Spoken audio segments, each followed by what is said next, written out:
running at Horseshoe Indianapolis, and Blessed with Luck broke sharp. Quickly headed off by Gemma Rain, and Romped is also a forward factor. House Lights with in between horses unanimously, and Spheroid as they round the first turn. It's Gemma Rain. So Gemma Rain is kicked onto the front from Blessed with Luck, tight with the white cap, and on the outside is Romped, who now starts a bid as they go to the back of the track. Blessed with Luck is now third upon settling by a length and a half, with on the outside Spheroid in fourth, unanimously in fifth, and toward the inside House Lights trails here in the Monday opener at the 5.5. The quarter was 25.07 seconds, and at the inside for Manny Esquivel, it's Gemma Rain who just leads as Deshaun Parker keeps Romped right up there with Gemma Rain, and these two head to head heading toward the half-mile pole, while three clear from Blessed with Luck, who's running in third. A 6-length break then to unanimously, who's being asked to pick up now by Joe Ramos as they head toward the far turn. Spheroid is second to last, and off a long layoff at 41-1. House Lights trails the half mile in 48.78 seconds. They round the far turn. And Romped has taken the lead from Gemma Rain. So it's Romped in front coming toward the quarter pole. Blessed with Luck, Spheroid looks to gain on the far outside with a green cap. Unanimously a 6 from the front as Romped spins them in. And the distant trailer is House Lights after 3/4 in 1 minute 13.80 seconds. Romped with a furlong to get. Romped leads by 2.5. Spheroid charging hard now for Rodney Prescott on the outside. They come past the 16th, and Spheroid trying to slowly reel Romped in. Romped clings on to Spheroid. Romped, and Romped does it from Spheroid. And Blessed with Luck edged out unanimously for third.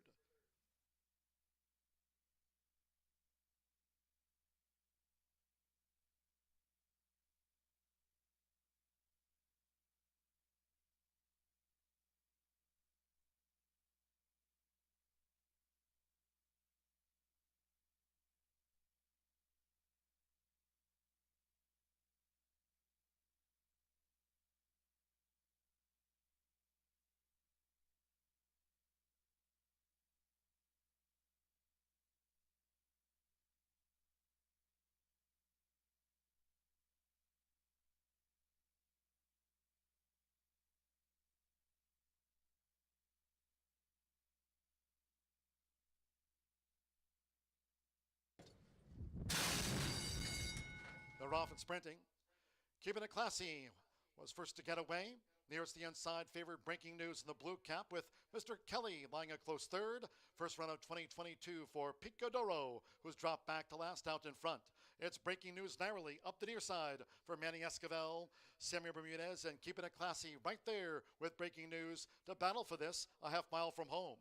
With Santo Sanjor, Mr. Kelly is on the prowl in third, and with Rene Diaz, Picodoro trails the quartet at the 3.5. 22.97 seconds. For the first couple of furlongs, it's still Breaking News, vying for this lead with Keeping It Classy, but now with inside 3 to go. Keeping It Classy is just in front, Breaking News against the rail, with Mr. Kelly, who's looking to gain in the 3 path, and Picodoro is last of the 4 as they come for home. It's Keeping It Classy. Keeping It Classy leads into the stretch from battling Breaking News, with Mr. Kelly looking to pick them up. 1 furlong to go. Picodoro's trailed 46.15 for the half mile. It's Keeping It Classy. Keeping It Classy is up by 2.5. Mr. Kelly gains second at 2-5. Breaking News will be third best. Keeping It Classy scores. Mr. Kelly was second, then Breaking News and Picodoro.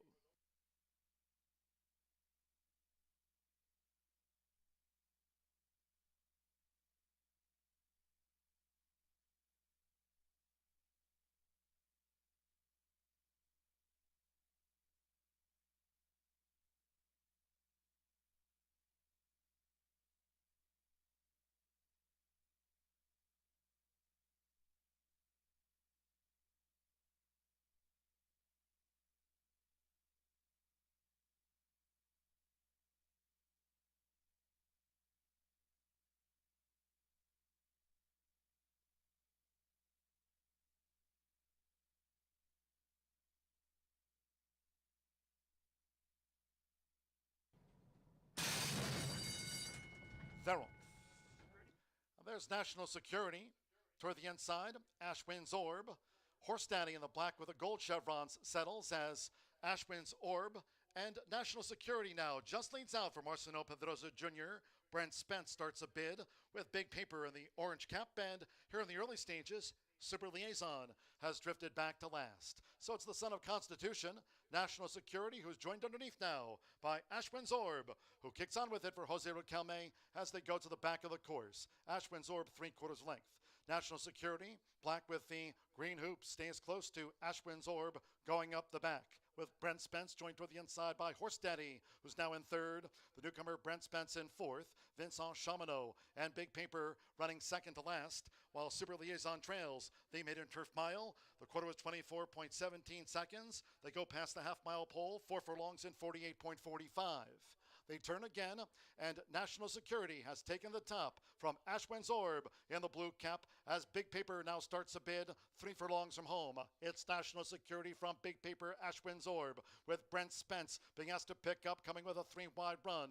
Then comes Horse Daddy, who strains away in fifth, and Super Liaison is the distant off the turn, under a quarter of a mile to go. And it's National Security who just leads against the rail. National Security holding on to this lead. 1 furlong to go. National Security continues to lead. Big Paper, who's in full stretch by the son of Constitution, with Marcelino Pedrosa Jr. National Security's triumph sees off Big Paper. Ashwin Zorb third, and Brent Spence finished fourth.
And they're off. Cabinabi broke sharp. Talk to Me Justice flashing speed toward the inside. Wicked Justice in the black silks is right there showing positional pace and joined by Barbie Jean, who's now gained third. Wicked Justice in fourth, with Liz Said No and the yellow silks running second to last. And after breaking just a beat slow, On Matter trails the maiden fillies sprint as they enter the far turn. Short lead Cabinabi. Talk to Me Justice right there for Andre Zaloa. The opening quarter into the wind. 23.44 seconds, midpoint on the turn. And it's Talk to Me Justice who takes the top as Barbie Jean now sets off in pursuit there for Tommy Pompel. Talk to Me Justice leads for home for Andre Zaloa, with Liz Said No straining away in third. Cabinabi flash speed but has dropped back. Then Wicked Justice, and on the outside I Matter looks to unwind into the stretch. Talk to Me Justice. Talk to Me Justice leads. 1 furlong to go. Talk to Me Justice has kicked to a 3-length lead from Liz Said No, with toward the inside Barbie Jean, who now flattens out Wicked Justice and I Matter, but close to home with Andre Zaloa. It's Talk to Me Justice. Talk to Me Justice has scored the winning run. 3-5 favorite Talk to Me Justice over Liz Said No, then I Matter and Wicked Justice.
and they're off.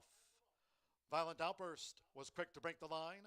Baby Blue Eyes, the Judmont newcomer. Junelia, green with a pink sash and black cap bent toward the inside. The Texas bred, CC Revenge now, making an early move to vie for the front with Violent Outburst, who's joined at both sides. Violent Outburst tackled by Junelia and CC Revenge tight at the rail, with Baby Blue Eyes tracking them from fourth, going past the half mile. Supervised, Take Charge Chloe rides the rail, and a break of four more. Wicked Kitty has dropped back to last. The opening quarter was 23.04 seconds. They round the far turn, 3 furlongs to go. Junelia and Violent Outburst vying for it with Baby Blue Eyes right there striding up for a three-path bid coming toward the quarter pole. A break of 8 more then to Supervise, who rallies past CC Revenge with Take Charge Chloe and Wicked Kitty last as these maiden fillies turn for home. Half mile 46.67 seconds with the wind in her sails. Baby Blue Eyes has taken charge here for Rafael Mojica Jr. from Violent Outburst as Junelia now looks to be a one-pace third coming past the 16th. She's Baby Blue Eyes, and she's just pouring it on. Baby Blue Eyes, the Constitution filly, she won by 7.5 lengths. Violent Outburst held Junelia for second, then Supervise, Take Charge Chloe, C.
And they're off. Carolyn's Angel dashes out for Brian Rivera, tracked by Habuya with the white cap, and the newcomer Dabney is quick on the scene. There's Dabney. So Dabney now has taken a short lead from Habuya as Carolyn's Angel broke sharp but has drifted back through the pack, with Miss Diamond Rich now making a bid in between horses going past the half-mile pole. Trafalgar Shore is joined out wide by Runaway Fever, who's looking to launch a bid. Then Happy Kaye is next, 3 furlongs from home. It's a break of 5 more, 2 on the outside. Gio's Baby Girl was running second to last and sprinted back. Carolyn's Angel trails the maiden 3-year-old filly sprint with a quarter went past in 23.35 seconds. Here's the quarter pole. It's Dabney. Dabney just leads, a looming Trafalgar Shore with toward the inside Miss Diamond Rich looking to stay this pace. Habuya angled out. Happy K.A. on the outside. They come down to the final furlong. Trafalgar Shore has taken the lead. Jinx in while clear. Running on is Habuya. To the inside, Dabney. Late bid by Gio's Baby Girl, but they're close to home with Orlando Mojica. Victory for the Lord Nelson filly. Trafalgar Shore by 5. Gio's Baby Girl gained second. Habuya was third. Then Dabney and Miss Diamond Rich was after that.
All in.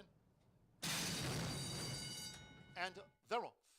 Karima broke sharp toward the inside. Stormy Wager looks to angle in there for Deshaun Parker. And last around, the Yellow Silks. Swift Rhythms is also front rank along with a keen I Dare You to Dance. But there's Last Hurrah. So Last Hurrah for Joe Ramos leads out from Stormy Wager. Swift Rhythms, I Dare You to Dance in fourth. Catch a Fallen Star is fifth. With Karima in sixth. Evie Jean is seventh. Way Bali in eighth. With on the outside, Zipsy Rose Lee now looking to gain from ninth as these maiden fillies of mare go to the back of the course. Tap the Line is 10th. Then comes the 5-year-old Kangaroo Talk and Get Stormaway Trails as they go up the back of the course. The first two of 8 furlongs posted in 22.99 seconds as at the inside, Stormy Wager continues to vie for the lead with Last Hurrah as they go toward the far turn. With at the inside, I Dare You to Dance being settled in third, 3/4 of a length. Swift Rhythms in fourth. Catch a Fallen Star is fifth. Evie Jean is sixth. Zipsy Rose Lee looking to gain from seventh, but now with inside 3 furlongs to go. And out in front, the battle still ensues between Stormy Wager the Rail and Last Hurrah. Then we come back to Tap the Line with Karima, Way Bali, Kangaroo Talk, and Get Stormaway remains last of the 12 with under a quarter of a mile to run. Last Hurrah and Stormy Wager the inside after 3/4 in 1 minute 11.30 seconds. It's Stormy Wager finding here for Deshaun Parker. 3 to 5 favorite leads and has the kick. Stormy Wager pulled clear from Last Hurrah and then I Dare You to Dance. Kangaroo Talk with a late bid and on the outside Zipsy Rose Lee. Stormy Wager gets off the mark in her 15th run. Won by better than 5 from Last Hurrah. Then Kangaroo Talk, Zipsy Rose Lee, I Dare You to Dance, Tap the Line.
Off and sprinting. Fast start for Manuelito. Remember him. Right there is Malibu Classic in the black cap. And in between horses, there's Latingo, who starts a bid. Remember him. Dash to the front here for Manny Esquivel. In pursuit is Latingo. Malibu Classic broke sharp now in third, joined out wide by Venice Beach with Bold Business up into fifth. Overjoy is sixth. Manuelito in seventh with on the outside Rocket Docket next, and they have 3 furlongs to go.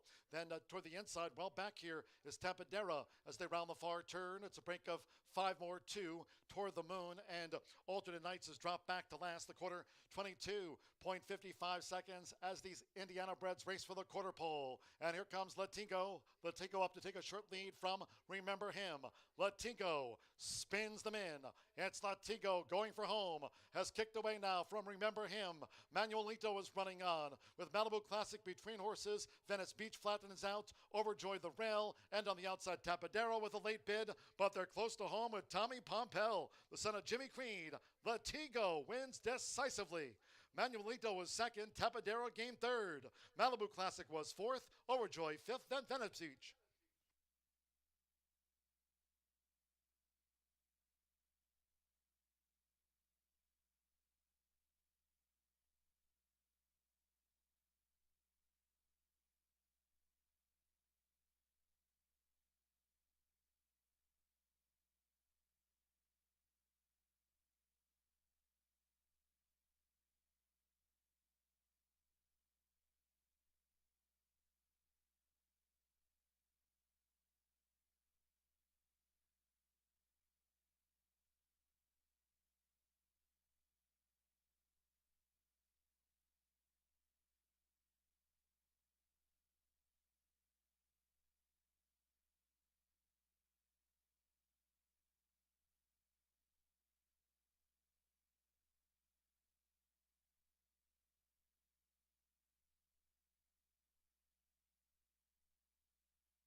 and Verov. Can't hide from me, broke well. Toward the inside, he takes charge, subdued, playoff bound, and here's Marketoff now, going for an early attack. It's Marketoff who just heads them off for Edgar Morales. Marketoff leads out from Can't Hide From Me in the black cap. Wildcard Prado strides up as Marketoff leans out to the stretch, playoff bound in this leading quartet. Copper King is fifth, subdued in sixth. The gray, he takes charge tightly at the rail, and while posted wide in Documentado, in and amongst that trailing quartet, smooth sailing on the lead here for Marketoff. 6 furlongs to run. It's Marketoff being engaged now by Wildcard Prado, who strides up now for Sammy Bermudez. The opening quarter in 24.55 seconds. Wildcard Prado takes a short lead from Marketoff, 4 furlongs from home. While 2 clear from playoff bound. Can't Hide From Me is fourth against the rail. And Documentado has made steady progress now in fifth. He takes charge as sixth. Then subdued in Copper King as they go to the far side of the Horseshoe Indianapolis course. Half mile in 48.74 seconds. Marketoff reclaims the lead. Marketoff going for the quarter pole from Wildcard Prado, who looks to get back on terms. Right there toward the inside. Can't Hide From Me straightens away in third. Unwinding Copper King around subdued. They straighten away. It's the veteran Marketoff. 3/4, 1 minute 12.36 seconds. 1 furlong away from Marketoff. Switched out by Marcelo Pedroza Jr. Here comes Can't Hide From Me. Can't Hide From Me up alongside Marketoff. And these two fighting hard for it. Marketoff, the veteran. Marketoff. Marketoff dug in. Marketoff on the wire from Can't Hide From Me. Subdued while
they're off.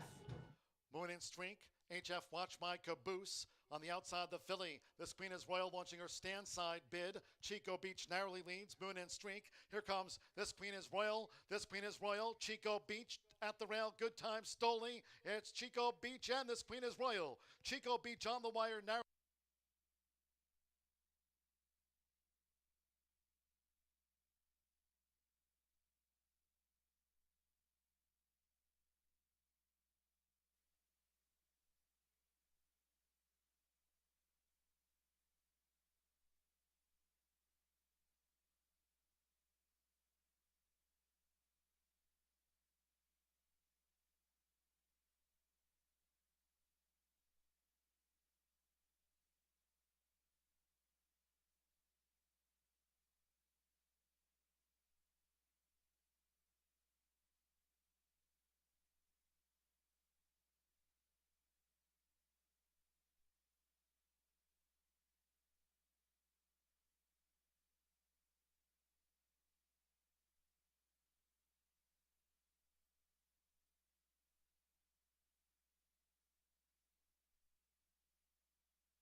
Janelia, green with a pink sash.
Ladies and gentlemen, at this time to honor America, we ask that you please rise and remove your caps for the playing of our national anthem.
Welcome to this Tuesday edition of Wire to Wire. Hello from Horseshoe Indianapolis. Track announcer John G. Dooley, joined here on set by Brian Aragoni. Great to have Brian with us here talking about the racing card today. And Brian, or Baby B, as Paul Allen refers to you insofar as your pick 5 plays go. But fast track, turf courses firm, and 9 thoroughbred races plus the quarter horse Harley Green Derby trials. For the looking forward to that for the 3-year-olds. Final 3 races on the card. Fast track and a tailwind. Yeah, it's an excellent day of racing here at Horseshoe Indianapolis. In fact, we've got plenty of racing coming up. 12 races scheduled for today, 12 races tomorrow. We make the debut of some stakes racing here at Horseshoe Indianapolis. But I'm excited for those trials as well. 4 trials. The fastest 10 qualifiers will go on to run for the big money in a couple weeks. Yeah, we had a dead heat in the quarter horse meeting yesterday. Fast track and a tailwind. Today, well, just similar conditions to the Monday card, really. Sunny, fast and firm. We have a tailwind.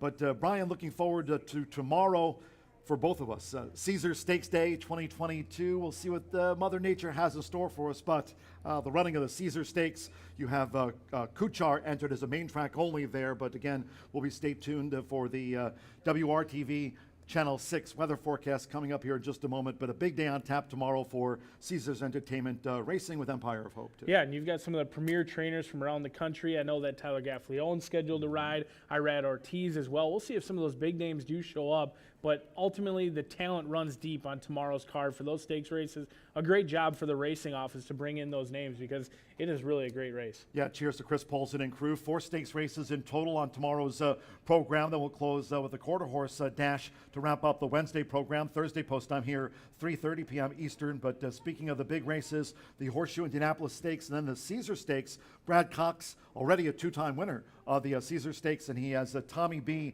in there. Won last year with Royal Prince, did Brad Cox, who's already off to a good start here with the runners that he sent with us here to Indy this season. Yeah, except for my single yesterday, the first-time starter who got dominated. Another one drew off to win by about 10 lengths, but Brad Cox off to an excellent start. And then Tom Amos as well. He's winning at over 40%. Those guys are off to excellent starts this meet. Yeah, National Security, a good-looking winner yesterday, the son of Constitution in the black and green hoops. Congratulations to his winning connections. A winner on the card yesterday for Marcelino Pedroza Jr. Speaking of Monday's card, hats off.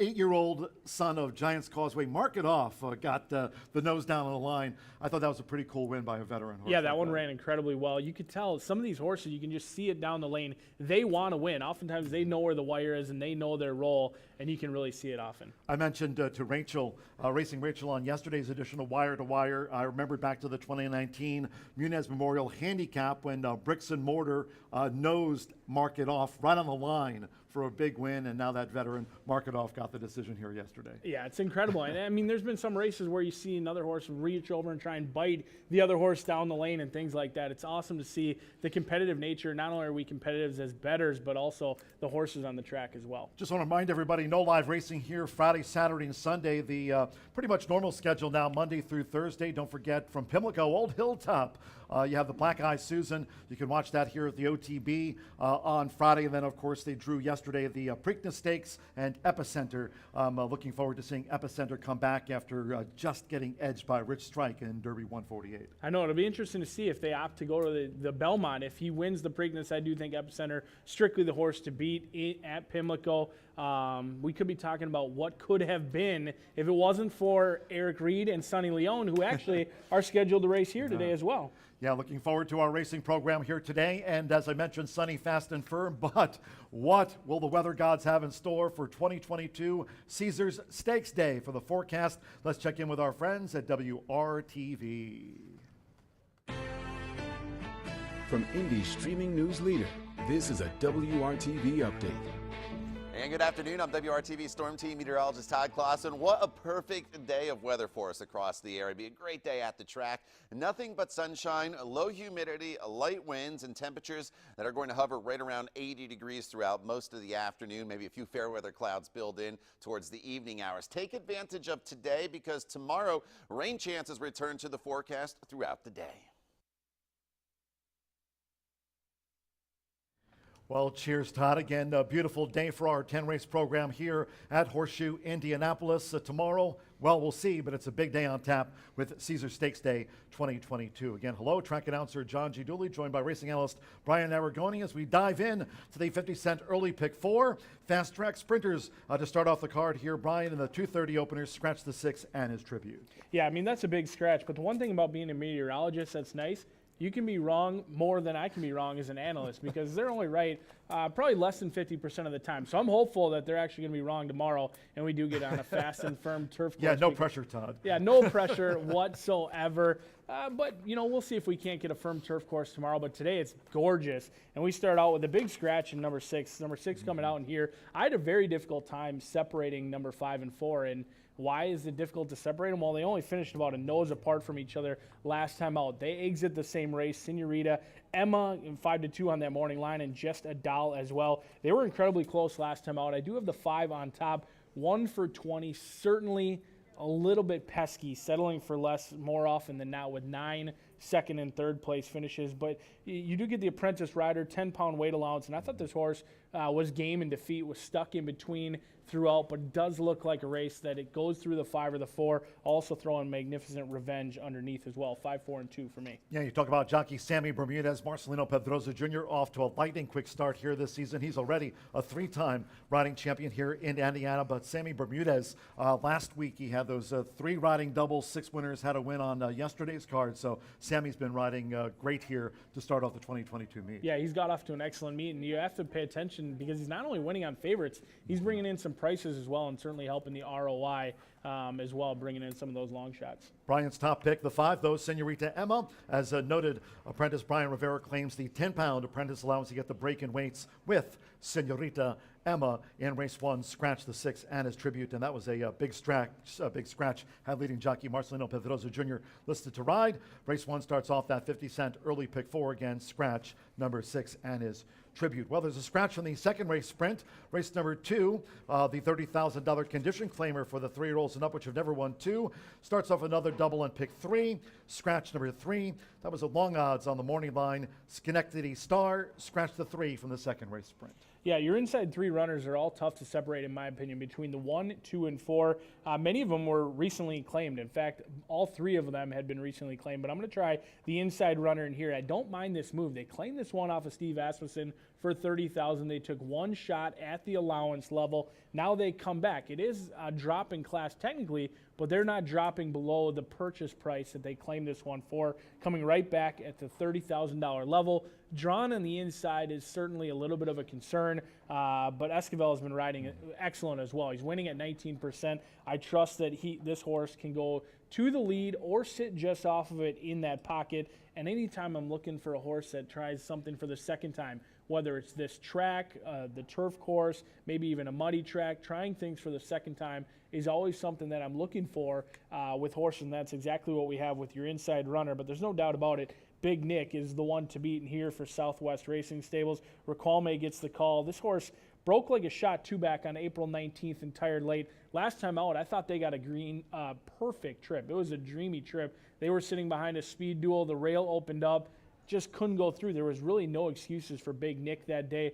I'm going to go 1, 2, and 4 in here. Thunderheart is interesting. Tom Amos winning at 47%.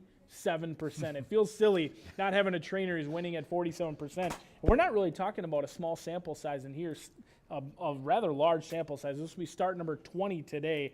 1, 2, and 4 for me.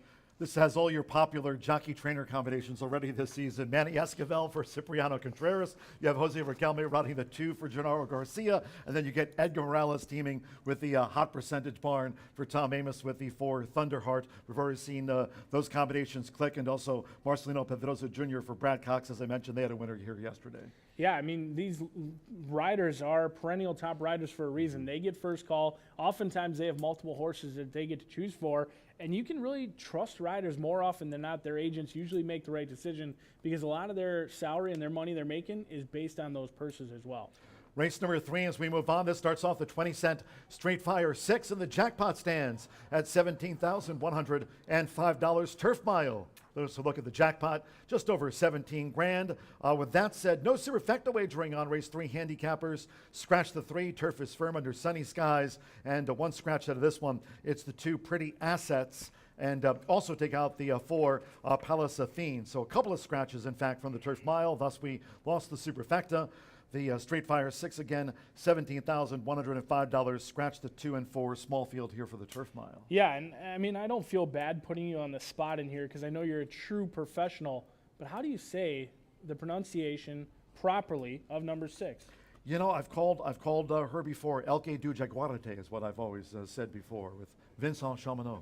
Okay, so I'm going to stick with post position number 6 for my top selection because I'm certainly going to butcher that name. So I will let you call that one, and hopefully you have to call it quite a bit throughout the race because I think this one is the one to beat in here. They do put the blinkers on. The layoff is a little bit of a concern. Some of the other horses in here do have a little bit more recency for sure, but this horse won 2 starts off the layoff last year at Arlington Park. This horse was able to get the job done off of a long layoff, won on both the synthetic and the turf course at Arlington Park. And then they went to a premier day of racing at Colonial in August and was beaten by just a half length that day behind a very nice runner in Enola Gay, who's made a ton of money, and Jose Ortiz was aboard. So I do think that they'll have the Brazilian bred ready to roll off the layoff, but tilting at windmills could certainly be one to take a look at. You've got Kentucky Derby winning trainer and Eric Reed and Sonny Leone, and as far as my connections do tell me, he is in the building and ready to go. Jockey changes. No jockey changes at all, so certainly looking to pick up where they left off in here. You may not be able to see them on Saturday at Pimlico, but you might be able to see them in our winner's circle today. Sonny Leone, winner of this year's Kentucky Derby. Vincent Chamonix, past winner of the French Derby for Andre Fabre. So a Derby and Derby winner. When riding on the Chamonix, turf mile. after not having a ton of success for a couple of years, he really had a nice meet at the Keeneland Fall meet as well. Winners, so right, yeah. hopefully he can get some more mounts here because he is an excellent rider and especially a guy I want to pay attention to on our turf course. 6, 5, and 1 for me as we kick off some awesome races on the turf. We'll be back on the main track for the 4th race again. Sunny, fast, and firm. Race number 4, an allowance over the 1 mile, 70 yards. Starts off the popular 50-cent pick 5. Of course, after this commercial break, we'll take a look at the 4th, and when we come back, we'll show you Brian's suggested pick 5 ticket. But that 11.99% takeout, popular with the fans. Race number 4, scratch the 3, Blue Northern. Yeah, this is a race that I thought was challenging. It's the last leg of that pick 4 and the first leg of the pick 5. It's a race that you certainly do not want to get wrong. On one of my tickets, I'm likely going to single number 4, Cause to Cruise. And then on the pick 4, maybe I'll spread out and go a little bit deeper in here. Barry and Joni Butzo do own Cause to Cruise. They actually had a Kentucky Derby runner as well, and they're connections from Minnesota that I'm very familiar with, and they simply love to win races, and you know what? Their trainer does as well. He's winning at 46%. This horse has been the bet down favorite the last 6 starts. It's really incredible. 6 out of 7. The only time this horse didn't go off favored was in the debut, didn't run a lick that day, and that was on our turf course. Now they'll come back to the main track where they are 1-for-1. I think Cause to Cruise is strictly the one to bet, or one to beat, but maybe a horse to bet could be a horse like First Glimpse in here. Mojica, Carlos Silva, winning at 20%. They were scheduled to get on the turf last time out. It rained off. They ran a good third-place finish. They could be some of the controlling pace up front. 4, 5, and 1 for me in race 4. First run since the fairgrounds for Cause to Cruise. You got the Marcelino Pedrosa Jr. Brad Cox combination there, and our partners Horse Racing Nation Dooley's data today. 19 starters with last out at the fairgrounds, winning here at 21.1%. So fairgrounds horses having an impact here at this 2022 Horseshoe Indianapolis meet. We'll see if the 4 Cause to Cruise can join the win list after race number 4 scheduled off at 4:03 to start off the 50-cent pick 5. Well, stick around. Quick commercial break. When we come back, Baby B and I will cover his suggested 50-cent pick 5 ticket. Back with more from Horseshoe Indianapolis right after this. Sunny, Fast, and Furred.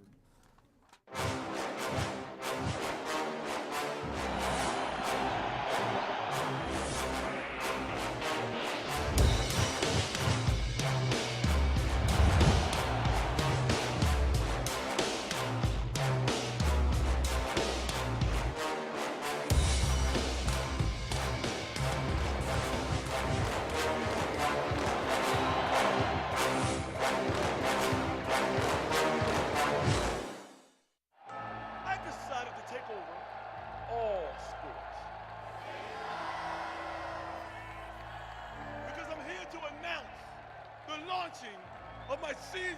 Ah!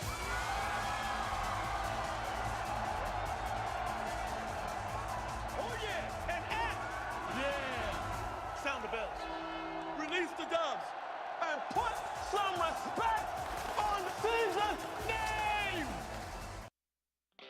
Feel the excitement with TwinSpires.com, the official betting partner of the Kentucky Derby and Breeders' Cup. With TwinSpires.com, place legal wagers and watch live horse racing wherever you are on any device. Sign up, play, and win today. New players use promo code FREE100 on sign up to start your $100 bonus. With TwinSpires.com, you can bet on horse racing. Get the TwinSpires.com app to receive special offers and the most up-to-date information. Terms and conditions apply. Void where prohibited. Please wager responsibly.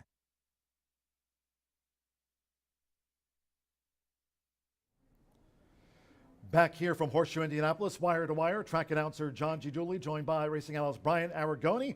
Taking a look right now at Brian's suggested 50-cent pick 5 ticket here at Horseshoe Indianapolis, and the pick 5 starts with the 4th race scheduled off at 4:03. And Brian, you mentioned your top one. You're really singling Cause to Cruise to get Marcelino riding for Brad Cox. Yeah, I mean, I feel like the people are a little bit cheated today. The less talented, less attractive analyst is certainly sitting in this position today. I like it better when you guys are just talking about who has as the many ticket. followers as that Racing Rachel M? Nobody. One of the most popular analysts around the country happens to be right here at Horseshoe Indianapolis, and I'm thankful to be able to sit in her spot. But have no fear. If you're missing her like I am, she'll be here all day long just letting me sit in today. And I think in race number 4, it's a race you either need to go a little bit deep. I'm going to follow the money in here. I think it's going to come in on Cause to Cruise. This horse is likely going to be a single for me today. Pedrosa, Brad Cox, a 3-0 by Creative Cause, has been bet down to be the favorite. Hopefully we can get the money. And if not, the best part about singling in the first race, if you lose, then you just dive right into the pick 4. That's why I like singling in the first race. If I lose, now I'm diving into the pick 4, which starts in race 5. Yeah, race number 5, as Brian mentioned, starts off that 50-cent late pick 4, scheduled off at 4:34, Turf Firm. This is 7.5 furlongs, and in the 5th race, the scratches are the also eligibles: 11, Not a Role Model, 12, Rap Injustice, and 13, Skip Injustice. And Brian, here you're 4 deep with the 4, 5, 7, and 8. And among those, well, a couple of 15-to-1s on the morning line, talking about My Girl Justice and the 7 North Star. For me, this is a race I'm just going to try and get through. I don't have the morning line favorite in Bicker Mints, a horse who's 0 for 15 with a trainer who's winless on the year with a rider who's winless on the meet. For me, at 2-1, that's not value. I need a little bit higher than that 2-1 morning line to include a horse like that who probably has the best experience over the turf course. Many in here are trying the turf for the first time. Some of them are trying 2 turns. So it's a little bit of a guessing game. Feels like a dart throw, but I don't like the morning line favorite. So instead of throwing it in and making the ticket a little bit more expensive, I'm going to take a stand against the morning line favorite. Spread out here just a little bit. My Girl Justice tries the turf for the first time. Number 5 for Michelle Elliott and Deshaun Parker. Those two have certainly been heating up recently, trying the turf for the second time. And then Nora's Star at 15-1, Rodney Prescott and Brandy Steele. Those ones could handle the turf as well. Being by Guys Reward out of Nora's Song. You see War Chant in the running lines for number 7. It's a little bit of a guessing game, but I know that if number 9 wins, it's not really the ticket I want to be involved in because there wasn't the value there. It may cause me to dive into the pick 3, but going to have to take a stand somewhere and it lands here. We've had apprentices like Chelsea Bailey, Gage Holmes, and Andrea Rodriguez. She's riding that morning line favorite, the 9 Bickermans. She had a great 2021 here at Horseshoe Indianapolis, waiting for her to kind of break out this season. She's riding the morning line favorite, but Brian, as you mentioned, steering clear of the favorite Bickermans, at least insofar as this 5th race maiden goes on the turf. 4, 5, 7, 8, and the second leg of the 50-cent pick 5 again, showing you here. Brian suggested pick 5 ticket. As we move on to the 6th race again, here you're 4 deep with the 4, 6, 7, and 9, and among those the morning line favorite at 5-2 is the 6 Stoked, and you have Joe Ramos riding for Jeffrey Greenhill. There's no doubt in my mind that Andrea Rodriguez is going to get plenty of winners. I'm just hopeful that it doesn't begin today with Bickermans. It can begin any other race outside of Bickermans. We'll go back to the main track in here.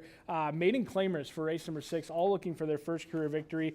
Again, I thought this was a challenging race. I didn't really know who to put on top. On paper, it looks like there's a ton of speed. And when you have a race filled with speed, you either need to find the speed of the speed or you try and use a couple, and a horse like in 10 could be the quickest of the group. You've also got number 9, Nobel, is a horse that is trying something for the second time. Showed a ton of pace down at Gulfstream Park on the synthetic. Now goes second time here at Horseshoe Indianapolis. And this is a horse who wants to be on the lead. Didn't run a lick last time out. They never found the lead. Now they get a controlling outside post. Sanger gets the call, and I think Nobel could be contending for the pace up front. But this is a tricky race. You mentioned Gulfstream Park. They have a turf course. They have a dirt track. They have a synthetic track with Pompano closing. They might as well just put a harness track there, too.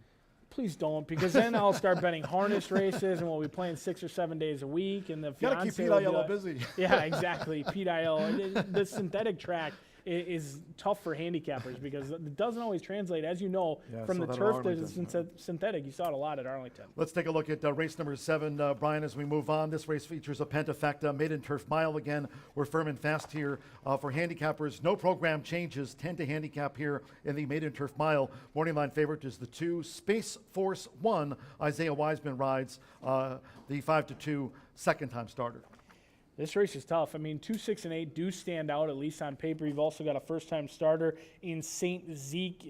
Ethan West is certainly going to get bet. I think this horse is going to take a little bit of action, but breaking from post number 10, going 1 mile on the turf, being a firster, that is a lot to ask. Space Force 1 got a good run over the track. It was on the dirt. I think they want to go further. They want to be on the turf. This should be a perfect spot for Space Force 1, but Palmer's Pass is a horse who's tried 2 turns in the past. I thought the horse ran very well last time out. Jonathan Nance looking for his first victory. He's only sent 4 to the gate with 2 second-place finishes. He's been knocking on that door, and I'm hopeful he can break it down today with Palmer's Pass. Trying the turf for the 3rd time. They've tried 2 turns in the past, and they really ran better than expected, I thought, out of the lengthy layoff, beaten only by 3 lengths, and they were clearly second best, staying on the entire way. I think Sammy Bermudez aboard could be sneaky good at Palmer's Pass. And what a great meet, as I mentioned, Sammy Bermudez is having after 3 riding doubles here last week, was also on the Monday scoreboard here at Horseshoe Indianapolis. In the last leg of the 50-cent pick 5, again, don't forget handicappers, that 11.99% takeout, popular with the bettors. Race number 8, Brian, will wrap up the pick 5 with this turf sprint and scratch the 8. That was main track only, entered 1 for Richie. Yeah, I mean, field day is going to be tough in here. Marcelino Pedroza, Brad Cox. You don't need a magnifying glass to know know that they're going to win races, and they're also going to take action as well. But a horse like Charcoal certainly got my attention from Tracy Wisner. Deshaun Parker had an excellent day yesterday. This is a horse who not only has experience here at Horseshoe Indianapolis, but has won on our turf course and won off of the layoff with Parker aboard last year. 5-1. I do think that could drift up a little bit. 2-6 for me, and hopefully we're alive and looking at some good will pays as well. Well, speaking of jockey Deshaun Parker, had a couple of winners here on the Monday card as we kicked off this 4-day race week at Horseshoe Indianapolis. Congratulations, training double yesterday for Michelle Elliott. And speaking of Deshaun, now 12 wins away from 6,000 career wins. So Deshaun Parker closing in on a massive milestone. Today, with our racing program, as I mentioned at the top, 9 thoroughbred races plus 3 quarter horse trials for the Harley Green Derby. Those will be our final 3 races, but also that Straight Fire 6 jackpot continues to build. It rolled over from the Monday card, over $17,000 up for grabs for handicappers. Yeah, it's getting up there now, $17,105. It might be time to dive into that right before you do your pick fives. Don't forget, tomorrow, sunny, fast and firm here today. We saw from, we heard from Todd, our friends at WRTV 6, talking about the forecast tomorrow, calling for rain chances. But let's keep our fingers crossed. It's a big day on tap tomorrow. Of course, Caesars Entertainment Racing for Empire of Hope for those thoroughbreds. Of course, aftercare for our thoroughbred athletes. Big day on tap here tomorrow for stakes races, including the Caesar Stakes. Well, you didn't even talk about the big day with the Dooley's Legends contest today. How about that? Don't overlook that. Well, we had Dooley's Legends on Monday, Twitter Tuesday, Racing Rachel's Warriors on Wednesday, Exactamundo on Thursday. A lot of contests to take part in here at Horseshoe Indianapolis. And don't forget, as I mentioned really quick, yesterday they had the draw for the Preakness Stakes. No live racing here Friday, Saturday, and Sunday, but fans can come out here, come out to the track, check out the casino open 24/7 and the OTB, and they can bet Epicenter to win at Old Hilltop. And while we may not be racing on Preakness Day, I heard a little birdie tell me we are running on Memorial Day as well. Looking forward to that Memorial Day racing here at Horseshoe Indianapolis. And don't forget, of course, we'll be joined Racing Rachel. She's making her way here to the track. Be sure to set hashtag Twitter Tuesday. It's race number 5 today. Rachel chose the race with 10 horses on the turf. It's a good one for hashtag Twitter Tuesday. The people love it, and why not? It's a great thing. Twitter Tuesdays. Send in your selection, and you get an opportunity to be the analyst. Yeah, have to include why it's going to win. You can't just pick the horse. So once again, we love to hear from all of you on social media. We mentioned our broadcast partner, the ever-popular Racing Rachel. Hashtag Twitter Tuesday, race number 5, your pick and why handicap is. Don't forget, you can follow all of us, including my broadcast partner, Brian Aragoni, at Mr. B Analyst, Racing Rachel. She's, of course, on IG as well at Racing Rachel M, and I'm at John G. Dooley. Sunny, fast, and firm here today for our racing program, including the Harley Green Derby trials. Those will be our final 3 races as we get closer to the first of the day. For Brian Aragoni, Racing Rachel, and our entire crew, track announcer John G. Dooley saying, we're done. Have fun. Bye for now.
Well, good afternoon from Horseshoe Indianapolis. Hello now from the broadcast booth. Track announcer John G. Dooley, sunny, fast, and firm. Today with 12 races on tap, 9 thoroughbred races, and our final 3, the Harley Green Derby trials for the quarter horses over the 350 yards, fast track, tailwind.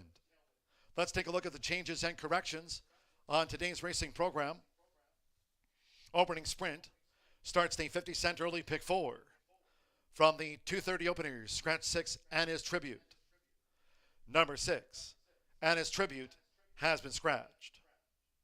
From the second race sprint, take out the 3, Schenectady Star. Race 2, number 3, Schenectady Star, has been scratched. In the third Turf Mile, mark down the 20-cent Straight Fire 6 jackpot at $17,105. Scratch 2, Pretty Assets, and 4, Palace Athene. Straight Fire 6 jackpot, over $17,000. No superfecta wagering. No superfecta. Race 3, scratch the 2 and the 4. In our fourth of the day, starts at the 50-cent pick 5. Scratch the 3, Blue Norther. Number 3, Blue Norther, has been scratched. No pentafecta bets. No 50-cent, 10-cent Grand High 5. Starts the 50-cent pick 5, does race 4. Pick 5 start, scheduled off at 4:03. No pentafecta bet. Scratch 3, Blue Norther. 6, OP Firecracker. The ownership should read Blackwood Stables of E.J.M. McFadden Jr. E.J.M. McFadden Jr.'s Blackwood Stables. The ownership of record for 6, OP Firecracker. Race 4 starts the pick 5. No pentafecta. Scratch the 3. In race 5, maiden turf. Scratch the also eligibles. 11, Not a Role Model. 12, Rappin' Justice, and 13, Skippin' Justice. Scratch the also eligibles, numbers 11, 12, and the 13. Sixth race maiden sprint. There are no changes. All 9 run. No changes in the 6th, scheduled off at 5:05. In our 7th of the day, maiden turf mile, there are no changes. All 10 run in race 7. Race 8. Scratch, the 8-1 for Richie. That was entered as a main track only, turf firm. Scratch 8, 1 for Richie from the turf sprint. In the 9th, the first of our 3 Harley Green Derby trials, over the 350 yards, fast tailwind. No scratches, no jockey changes. These overweights reported. The 1 Easy Torero +2. The 2 +6. 3 Mile Royal Casino, 2 over. The 4 +4. 6 +2. And 8 Stormy Spirits, 5 over. In the 10th race, no scratches. Overweights, the 1 +2, 2 +2, 4 +2, and make the 6 4 pounds over in that Harley Green Derby trial. Race 11, no scratches, no jockey changes. Overweights, the 1 +2, 3 +2, 5 Stony Beach 2 over, 6 All-Star Beach +4, and the 9 Jesse's Beach 5 over. Race 12, 8-11 finale. Final Harley Green Derby trial over the 350. No scratches, no jockey changes. Overweights, the 4 +2, 5 Storm in the Beach +4, 6 +2, 7 Governor K +5, and the 9 Just One Concept +5, all 10 run. There, a look at the changes and corrections on today's 12 race card. Sunny, fast, and firm. Horses in the paddock for the sprint opener. Due off at the bottom of the hour. Make it a great day with us here at Horseshoe Indianapolis.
the horses are coming onto the track for the sprint opener.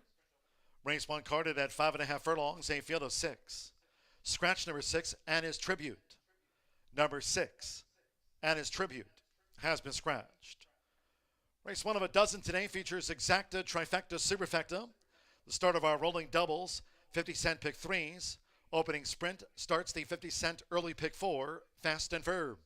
On parade, race 1 due off at the bottom of the hour.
We're now just 2 minutes away from post time for this opening sprint. Again from race 1, scratch 6 and his tribute. Scratch the 6. Race 2, second half of the opening double. From the second race sprint, scratch there the 3 Schenectady Star. Number 3 Schenectady Star, a second race scratch. Fast track for the opening double. 2 minutes.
We're now less than 1 minute away from post time. Opening sprint starts off the 50-cent early pick 4. Fast and firm. Due off now at the bottom of the hour.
The horses are approaching the starting gate.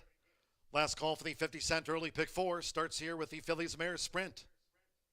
Going to the 5.5 furlong start for the opener.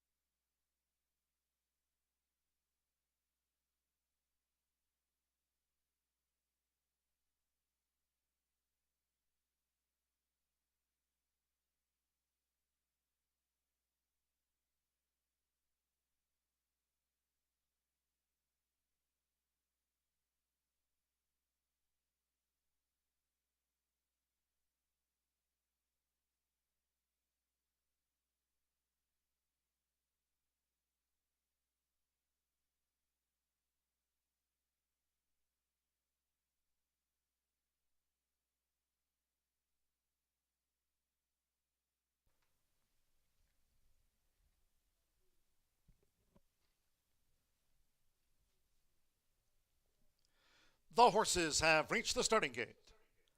It is now post time. They're going in. Apprentice Andrea Rodriguez with Beautiful D. Now Deshaun Parker, Magnificent Revenge drew 2. Magnificent Revenge has joined Beautiful D. Jose Rocame with She's My Treasure coming up. Next, Sammy Bermudez with Just a Doll. Now, Senorita Emma. Brian Rivera claims the 10 pounds. Just a Doll, 6-5 sprint favorite.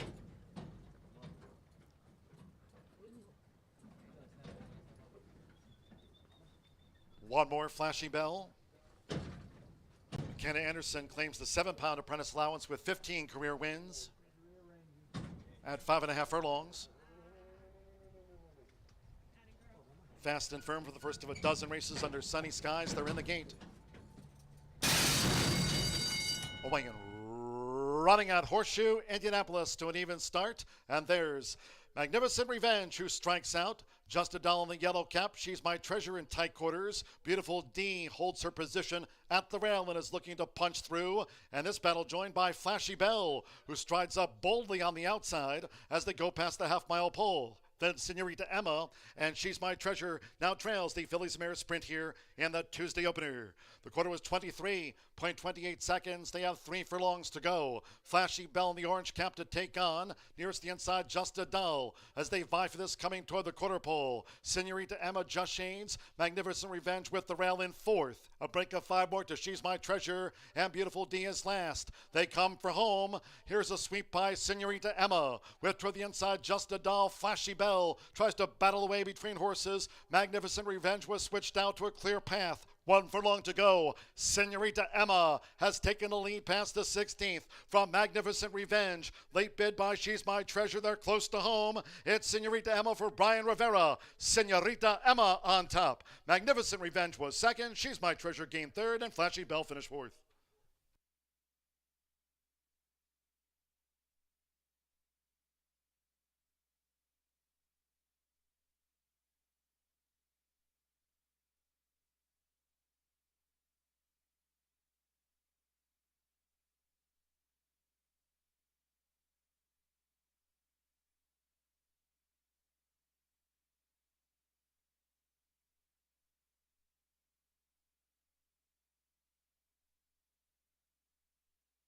Five, 2, 3, 7. First results in 108.32. 108.32, 5. Senorita Emma, 3-1 first. 2, Magnificent Revenge at 3-1 second. Number 3, She's My Treasure, 11-1 third. And 7, Flashy Bell, 9-2 on the fourth filly. 5, 2, 3, 7. Hold all bets until official. Apprentice Brian Rivera claims the 10-pound apprentice allowance, takes out the opening sprint for John Harron. Senorita Emma, the Bye-Bye Crafty Mare, 108.32, 3-1 to start a pick 4.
Returning to the winner's circle, number 5, Senorita Emma with Brian Rivera. Senorita Emma is a 5-year-old dark mare brown mare by Bye Bye Crafty. Out of the Cat Dreams mare winning, bred in Indiana by Rita Hughes. For John Harron, Harron Thoroughbreds LLC, Horseshoe Indianapolis congratulates the winning connections of Senorita Emma Ganador. 5-2 exacta paid $42.80. 50-cent trifecta, 5-2-3, $51.20. With Flashy Bell fourth in the opening sprint. 10-cent superfecta, 5-2-3-7 paid $31.25. The 6 was a non-runner, 108.32 fast, 6 ran. Second race sprint, scratch 3, Schenectady Star. Number 3, Schenectady Star has been scratched. Race 2 of our dozen today with exacta, trifecta, superfecta, double pick 3, fast and firm. Race 2 scheduled off in 21 minutes at the top of the hour. In all cases, please make your selections and Horseshoe Indianapolis wagers early. Thank you. Coming up in a moment, our first replay of the day. Hope you had a bet on Senorita Emma.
Away and running at Horseshoe Indianapolis to an even start. And there's Magnificent Revenge, who strikes out.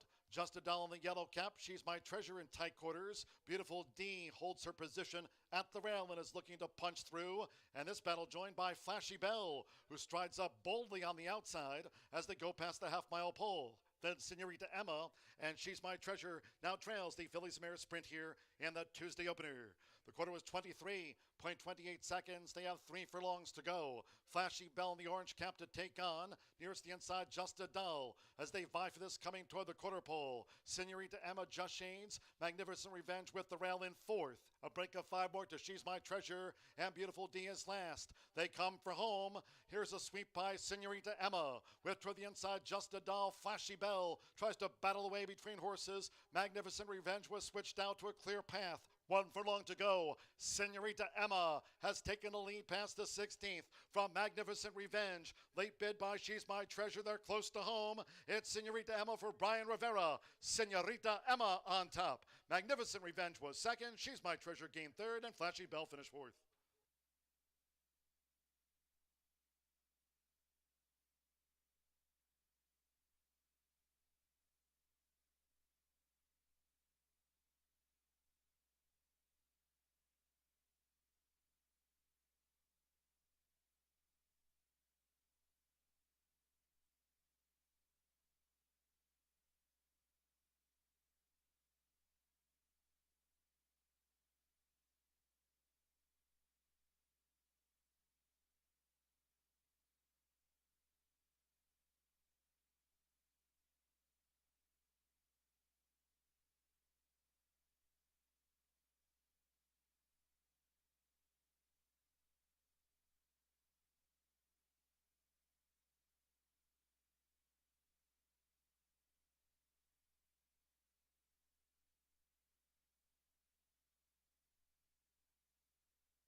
Join us every Tuesday for Twitter Tuesday.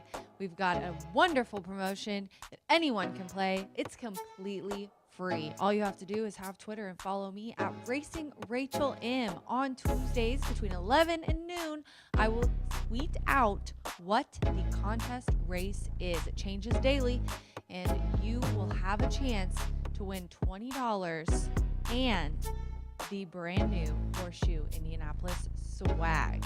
All you have to do is tweet me your top selection in the contest race and a reason why your tweet could be read live on the Paddock Preview. And if your horse wins, you will be put in a drawing for the $20 and swag prize. Good luck, and don't forget to play every Tuesday in Twitter Tuesday.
An impressive winner is Senorita Emma, kicks off the card at 3-1. Previously 1 for 20, now 2 wins, no longer at that non-eligible of 2 winners. We do move on to race number 2. We're just about 10 minutes away. Scratch number 3 leaves us with a field of 6 set to go 6 furlongs on the main track.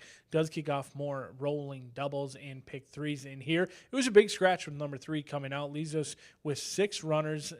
Currently taking all the action is a horse like Thunder Heart, but I'm going to try your inside runner on Bayhan Rum. Excuse me, can't pronounce that name at all, but Cipriano Contreras owns and trains this one. Esquivel gets the call. This one showed speed last time out, now gets some class relief as well. Claim for 30,000, 2 back. They took a jump up to the allowance level. Now they come back right at the same claiming price that they claimed this one, and goes out over this surface for the second time, but they're drawn on the inside for a horse who previously has shown the best runs on the lead. Do they giddy up out of the gate and try and maintain that rail position, or sit back and try and make one run of it late? The 4-year-old colt by Speitster has been tactical in the past, but the lone win in the career did come on the lead. We'll see what Esquivel opts to do as he looks to improve on that 19% win rate. But right next door is going to be Big Nick donning the classic silks of Southwest Racing Stables. Raquelme gets a call in here for Gennaro Garcia. 1 for 21. Likely we saw with Senorita Emma, 1 for 20, 1 for 21. These horses can round into good form and suddenly put up numerous wins in a row. But Big Nick is already going out for the 3rd time so far this year. Back on April 19th, broke like a shot. They looked like they were going to try and go to the lead under the guidance of Pedroza. Didn't get the lead that day and faded to finish 8th, beaten by 14 lengths. Last time out, They didn't have enough speed to get to the lead. They sat in a perfect stalking position, but just could not get by Toro that day, who was heavily bet. Big Nick had to settle for second at 4-1, now currently 3-1. A horse who's tried a lot so far early on in this meet. We're only on day number 13, already making start number 3. We'll see if that fitness and endurance pays off for Big Nick, but Thunderheart could be the fresh runner in here. The money has come in 5-2 on that morning line, currently on the board at even money. First off the claim for Tom Amos, who's winning at 47%. It's unbelievable how hot this Amos barn has done. All the handlers in that barn are doing an excellent job, and every time they go to the gate, you certainly have to pay attention. This one owned by Maggie Moss, as they dove into the claiming ranks last time out for $30,000, come right back at $30,000. The only problem with this claim, not that they didn't get a great horse, but they lost the condition. Anytime you're claiming a maiden, the connections are certainly praying that they do not win that race so they can come back and get the maiden breaking score. Went off at 8-1. This is not like they claimed a heavily backed favorite in here. They picked up a horse who was 8-1, ran very well that day and got the job done. Now they come back against winners. That's always a tough task. Taking a jump up in class from the maiden claiming ranks up against winners is a lot to ask, but they stay right at the same claiming level, and you've got a trainer that you certainly need to pay attention to it because he's commanding respect right now. Whether he's getting a favorite or a long shot ready to go, they're winning at over 40%. We only have 2 trainers on the grounds winning with numbers like that, and Brad Cox, Tom Amos. First start off the claim, he does well at that as well, winning at 18%. Morales going to get the call, and this rider, we talk a lot about Marcelino Pedroza, Deshaun Parker, Joey Ramos, but Morales is winning at 30% as well, and he's got plenty of starts. So the connections love to win races, and here we'll see if Maggie Moss can get her return on investment, a $30,000 claim running for a very nice person here. But I'm going to try Bahan Rum in here. Esquivel getting some class relief, 1, 2, and 4 as the horses are getting saddled. The jockeys getting their leg up, and they'll be on the track shortly as John G. Dooley set to give you the call just 6 minutes away. Good luck.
Stepping onto the track now for this second race sprint, Race 2 will be run at 6 furlongs. Fast and firm here, a field of 6.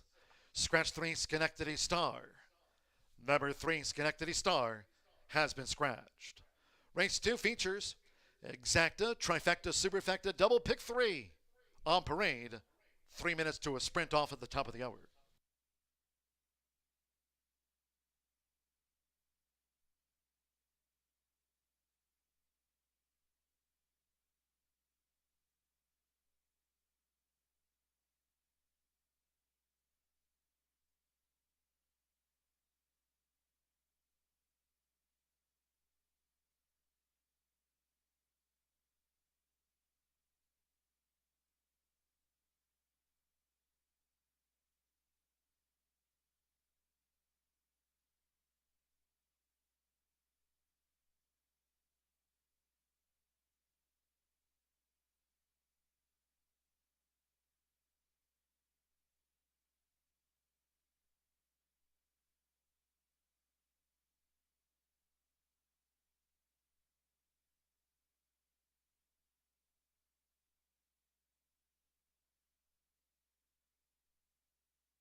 Two minutes to post. 2 minutes.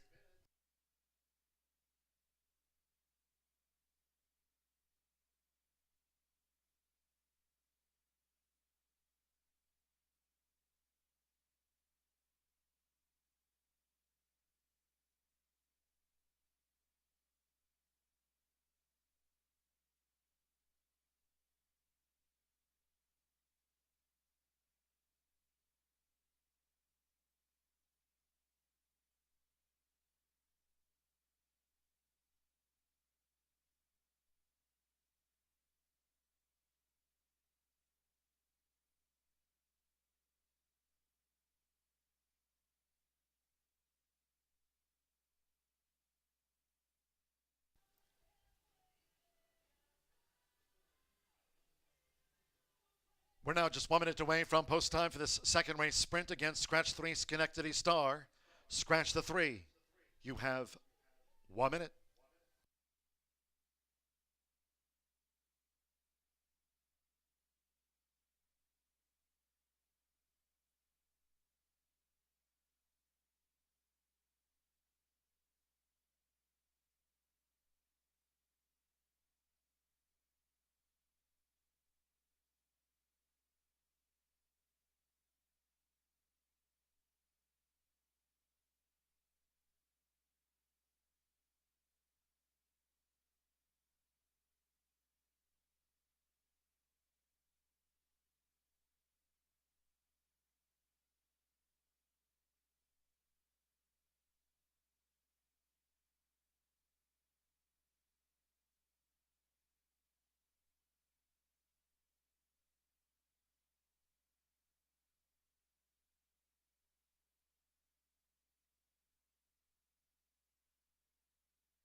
The horses are approaching the starting gate.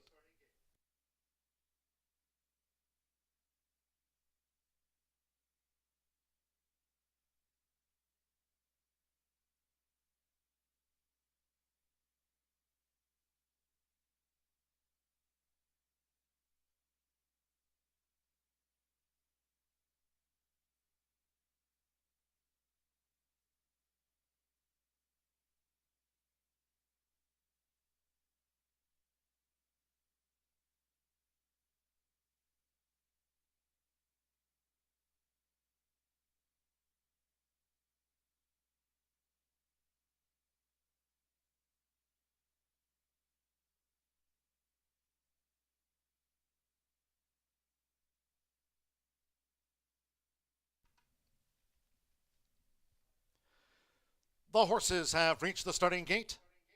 It is now post time. At 6 furlongs going in, Manny Esquivel with Bajan Rum. Jose Riquelme, Big Nick is coming up. White Turquoise Stars. Big Nick joined Bajan Rum. Now Edgar Morales with Thunderheart. Loads the 6-5 sprint favorite Thunderheart. Carlos Villasena with Oxwood coming up.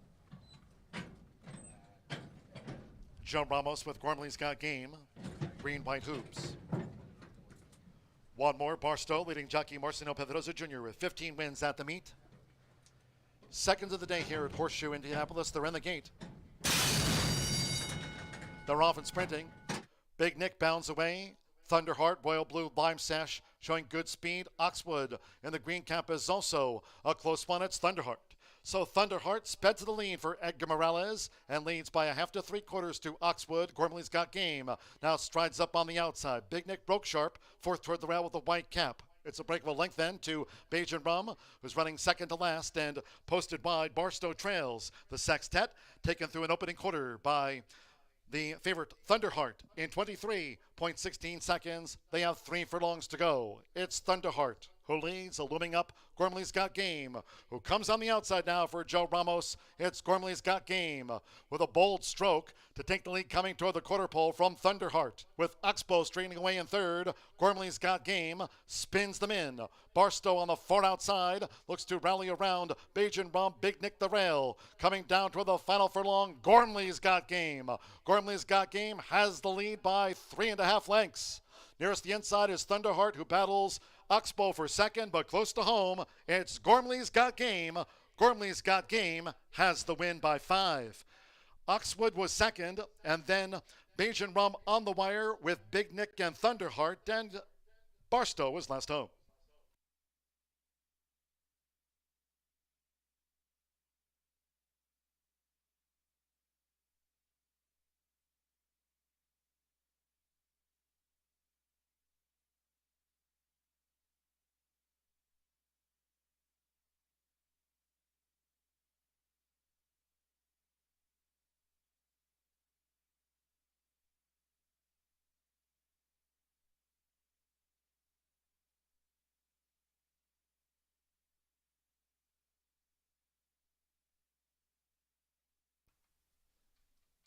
In 111.62.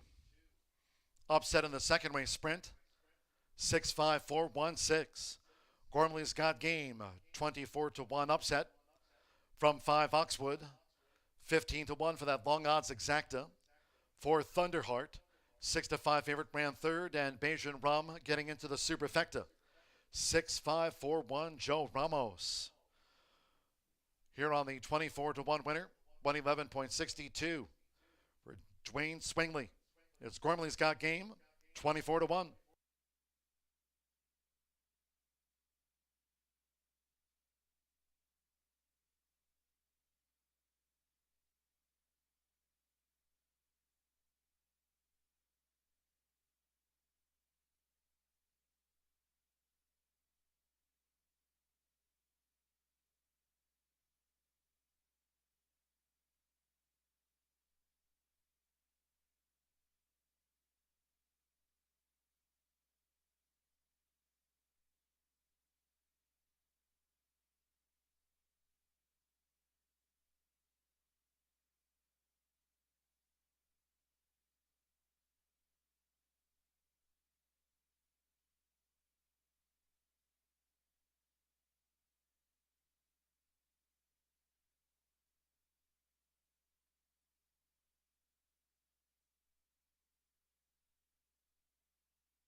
And the winner's circle, the 6 upset-minded Gormley's Got Game with Joe Ramos. Winners a 3-year-old chestnut gelding by Gormley out of the El Corredor Mare. Make It a Game. Bred in Kentucky by Michelle Mallory and Matthew Moorhead, his Kentucky breeders. Dwayne Swingley trains and owns Gormley Got Game. Upsets the sprint at 24-1. It's official.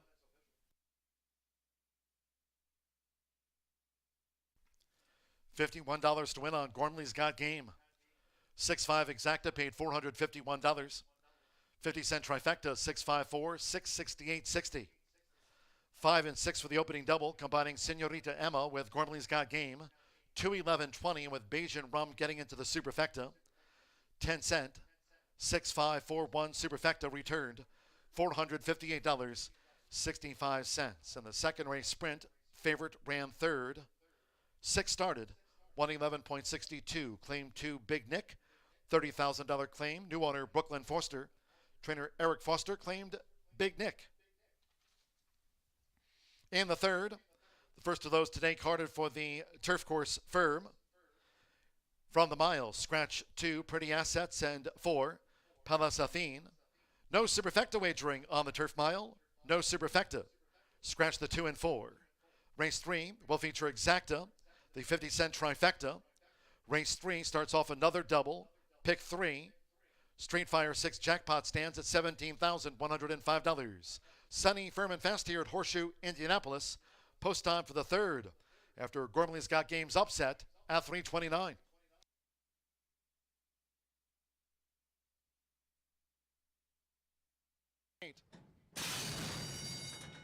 They're off and sprinting. Big Nick bounds away.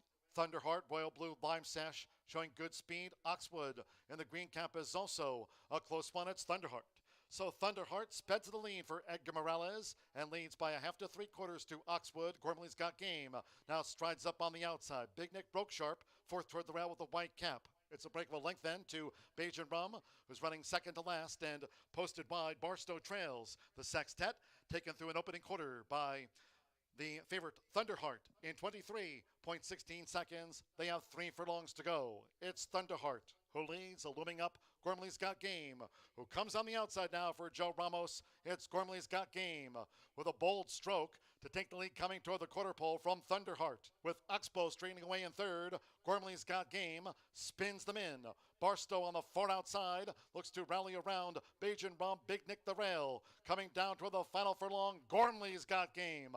Gormley's Got Game has the lead by 3.5 lengths. Nearest the inside is Thunderheart, who battles Oxbow for second, but close to home, it's Gormley's Got Game. Gormley's Got Game has the win by 5. Oxwood was second, and then Bajan Rum on the wire with Big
Please note in this upcoming third race, number 6, El Que du Jaguarete, races with bar shoes.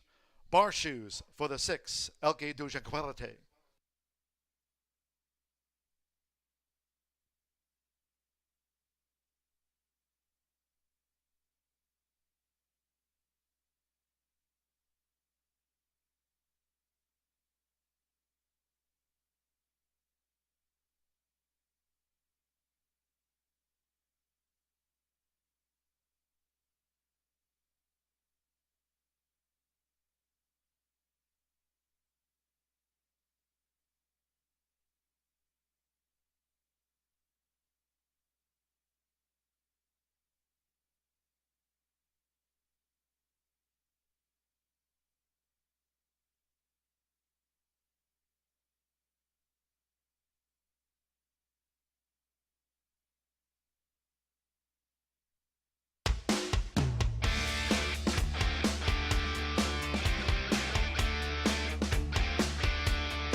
Ten minutes to the third, you guys. I'm not even going to lie to you. I just realized that my top selection was picked, but I already handicapped this race, and I do have the one left. So if you have my tip sheet, 4, 2, 1 are my selections, and both the 4 and the 2 are out. So I'm going to go 1, 3, 5 here. I'm calling an audible, ladies and gentlemen.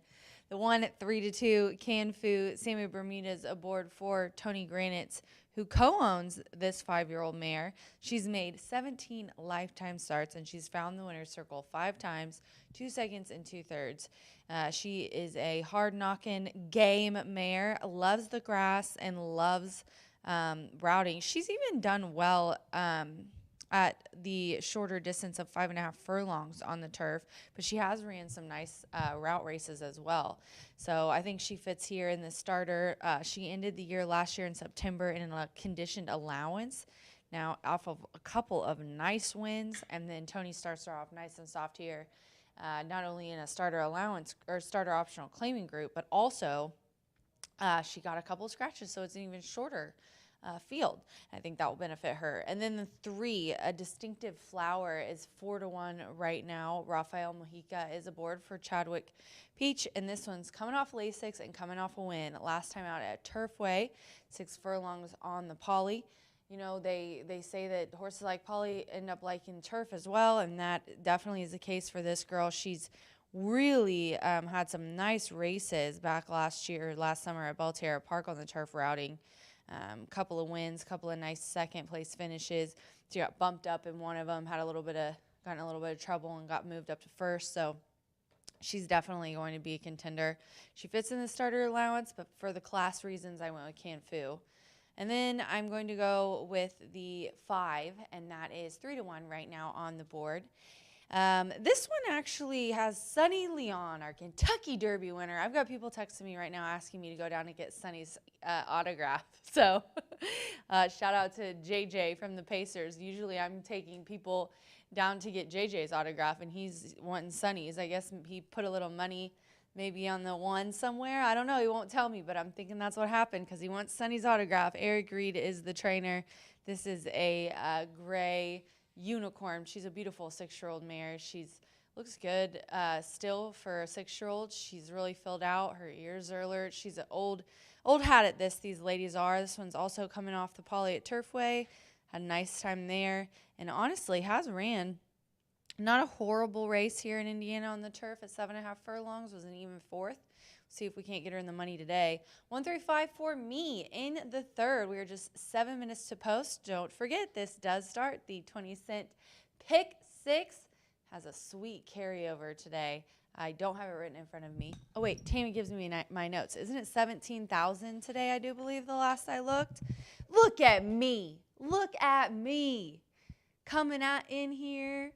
And $17,105.90, ladies and gentlemen. Get your tickets in. Get them in fast for the Pick 6 Straight Fire Jackpot Wager. 7 minutes to the third. Good luck.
The horses stepping onto the track now for race 3, our first turf race of the day, carded over the mile. Turf firm, here in a field of 5. 5 for this filly and mare's turf. Scratch 2 Pretty Assets and 4 Palas Athene. Scratch the 2 and the 4. No superfecta wagering. Win, place, show, exacta, trifecta. Double pick 3. 20-cent Street Fire 6 jackpot stands at $17,105. Scratch the 2 and the 4. 6 El Que du Jaguarete races with bar shoes. Bar shoes on the 6. El Que du Jaguarete. Turf firm. 4 minutes to post time. 4 minutes to get a bet on.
Two minutes to post time. 2 minutes to the turf mile.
We're now just 1 minute away from post time for this filly and mare's turf mile. Firm and fast here at Horseshoe Indianapolis, started the 20-cent Street Fire 6, where the jackpot stands at $17,105. The Street Fire 6 jackpot. Firm and fast, and the turf mile due off in a minute.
The horses are approaching the starting gate.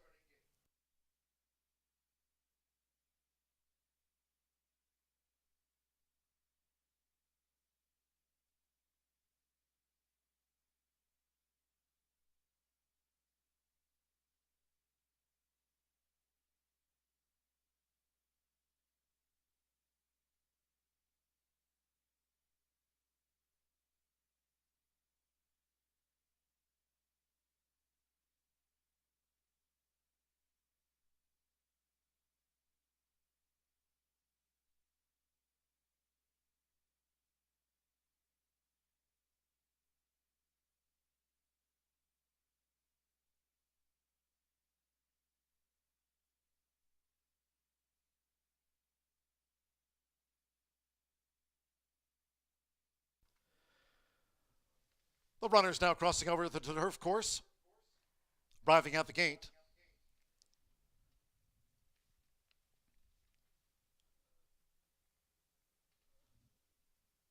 It is now post time.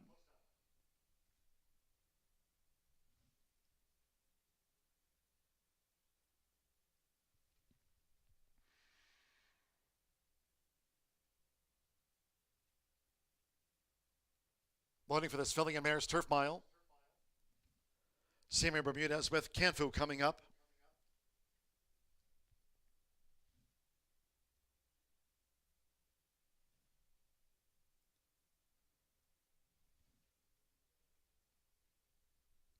Here's Canfu. Can the man mare.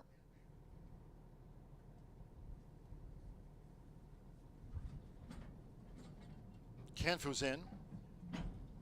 Rafael Mojica Jr. with Distinctive Flower.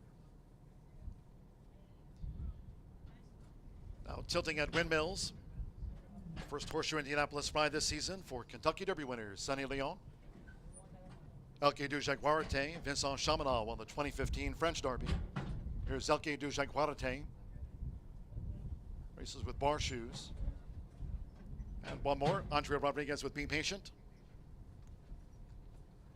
Over the mile, turf firm. They're in the game. And they're off.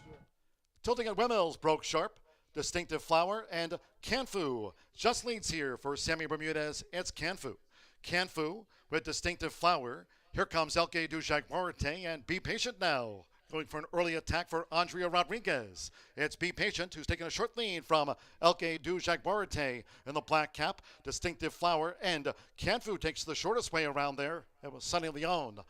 Dropping back to last is Tilting at Windmills as the filly and mares go to the back of the course. The first two of 8 furlongs in 23.94 seconds, just inside 5 furlongs to run. It's Be Patient, and toward the inside for Rafael Mojica Jr. Distinctive Flowers taking a short lead from Be Patient, who's pressing that right along to 4 furlongs from home.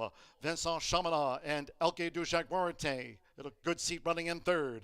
Then toward the inside is Tilting at Windmills the Gray, and with Sammy Bermudez, Canfu is outside that. Half mile in 47.65 seconds as they now traverse the far side of the Horseshoe Indianapolis course. It's Distinctive Flower, 3/4 length. Be Patient looking to stay this pace coming toward the quarter pole. Elke du Jaguarete getting a good toe into this, and Canfu circles them on the far outside. And toward the inside, Tilting at Windmills is looking for a way through. Coming down toward the final furlong, 3/4, 1 minute 11.24 seconds. It's Elke du Jaguarete who leads past the 16th from a staying on Tilting at Windmills and Canfu, but close to home with Vincent Chaminade. It's Elke du Jaguarete who takes the mile. Beats Tilting at Windmills by better than 4. Canfu from Distinctive Flower and Be Patient tailed off.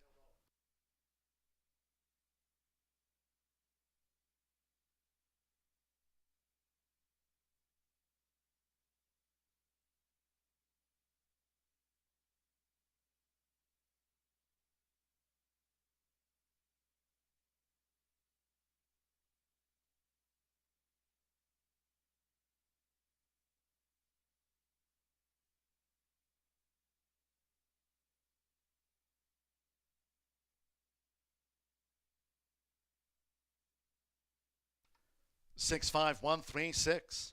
Elke du Jaguarete at 3-2 was first. 5 Tilting at Windmills. 5-2 second. 1 Canfu.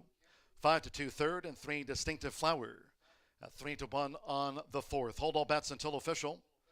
Filly and Mare's Turf Mile, 135.15. Won the 2015 French Derby. Did Vincent Chamonix. His first Horseshoe Indianapolis success. Here for Ignacio Correas IV. Comes with the public purse mare. The Brazilian-bred Elke du Jaguarte takes the mile at 3-2.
Victoire for Vincent Chamonix.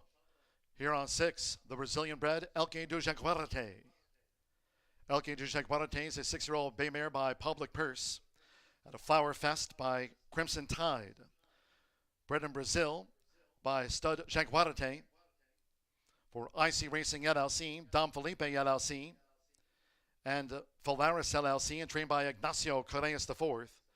Horseshoe Indianapolis congratulates the winning connections of the Brazilian-bred mare Elke du Jaguarte. Takes out the mile, 135.15. Results in after race 3. Pick 3 paid $152.40. 6-5 exact at $12.40, 50-cent trifecta. 6-5-1, $5.95. 6-6 double paid $200.40. In the Turf Mile, 2 and 4 were non-runners. Favorite first. 5 ran, 135.15 for. In the fourth, start to the 50-cent pick 5, scratch 3, Blue Norther. Scratch 3, 6, OP Firecracker. The ownership should read Blackwood Stables of E.J.M. McFadden Jr. Blackwood Stables, E.J.M. McFadden Jr., the principal. The ownership of record for 6, O.P. Firecracker. Exacta, trifecta, superfecta, double pick 3, and start to the 50-cent pick 5. No pentafecta bets on race 4. No 10-cent grand high 5, scratch 3. Post time in 24 minutes at 4:04, fast and firm.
They're in the game. And they're off. Tilting at Windmills broke sharp. Distinctive Flower and Canfu just leads here for Sammy Bermudez. It's Canfu. Canfu with Distinctive Flower. Here comes Elke du Jaguarte and Be Patient now. Going for an early attack for Andrea Rodriguez. It's Be Patient who's taking a short lead from Elke du Jaguarte in the black cap. Distinctive Flower and Canfu takes the shortest way around there. It was Sunny Leon. Dropping back to last is Tilting at Windmills as the filly and mares go to the back of the course. The first two of 8 furlongs in 23.94 seconds, just inside 5 furlongs to run. It's Be Patient and toward the inside for Rafael Mojica Jr. Distinctive Flowers taking a short lead from Be Patient, who's pressing that right along to 4 furlongs from home. Vincent Chaminade and Elke du Jaguarte at a good seat running in third. Then toward the inside is Tilting at Windmills the Gray, and with Sammy Bermudez, Canfu was outside that. Half mile in 47.65 seconds as they now traverse the far side of the Horseshoe Indianapolis course. It's Distinctive Flower, 3/4 length. Be Patient looking to stay this pace coming toward the quarter pole. Elke du Jaguarte getting a good toe into this, and Canfu circles them on the far outside. And toward the inside, Tilting at Windmills is looking for a way through, coming down toward the final furlong, 3/4, 1 minute 11.24 seconds. It's Elke du Jaguarte who leads past the 16th from a staying on Tilting at Windmills and Canfu, but close to home with Vincent Chaminade. It's Elke du Jaguarte who takes the mile. Beats Tilting at Windmills by better than 4. Canfu from distinct.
Well, I am glad. I mean, thanks God that I stay healthy because that's the main thing. After I got hurt twice, I know after I come back of the races, I just glad to be here.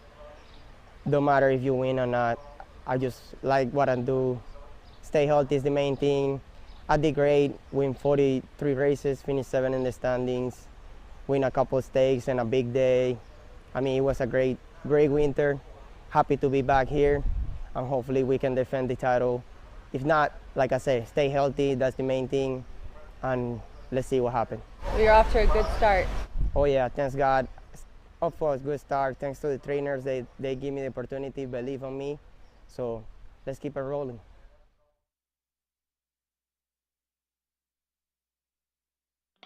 Feel the excitement with TwinSpires.com, the official betting partner of the Kentucky Derby and Breeders' Cup. With TwinSpires.com, place legal wagers and watch live horse racing wherever you are on any device. Sign up, play, and win today. New players use promo code FREE100 on sign up to start your $100 bonus. With TwinSpires.com, you can bet on horse racing. Get the TwinSpires.com app to receive special offers and the most up-to-date information. Terms and conditions apply. Void where prohibited. Please wager responsibly.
Just 12 minutes away from race number 4, which kicks off today's low takeout pick 5. 11.99% takeout, less money taken out, more money returned to the bettors. We saw last night a couple favorites came home to score. You had some reasonable priced horses and still paid just under $1,000. In fact, earlier this season, paid over $50,000. We had another time where it paid $20,000, and I thought it was challenging to find a single in this sequence. Now, we do kick off race number 4 on the main track. 1 mile and 70 yards is going to be the distance. Scratch number 3 as we kick off that first leg of the pick 5, and also finish out the pick 4. You had a 24-1 shot come home mixed in with 2 favorites, and I think the lowest pick 4 payout over $500 to the 4 and number 6, your current favorite, right behind at about $540. Those pick 4s continue to pay great. We'll have another pick 4 kicking off in race number 5, but this one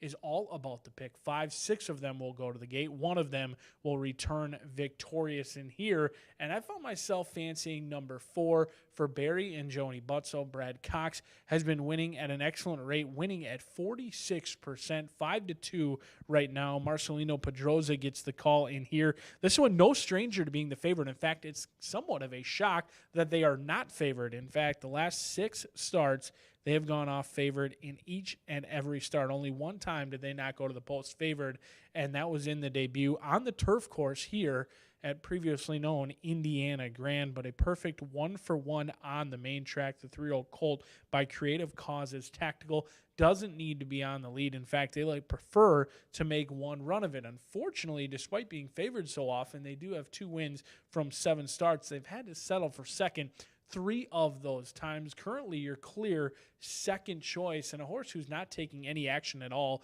is actually right next door, getting saddled right now, 11-1 on First Glimpse. Despite the scratch, 5-1 morning line, currently double that at 11-1 for First Glimpse, who goes out for Carlos Silva. He hasn't sent a ton of them to the track, but they've all been consistent.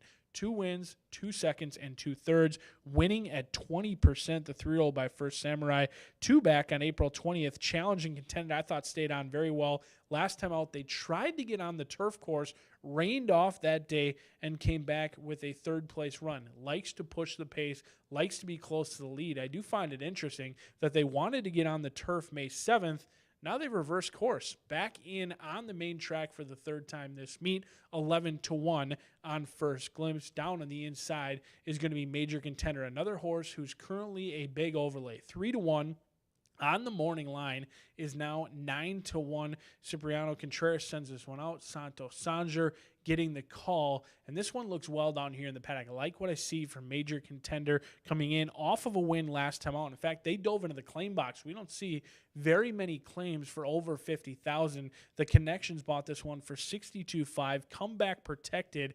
But unfortunately, like we talked about earlier with the claim from Maggie Moss, the Connections claimed in a maiden race, went off as the even money favorite, and they lose that condition. They come back for non-winners of 2 in here, looking to jump up in class and still get that very same purse money reward. But it is a tough task trying to win 2 in a row. Taking a jump up in class from maidens to horses that have all won is a lot to ask, and a little bit chilly right now on the board. First start off the claim, trying to improve a horse off of Brad Cox is certainly no easy task, but they are 9-1 on the board. Camp David also 2-1 in the mix. A field of 6 kicks off this pick 5, and we'll take a look at my pick 5 ticket. I thought this was a challenging race. As you can see, the bettors are having a difficult time narrowing it in. So a race like this, I'm either going to try and spread out. There's really no price to be had in here.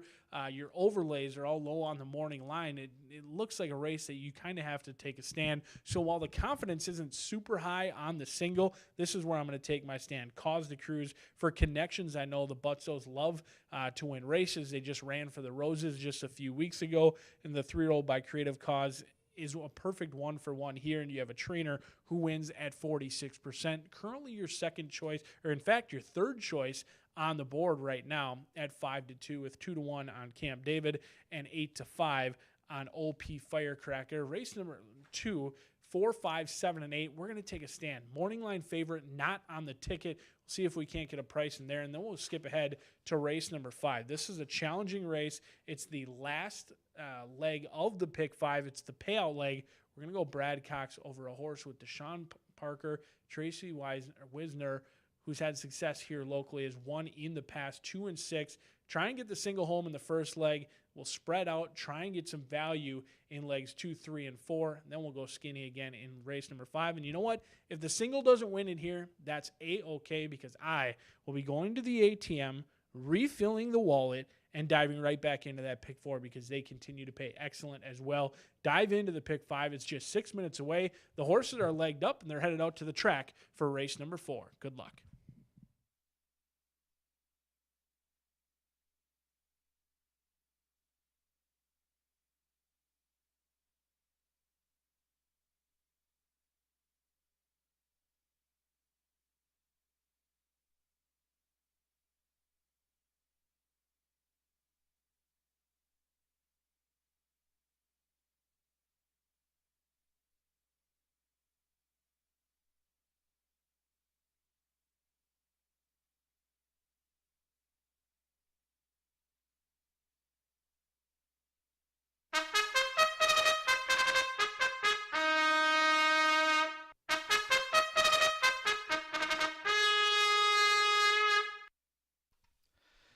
The horses coming onto the track now for the 4th race. This race will be run at 1 mile and 70 yards, a field of 6. Scratch 3, Blue Norther. Scratch the 3. 6, OP Firecracker. The ownership should read Blackwood Stables of E.J.M. McFadden Jr. Blackwood Stables, the ownership of record for 6, OP Firecracker. Race 4 features Exacta, Trifecta, Superfecta, Double Pick 3, 50-cent Pick 5, Fast and Verb. 5 minutes to post time. 5 minutes.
We're now 1 minute away from post time.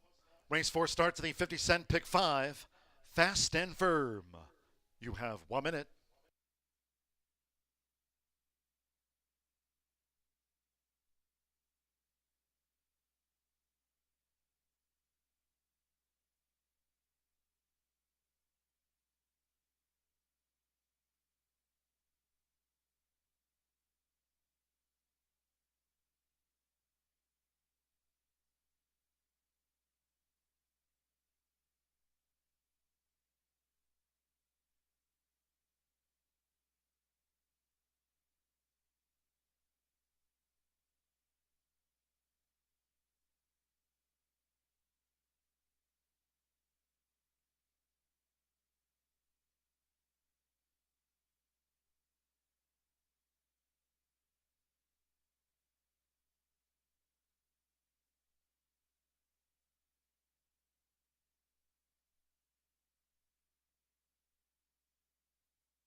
The horses are approaching the starting gate. Last call for the 50-cent pick 5. Going down to the 1 mile, 70-yard start for race 4, Fast and Firm. Nearing the gate.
The horses have reached the starting gate.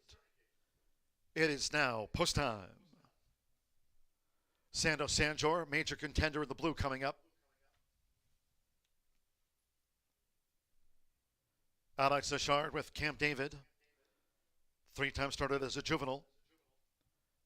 Camp David has joined major contender. Now Marcelino Pedroza Jr. with Cause to Cruise. First run since the fairgrounds.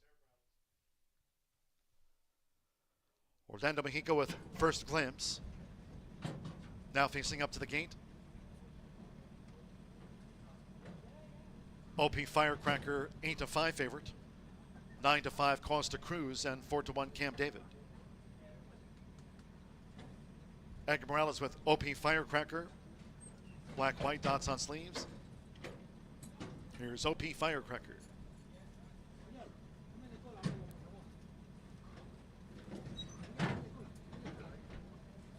At 1 mile, 70 yards, stand by one more. Rodney Prescott with Down Cold. Good luck if you have a pick 5 bet on. They're in the gate.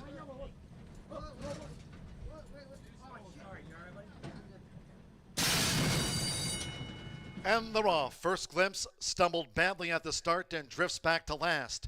Major Contender broke sharp for Santo Sanjor.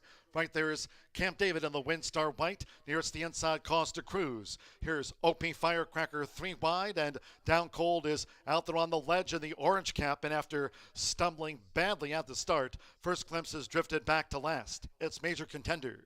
Smooth sailing on the lead here for Major Contender, who leads by 3/4 of length. First run of 2022 for Camp David, who's right there. OP Firecracker in the black cap, and Down Cold is covering a lot of ground, but in range, making this backstretch run. Marcelo Pedrosa Jr. has Costa Cruz, biding his time toward the inside, and First Glimpse remains last of the 6. The opening quarter, 24.90 seconds now in the shadow of the half-mile pole. It's Major Contender, who continues to dictate terms to a close Camp David, with Down Cold racing a wide third. As they enter the far turn, Costa Cruz, OP Firecracker, and First Glimpse remains the back marker. The front runner, Major Contender, takes them through a half-mile split in 48.96 seconds. Now ganging up on Major Contender. OP Firecracker on the outside. Down Cold. Nearest the inside is Camp David. Costa Cruz looks to pick up Major Contender, who's lost ground toward the inside. And First Glimpse is last as these 3 rolls straight and away. 3/4, 1 minute 13.96 seconds. OP Firecracker and a game Camp David, who digs in doggedly toward the inside as they come past the 16th with Alex Achard. It's Camp David, and Camp David comes back on top. Thwarts OP Firecracker. Costa Cruz 3rd, and Down Cold finished 4th.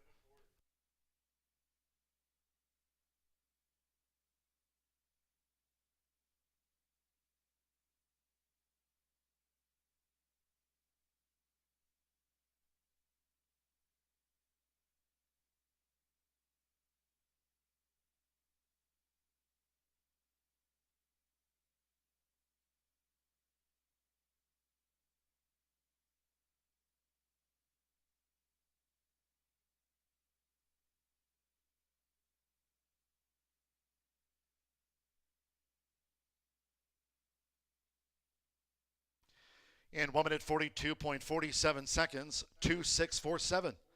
The running order after race 4 to Camp David. At 9-2 first, making his 3-year-old seasonal bow. 6 OP Firecracker at 8-5, denied by Camp David. 4 Costa Cruz, 8-5 third, and 7 Down Cold, 14-1 on the 4th. Hold all bets until official, 142.47. Well, French jockey Vincent Chamonix won the Filly and Mares Turf Mile with Elke du Jaguarte. Here, Alex Achard with Camp David for Rudolph Brissett. 9-2 Camp David, 142.47.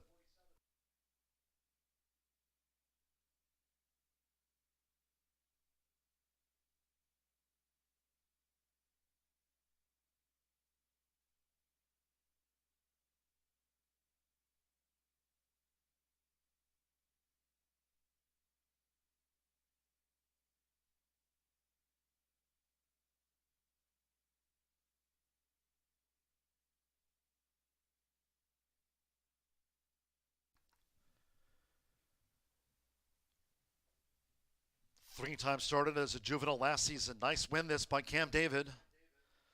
9-2 and 142.47, making his sophomore seasonal bow with Alex Achard.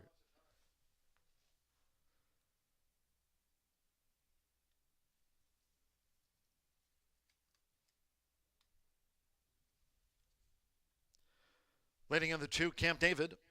The winning jockey, Alex Achard.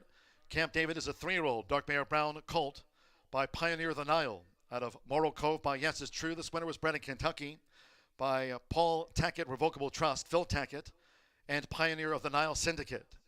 Rudolph Brissett trains for Windstar Farm LLC and Sienna Farm LLC. Horseshoe Indianapolis congratulates the winning connections of Camp David.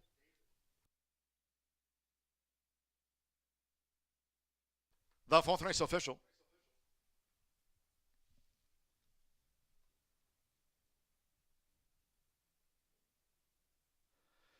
$11.20 to win on Camp David. 2-6 exacta, 37.80. The 10-cent superfecta, down cold, finished fourth, raced wide. 2-6-4-7, 10-cent superfecta, $21.64. Pick 3, $266.15. 50-cent trifecta. 2-6-4 paid $21.10.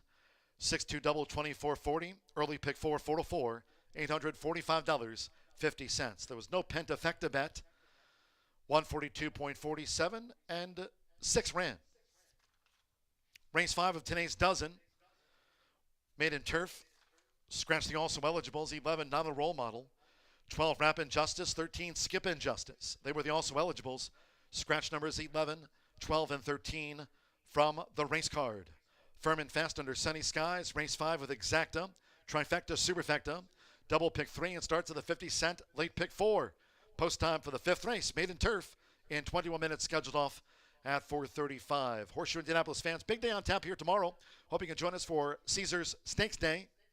Wednesday post time, 2:30. Thursday card off at 3:30.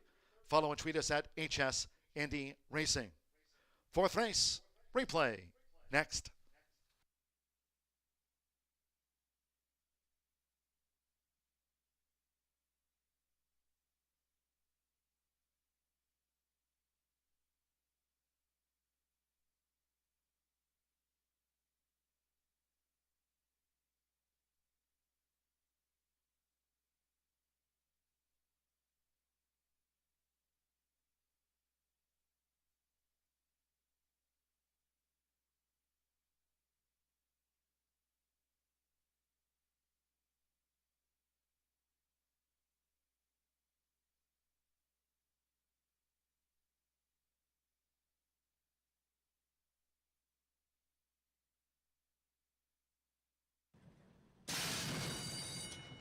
And they're off. First Glimpse stumbled badly at the start and drifts back to last.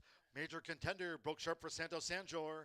Right there is Camp David in the Windstar White. Nearest the inside, Costa Cruz. Here's OP Firecracker 3 wide, and Down Cold is out there on the ledge in the orange cap. And after stumbling badly at the start, First Glimpse has drifted back to last. It's Major Contender. Smooth sailing on the lead here for Major Contender, who leads by 3/4 of length. First run of 2022 for Camp David, who's right there. OP Firecracker in the black cap, and Down Cold is covering a lot of ground, but in range, making this backstretch run. Marcelo Pedrosa Jr. has Costa Cruz, biding his time toward the inside, and First Glimpse remains last of the 6. The opening quarter, 24.90 seconds now in the shadow of the half-mile pole. It's Major Contender, who continues to dictate terms to a close Camp David, with Down Cold racing a wide third. As they enter the far turn, Costa Cruz, OP Firecracker, and First Glimpse remains the back marker. The front runner, Major Contender, takes them through a half-mile split in 48.96 seconds. Now ganging up on Major Contender. OP Firecracker on the outside. Down Cold. Nearest the inside is Camp David. Costa Cruz looks to pick up Major Contender, who's lost ground toward the inside. And First Glimpse is last as these 3 rolls straight and away. 3/4, 1 minute 13.96 seconds. OP Firecracker and a game Camp David, who digs in doggedly toward the inside as they come past the 16th with Alex Ashard. It's Camp David, and Camp David comes back on top. Thwarts OP Firecracker. Costa Cruz third, and Down Cold finished 4th.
11 minutes to the 5th race, and it is Twitter Pick Day. Well, every Tuesday is.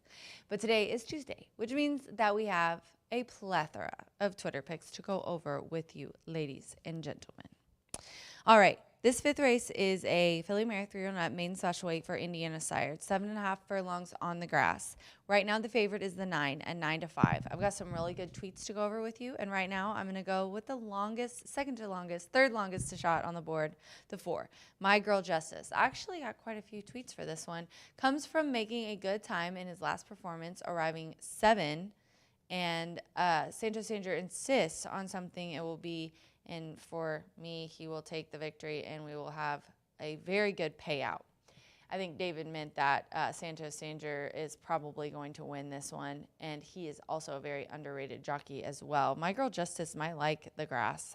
She's tried dirt plenty of times. She's never been better than 3rd. So this is one of those horses that, even though it doesn't have any form, could take to the grass like a duck does to water.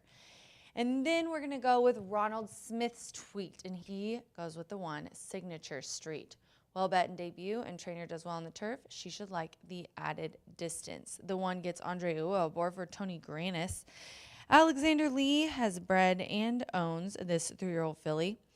Coming off of its first start ever, lifetime start, was on April 26th. It ended up 5th in an 11-horse field. But if you look, had a little bit of trouble, broke in at the start, which is key here. And I think that this one's going to improve vastly off that and might like trying turf for the first time. And then we're going to go to our next tweet from Kenneth. Kenneth is a long-time Twitter Tuesday participant, and he sent us this tweet for the 6, who right now is at 25-1. She's a Clever Justice. It's a long shot day here on Twitter Picks. Surface change should be ideal. Her mother won over $290,000 on the turf. Love those statistics. So hope this is the ticket for her to break her maiden. Morales stays aboard as well. I also like that. Joshua Morales is coming back for the 2022 season. He tried her a couple times, had a nice second and maiden claiming for 20, so she might need a little bit easier, but this is definitely one that you can include in exotics, especially off that nice little tidbit about 2 Clever by half, winning almost $300,000 on the grass. And then I included the 7, which is 27-1. As I said, this is just long shot day. Nora's Star. Chris Voxicus sends us this tweet. The distance and surface are a better fit. Sire won 2 grade 3s and placed multiple times at a mile and 16th on turf in graded company.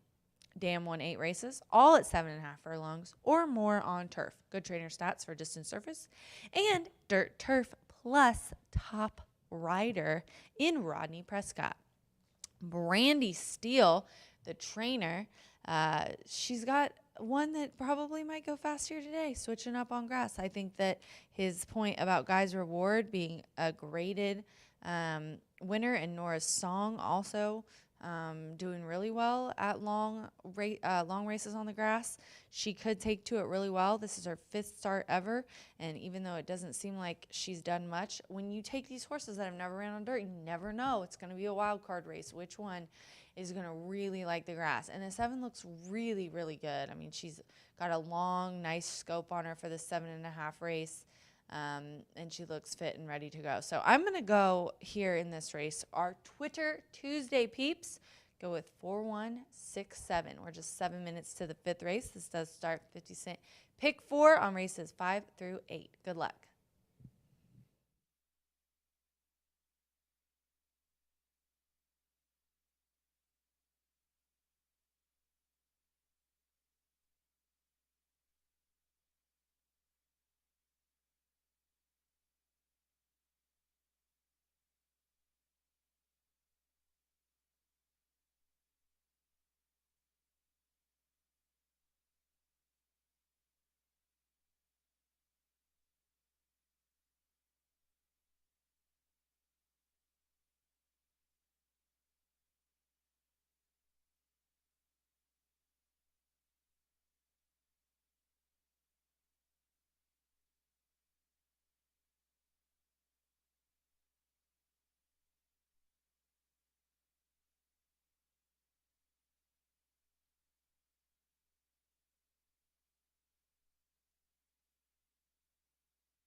The horses are coming onto the track now for the 5th race.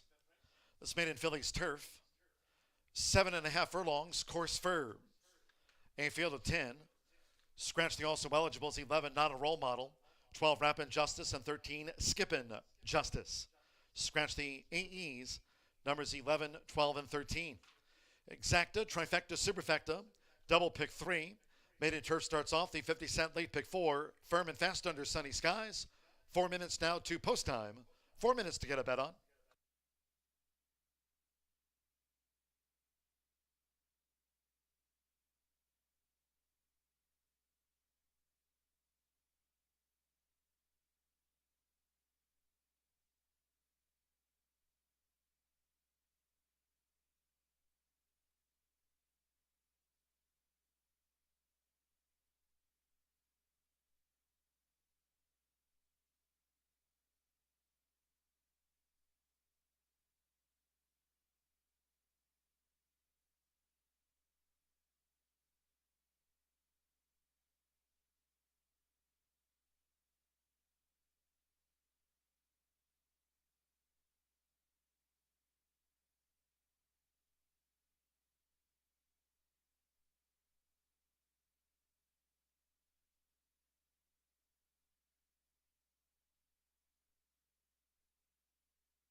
This maiden Phillies turf starts off the 50-cent late pick 4. 1 minute.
The horses are approaching the starting gate.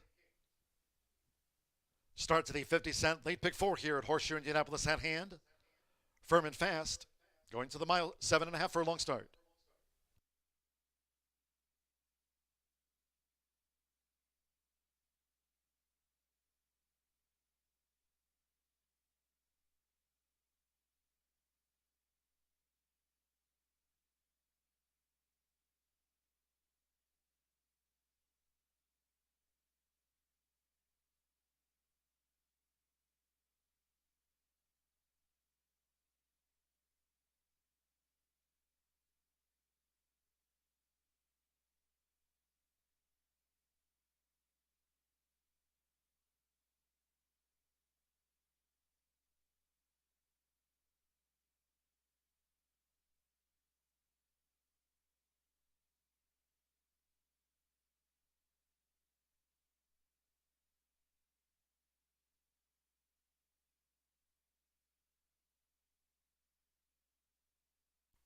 Arriving at the gate, it is now post time.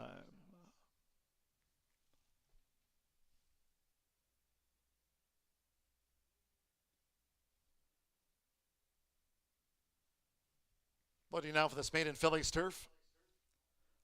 Andre Soloma with Signature Street. Josh Morales, She's a Clever Justice coming up in the blue.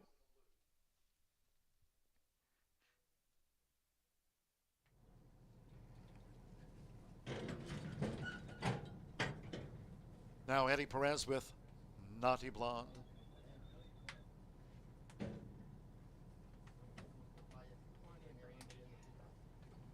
Rodney Prescott, Norris Star drew 7 in the black. Naughty Blonde is in. McKenna Anderson with Squeaker, green, white diamond belt. Marcelo Pedrosa Jr., Amazingness, went it well. Santa Sandro with My Girl Justice. Apprentice Andrea Rodriguez with Bickermans coming up. 2 back. Sean Parker, Eulalia drew 5. Amazingness 5-2 favorite. 1 more. Albin Jimenez with Handful of Carrots at 7.5 furlongs.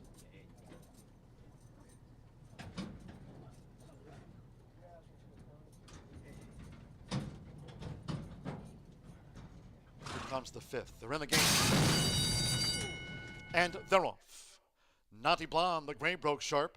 Signature Street. Squinker is a forward factor, and Eulalia gets position and comes to take on Squinker as they vie early, heading toward the first turn. It's Squinker right there, Eulalia, Norris Star in the orange cap, and Beckermans is wide as they round the first turn. Naughty Blonde broke sharp, now 5th upon settling as they go to the back of the course. Then between horses, She's a Clever Justice, who's joined out wide by Handful of Carrots. Signature Street rides the rail. Amazingness is running second to last. And My Girl Justice trails the maiden Phillies turf, where the quarter went past in 24.14 seconds, and they have a half mile to run. At the inside, it's Eulalia who just leads. Norris Star and Beckermans now coming up 3 deep uncovered there for Andrea Rodriguez as they head toward the far turn. Squeaker's running in 4th. Naughty Blonde is 5th, with She's a Clever Justice a wide 6th. Signature Street 7th, tight at the rail. Now here's Amazingness. Amazingness is picking up on the far outside with inside 3 furlongs to go. Then comes My Girl Justice, who just relegated Handful of Carrots to last. Half mile was 47.89 seconds off the turn. And it's Beckermans. Beckermans comes to take on Norris Star against the running rail with 1 furlong to go. Amazingness and toward the inside. She's a Clever Justice is next as they come down toward the final 16th. Shortly, Beckermans, Norris Star the rail, and here's Amazingness charging hard on the outside. Beckermans and Amazingness on the wire. Amazingness dove out right at the finish. Photo there with Beckermans, close call. Norris Star and She's a Clever Justice was after that.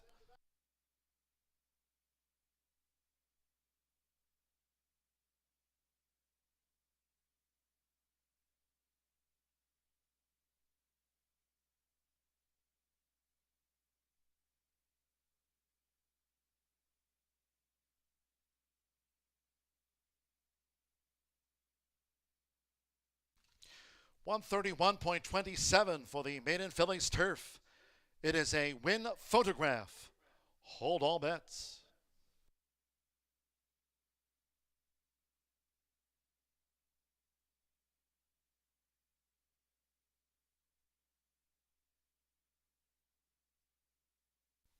Eight, 9, 7, 6, 8. Amazingness at 2-1 got up on the line. 9, Bickerman's denied. 7, North Star. 14 to 1/3, and 6, She's a Clever Justice. 8 to 1 on the fourth filly. 131.27, 8, 9, 7, 6. Make it 16 wins here this season for Marcelino Pedroza Jr. Here for R. Gary Patrick. Amazingness at 2 to 1, the favorite. Got up.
Stepping into the winner's circle, the 8 Amazingness with Marcelino Pedroza Jr. Amazingness is a 3-year-old bay filly by Notional. And a Vietnam Star by Eddington. Bred in Indiana by Gary Patrick. Owned and trained by breeder Gary Patrick. Horseshoe Indianapolis congratulates the winning connections of Amazingness. 2 to 1 favorite. Got up in time. Takes the maiden at 131.27.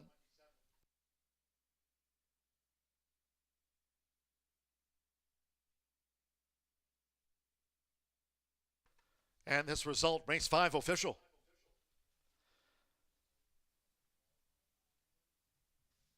The A9 Exacta paid $38.20. Pick 3, $24.25. Pick 3 on races 3, 4, and 5. 50-cent trifecta. 897 paid $92.90, 2-8 double 51.20, and the 10-cent superfecta, $82.06. The superfecta pays with She's a Clever Justice 4th, 8976 for the superfecta. And that maiden Phillies turf. Favorite was first, 10 ran, 131.27. Race 6, halftime of today's 12-race card. Caesar Stakes Day here tomorrow off at 2:30. Race 6, maiden sprint. No changes, all 9 run. No changes in the next one. Exacta, trifecta, superfecta, double pick 3. Post time in 19 minutes. Race 6 will be off here at 5:05.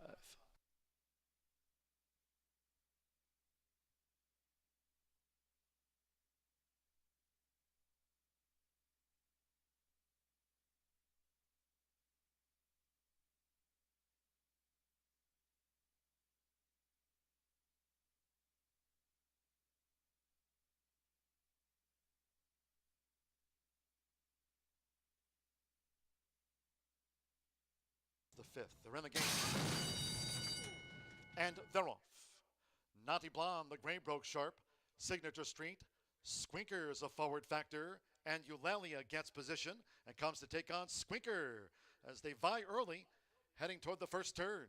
It's Squinker right there, Eulalia, North Star in the orange cap, and Beckermans is wide as they round the first turn. Naughty Blonde broke sharp, now 5th upon settling as they go to the back of the course. Then in between horses, She's a Clever Justice, who's joined out wide by Handful of Carrots, Signature Street rides the rail. Amazingness is running second to last. And My Girl Justice trails the Maiden Fillies turf, where the quarter went past in 24.14 seconds, and they have a half mile to run. At the inside, it's Eulalia who just leads. Norris Star and Beckerman's now coming up 3 deep uncovered there for Andrea Rodriguez as they head toward the far turn. Squeaker's running in 4th. Dante Blonde is 5th, with She's a Clever Justice a wide 6th. Signature Street 7th, tight at the rail. Now here's Amazingness. Amazingness is picking up on the far outside with inside 3 furlongs to go. Then comes My Girl Justice, who just relegated Handful of Carrots to last. Half mile was 47.89 seconds off the turn. And it's Beckermans. Beckermans comes to take on North Star against the running rail with 1 furlong to go. Amazingness and toward the inside. She's a Clever Justice is next as they come down toward the final 16th. Short lead Beckermans, North Star the rail, and here's Amazingness charging hard on the outside. Beckermans and Amazingness on the wire. Amazingness dove out right at the finish. Photo there with Beckermans, close call. North Star.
What a frenzied finish in race number 5 as it came down to a photo to determine the winner. But amazingness gets the job done, and Bickerman's going to have to wait for start number 17 for that to be hopefully the lucky day, as we're 10 minutes away from race number 6. And here, no scratches, no changes. A field of 9 will go to the gate, all looking for their first career victory. And here, a maiden claiming race. 9 of them will contend. I think half the field wants to be on or near the lead. In fact, the 6, 7, 8, and 9 all look like they want to press the front. Currently taking all the action is number 7 in 10. 3 to 5 right now, taking plenty of money into that win pool. Deshaun Parker gets the call in here for Michelle Elliott, as she owns and trains Elliott Racing. Michelle Elliott, the Florida bred, does have to contend with some other speed in here, but looks to be the quickest of the group. In fact, last time out went 22.86. Number 6 exits races going 2 turns. Number 8 did set the pace early last time out, but almost a full second slower in 23.33 for Prince Shim. I think intend looks to be the speed of the speed in a race where there is going to be a lot of horses vying for the front end in here. There's an opportunity that these horses may all tire out, the race falls apart, and could be a long shot. But right now, Intend taking a ton of action, 3 to 5 for Michelle Elliott. 0 for 6, 2 second place finishes. The apprentice rider off, Deshaun Parker on. This one went off at 8 to 1 last time out and really ran a winning race that day. Ran too good to lose, only lost by half length, but turning for home had a 2-length lead, and this one looked like it was home and cooled out. Anyone who backed Intend that day was already heading to the teller to collect their money, but not so fast as they got ran down that day by Reccarino. Intend 4 to 5 looks excellent down here in the walking ring, but going to have to deal with the good-looking Nobel on the outside, post position number 9. Another one who has speed, has shown that speed down at Florida, but in one career start here at Horseshoe Indianapolis, was void of early speed. In fact, broke 5th in a 8-horse field and didn't particularly like being behind horses. This is a horse who wants to be on the lead, and if you draw a line through that last race here at Horseshoe Indianapolis, I do believe the roles will be reversed. This horse will be 4 to 5 versus 9 to 1 right now for Noble. The bettors are obviously jumping off. They do exit the same race, lost to Intend by quite a few lengths that day, but went off at 2 to 1. This one took more action.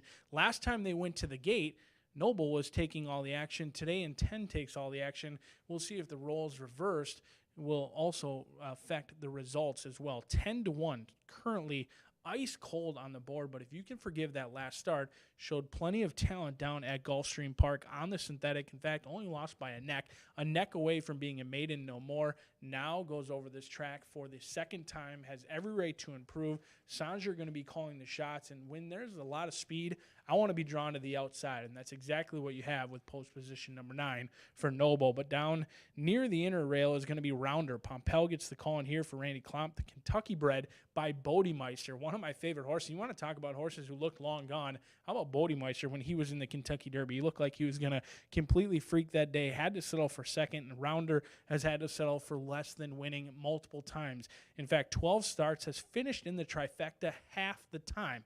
Loves to hit the board, doesn't always love to win, hasn't been seen for some time. In fact, last year they tried 2 turns on the turf, but this will be the easiest class level they've ever seen. They've never been in for a tag this low. Should appreciate being in with class relief today. Randy Klopp doing an excellent job. He's winning at 20%, and he's also doing so off the layoff. 20% off of long layoffs, similar to Rounder. 4 to 1, currently 8 to 1 because all the money is on number 7 in 10. 4 to 5, the one to cash 7, 9, and 4 for me, as we're just 6 minutes away from race number 6. Plenty of more live racing action, and don't forget, we've got time trials coming up. Our last 4 races, quarter horse races on the day. Still plenty of opportunity to make a lot of cash right here at Horseshoe Indianapolis.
Maiden stepping onto the track now for race 6. This sprint over the 5.5 furlongs, a field of 9.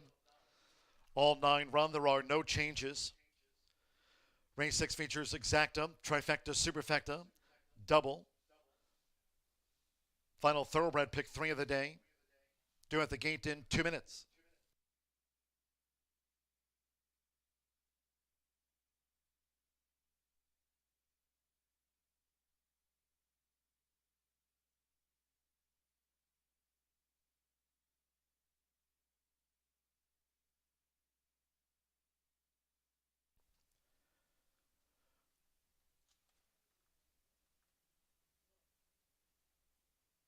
Fast and firm here at Horseshoe Indianapolis once again in this maiden sprint. All 9 run. There are no program changes. Following our 8th race turf sprint, 4 trials for the Harley Green Derby over the 350 yards. Fast track with a tailwind. Harvey Green Derby trials, races 9 through 12 here at Horseshoe Indianapolis today. This maiden sprint due off in a minute.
The horses are approaching the starting gate.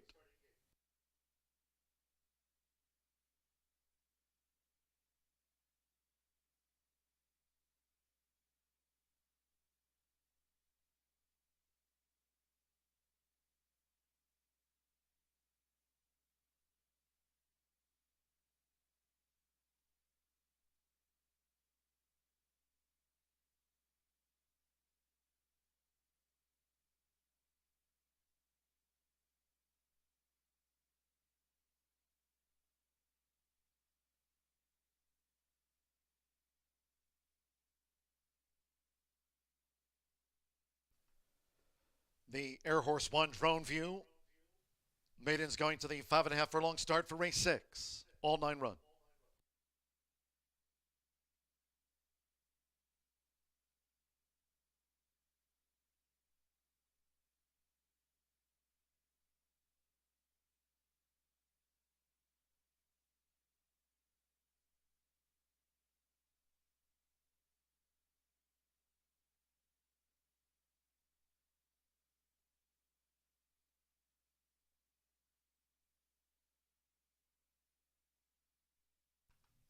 The horses have reached the starting gate.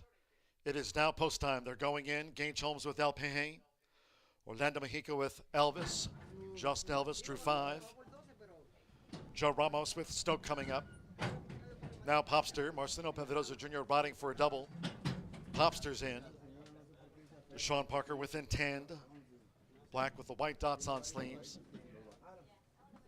Eddie Perez with Mechanicville drew 3. Tommy Pompel, Rounder coming up. Rounder's in. Waiting for Intend. Prince Shim and Noble will be last. Intend has joined the line. 6-5 favorite. Intend to take out a sprint. 3-1 Stoked. 5-1 El Peje has the round draw. Now Andrea Rodriguez with Prince Shim.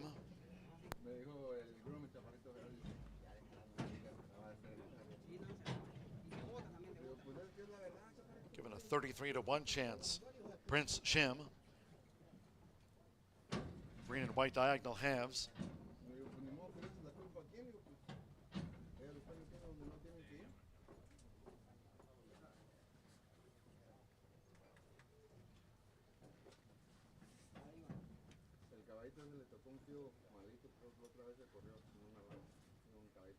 The sprint over the 5.5 furlongs. Sunny, fast and firm here at Horseshoe Indianapolis. This is the 6th of our 12 races on the day. Now Prince Shim has joined the line. So stand by. One more. Santo Sanjor and 9 times started. Noble. All in line.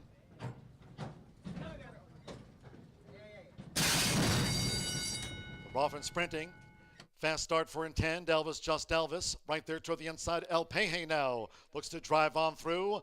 It's Intend, who's joined toward the inside by El Peje in the red cap with Prince Shim showing positional pace in 3rd. And then Stoked, 4th in between horses, joined out wide by Noble going past the half-mile pole. Elvis, just Elvis is next. Break it 2, then 2 in between horses. Rounder, who's looking to gain 3 furlongs from home. Mechanicville gaining on the far outside. And Popster has dropped back to last. The quarter 22.64 seconds at the 2.5. Here comes a move by Prince Shim. Prince Shim to take on Intend toward the inside as they straighten for home. And Stoked is now gearing up. Stoked in the black cap coming wide with El Peje toward the inside. They've straightened away. It's Intend who leads toward the inside. Intend driven now down toward the final furlong as Stoked comes up to engage Intend. And these two will battle for it past the 16th. It's Stoked. Stoked for Joe Ramos has taken charge under a confident ride. It's Stoked. And Stoked out to the maiden ranks from Intend. 3rd photo between Popster and Rounder. Then Mechanicville, El Peje, Prince Shim flattened. Elvis, just Elvis was after that, and Noble trailed home.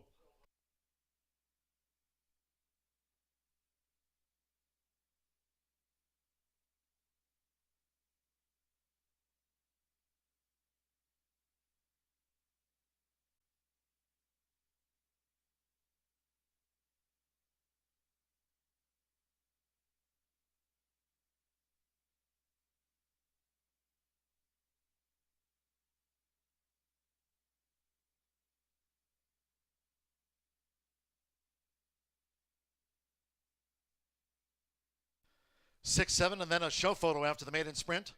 105.76. 6 Stoked. At 5-2 was first. 7 and 10. 8-5 favorite was the runner-up. After a photo for third, 2 Popsters. 7-1 gets the show dough. And 4 Rounders, 7-1 on the fourth. So it's 6-7-2-4. 5-2 over the 8-5 favorite. 7-1, both Popster and Rounder, third and fourth for the Superfecta. Joe Ramos, confident as could be. 5-year-old son of Orb gets off the mark in his 18th run here for Jeffrey Greenhill. It's Stoked who takes out the maiden.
Rain turning to the winner's circle, the 6 Stoked with Joe Ramos. Winner's a 5-year-old Ben Gelding by Orb. At Avena Jiff by Saintly Look. Bred in Kentucky by Jeff and Sherry Greenhill. Jeffrey Greenhill trains. Owned by the breeders Greenhill Racing Stables Incorporated of Sherry Greenhill et al. Horseshoe Indianapolis congratulates the winning connections of Stoked. Takes out the maiden, paying 5-2. Pick 3 returned $50.25. Pick 3 on races 4, 5, and 6. $50.25. 6-7 exacta, and even $31. 50-cent trifecta, 6-7-2, $46.70. 8-6 double, $26.60. $30.72. The 10-cent superfecta pays on 6-7-2-4. Rounder ran fourth in the maiden. 105.76. All 9 ran. Race 7 maiden turf mile. In the next one, no changes. All 10 run. No changes in the maiden turf mile. Race 7 of our dozen today features exacta, trifecta, superfecta, double pick 3, and the pentafecta bet. Scheduled off here, maiden turf mile at 5:35.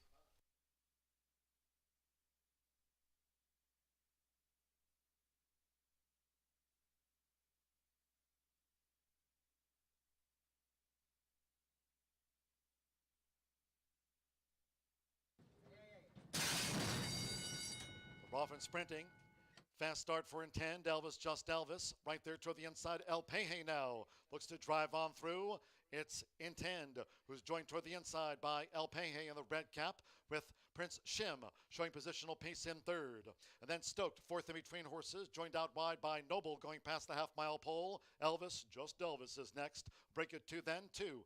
In between horses, Rounder, who's looking to gain 3 furlongs from home. Mechanicville gaining on the far outside. And Popster has dropped back to last. The quarter 22.64 seconds at the 2.5. Here comes a move by Prince Shim. Prince Shim to take on Intend toward the inside as they straighten for home. And Stoked is now gearing up. Stoked in the black cap coming wide with El Peje toward the inside. They've straightened away. It's Intend who leads toward the inside. Intend driven now down toward the final furlong as Stoked comes up to engage Intend. And these two will battle for it past the 16th. It's Stoked. Stoked for Joe Ramos has taken charge under a confident ride. It's Stoked. And Stoked out to the maiden ranks from Intend. Third photo between Popster and Rounder. then Mechanicville, El Peje,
Well, track announcer John G. Dooley here at Horseshoe Indianapolis.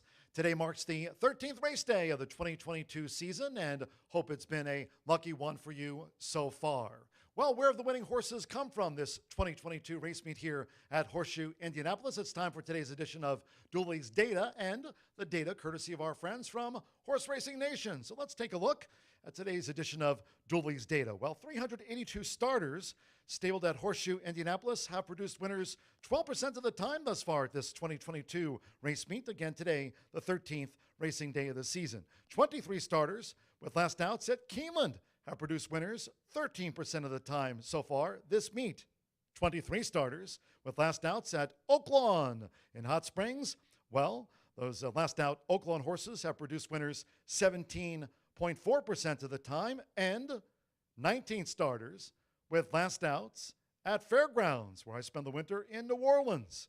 Well, those Fairgrounds starters here, 19 starters with last outs at the FG, have produced winners so far this meet at 21.1% of the time. So there's some Dooley's data, courtesy of our friends from Horse Racing Nation. Looking forward to having Ed DeRosa joining us here tomorrow for Caesars Stakes Day. Fast and firm here for Horseshoe Indianapolis, day 13 of the race meet. Again, hope it's been a lucky one for you, and good luck with all of your bets.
Seventh race here at Horseshoe Indianapolis. I guess I do need a countdown or an IFB maybe.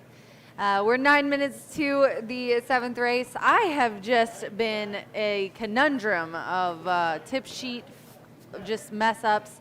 I've got 381 in this race. It's confirmed, and B has 682. Down here in the beautiful paddock, we're going to be down here tomorrow as well for Caesar Stakes. How do you think it's been playing out so far, B, this week? I think it's been great. I mean, so far the track's playing incredibly fair. The turf course is catering a little bit to speed on the front end. We'll see if we do get any rain that's scheduled, if it evens up a little bit. But it's just been so hot down here that it's gotten really dry, and all of a sudden you want to be near that lead. But earlier today we saw a horse come from off the pace as well. But I am excited that we've got turf racing back here at Horseshoe Indianapolis. Some big fields, some big payouts along the way. A mile is the distance here in the seventh race. A 3-year-old and up main special weight. We have 10 horses in this field, no scratches. We're going to start with B, as he's not actually here usually, so I still think you're the guest even though you're part of the team. Palmer's Pass is who he's going to go with on top. 8-1 in the morning line right now is 8-1. Odds very, very close. Sammy Bermudez, Jonathan Nance making the second off the layoff start, a key one, and moving up to main special weight ranks though. Yeah, just walked right in front of us. Looks excellent down here in the walking ring. Looks plenty fit.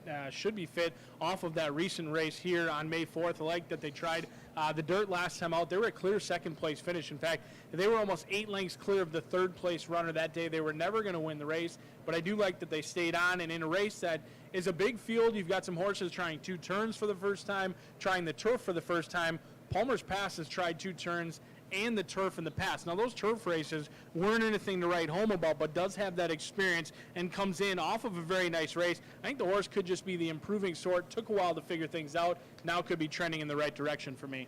And both of us went away from the heavy favorite at 3-5 right now, Bon Cher. This one in our both of our exacta spots. So we're going to go there next. Joshua Morales aboard for John Horan. Morales looking for his first win on the card. This one getting beaten just by a neck last time out. It was a tough beat, but that was on dirt.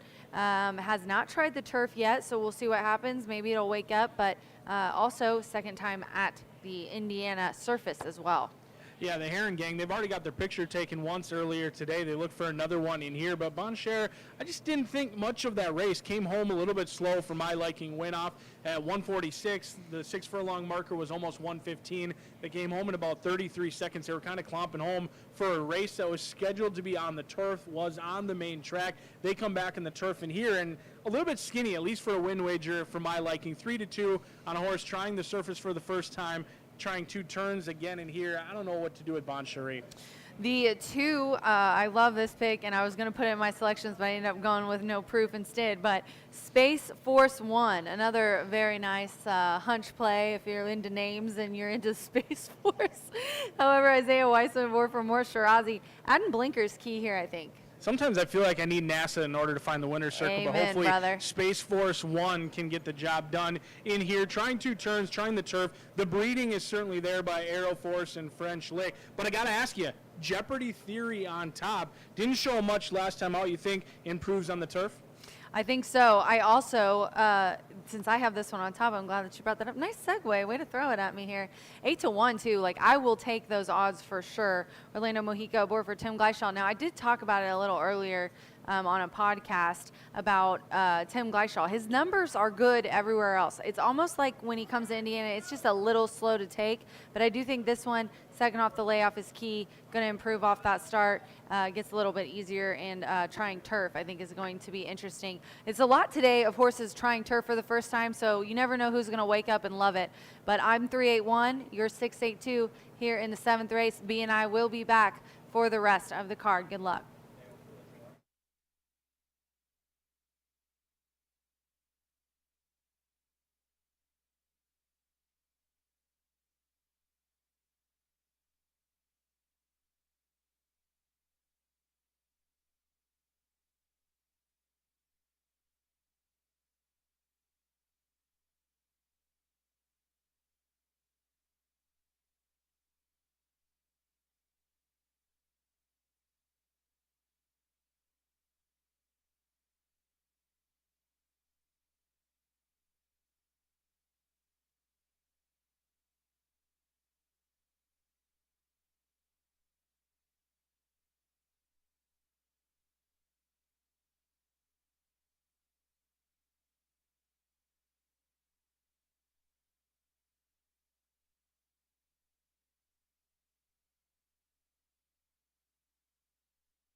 The horses coming onto the track now for the 7th race.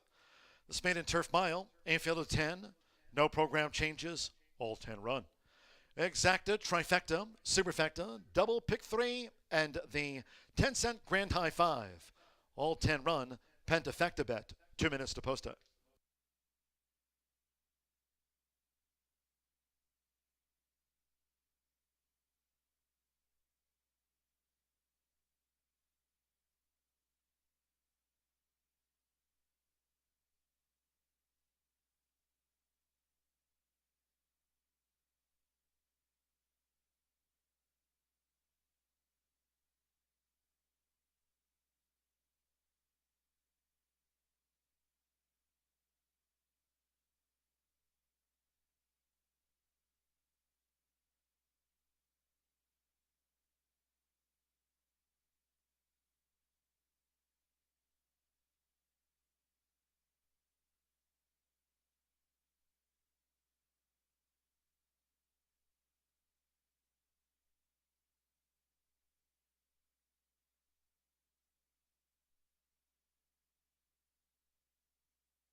This maiden turf mile due off in a minute.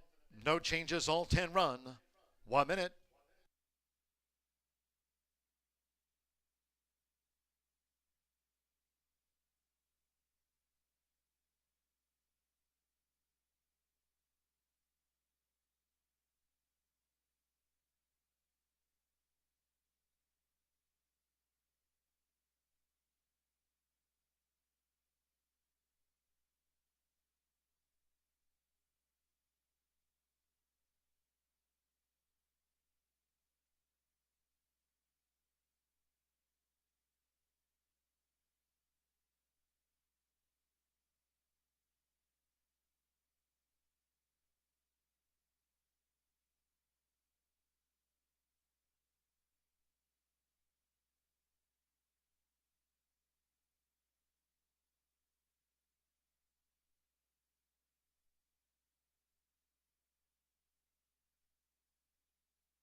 The horses are approaching the starting gate.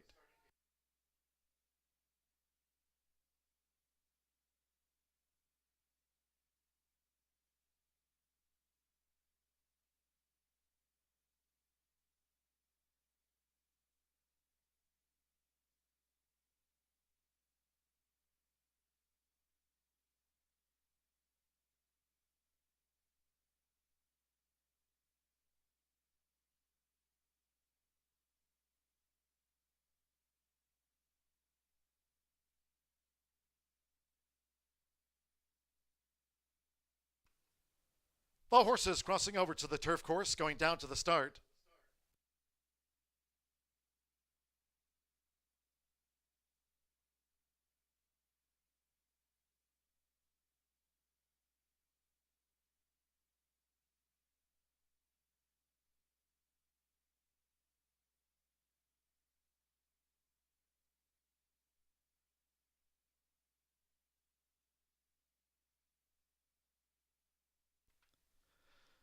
The horses have reached the starting gate. It is now post time. Loading for this maiden turf mile. No Proof. Joe Ramos riding for a double on the card. Sammy Bermudez, Palmer's Pass is coming up. Isaiah Wiseman with Space Force 1.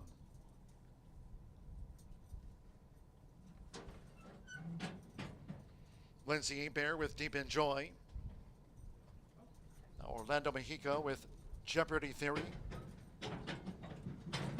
Josh Morales, Bon Cher. 3-2 favorite on Bon Cher. Quartet back. Andrea Rodriguez with Thunderbolt Zeus drew 4. Now McKenna Anderson with White Silver Sands like Deep in Joy, both for Jay Holden. Albin Jimenez with Cordell. Yellow red hoops. Stand by one more at the mile. Jose Riquelme, St. Zeke debuts.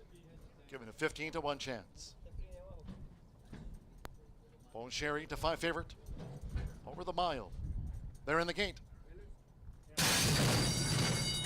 And they're off. Jeopardy Theory, No Proof. Space Force 1 takes closer the inside running rail. And here's Cordell now with an early bid. It's No Proof. No Proof narrowly. Joined toward the inside by Space Force 1. Thunderbolt Zeus now strides up to engage. No Proof out to the stretch with the gray. Jeopardy Theory in 4th. White Silver Sands is wide as they go to the back of the course. White Silver Sands now making progress. Cordell in the green cap. That's an early break of 4 more. To Palmer's Pass, who's settled, while 2 clear from Bon Cher with 5 furlongs to run. Still 5 more lengths back to Deep in Joy, who's running second to last. And the newcomer, St. Zeke Trails, the maiden turf mile. The quarter was 23.28 seconds. Heading past the half-mile pole, it's No Proof and Space Force 1.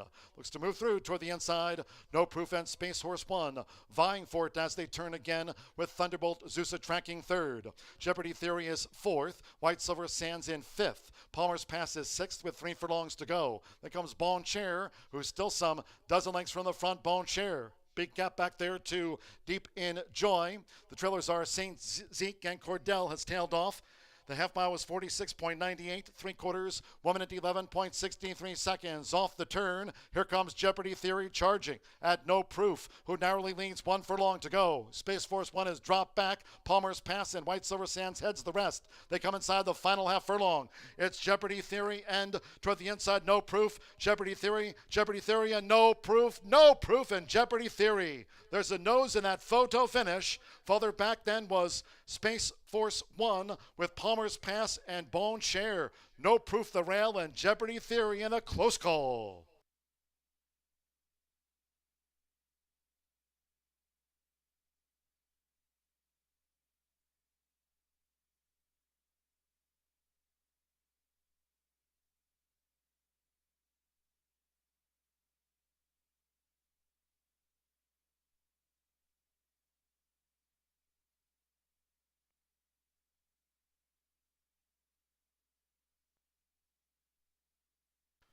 Good battle to the line in the maiden. 136.80. It is a win photograph. Hold all bets.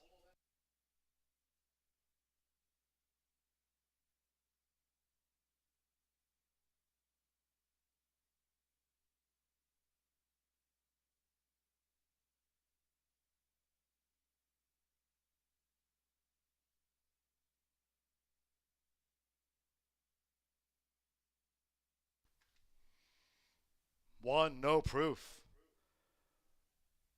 By the skin of his bay teeth. Over 3, Jeopardy Theory, a 3-1 denied in the maiden. 2, Space Force 1. 7-2 third and 6, Palmer's Pass. 7-1 on the 4th. No Proof. Joe Ramos double on the card here for John C. Schultz. 7-1, No Proof. Won a bobber.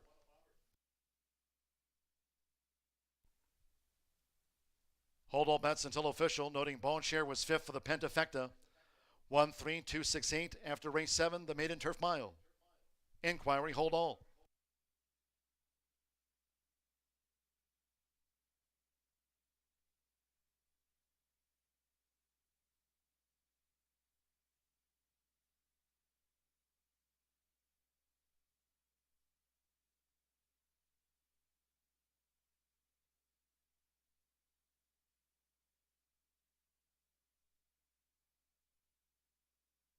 The steward's inquiry concerns the stretch run of the maiden turf mile. Inquiry here at Horseshoe Indianapolis into the stretch run of race 7, the maiden turf mile between the unofficial top 2, 1, No Proof, and 3, Jeopardy Theory.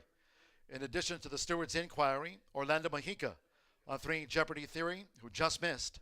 The rider of the 3 has claimed foul against Joe Ramos on 1, No Proof, alleging interference through the home run. Steward's inquiry, there's an objection. 3 against the 1. Hold all of your bets.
Once again, there's a steward's inquiry into the running of the maiden turf mile.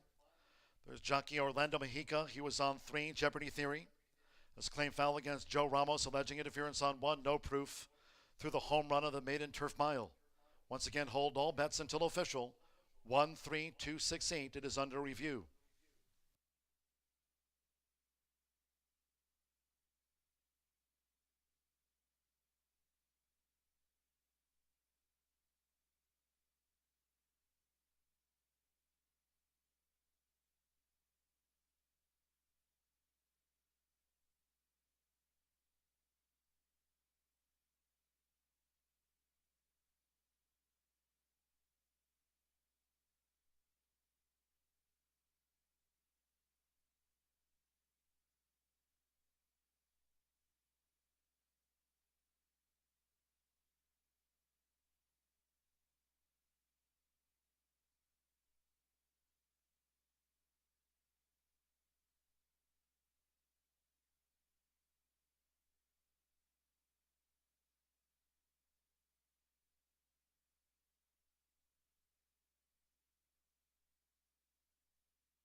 Your attention, please. The stewards have made a disqualification. The stewards have disqualified number 1, No Proof, from first, And we'll place the 1 No Proof second for coming out, bumping in the stretch run, 3 Jeopardy Theory. Number 1 No Proof has been disqualified from first and placed second for interference in the stretch run with 3 Jeopardy Theory. There was an inquiry into the stretch run of that maiden turf mile.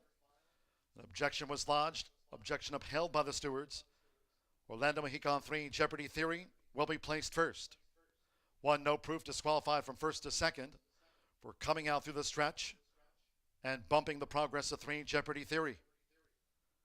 Stepping into the winner's circle with Orlando Mexican, number 3 Jeopardy Theory at 3-1. Winner's the 3-year-old gelded son of Santiva out of Holiday Dixie by Dixie Union. This winner was bred in Indiana by Superbad Stables LLC and Pine Lake Breeders LLC, his Indiana breeders. Tim Gleishaw trains for Iron Horse Racing Stable LLC. Horseshoe Indianapolis congratulates the winning connections of Jeopardy Theory. What is a 3-1 winner?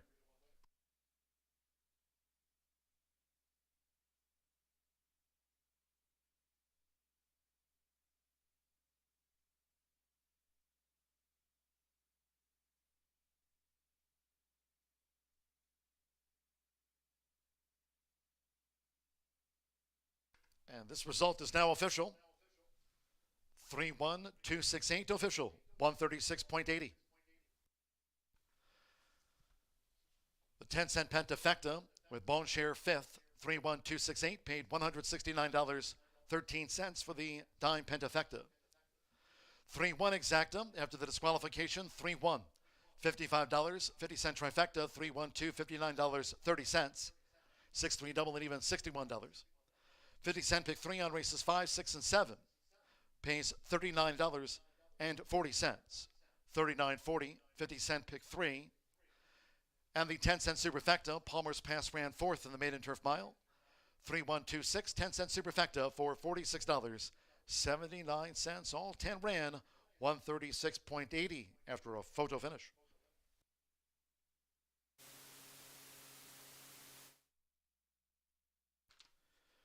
Noting in today's 8th race, our final thoroughbred race of the day, Turf Sprint, Scratch 8, 1 for Richie. Was entered as main track only. Turf Firm, Scratch 8, 1 for Richie. Exacta, Trifecta, Superfecta, Double Pick 3. Another Pentafecta, Race 8, Turf Sprint. Following Race 8, Race 9, the first of 4 quarter horse dashes over the 350 yards. Fast Track, Tailwind.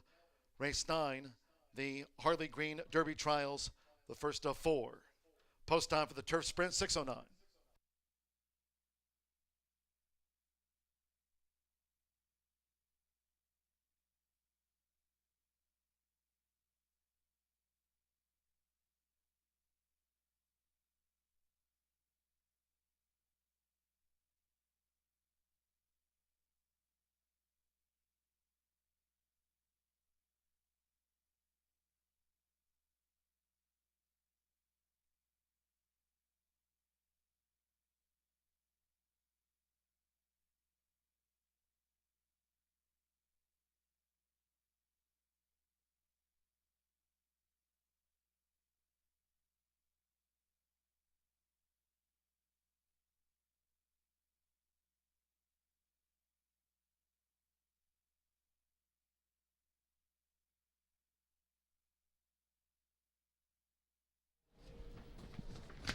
Good afternoon. This is Eric Smith from the Indiana Horse Racing Commission at Horseshoe Indianapolis, where we just had a jockey objection, steward's inquiry, that led to a disqualification in the 7th race. The first place horse was taken down and placed second after a claim of foul, alleging interference in the stretch. The rule that applies in this case is 7.5-6-5. When the way is clear in a race, the horse may be ridden to any part of the course, but if any horse swerves or is ridden to either side so as to interfere with, impede, or intimidate, it may be a foul. In subsection C2, the offending horse may be disqualified if, in the opinion of the stewards, the foul altered the finish of the race, regardless of whether it was intentional, willful, or a result of careless riding. The one horse that finished first lugged out a little bit, hit the one horse that was racing. 3 horse that was racing alongside him, carried him out, and only beat the horse by a nose, and that was enough to, in the opinion of the stewards, that it resulted in a disqualification because it altered the finish of the race.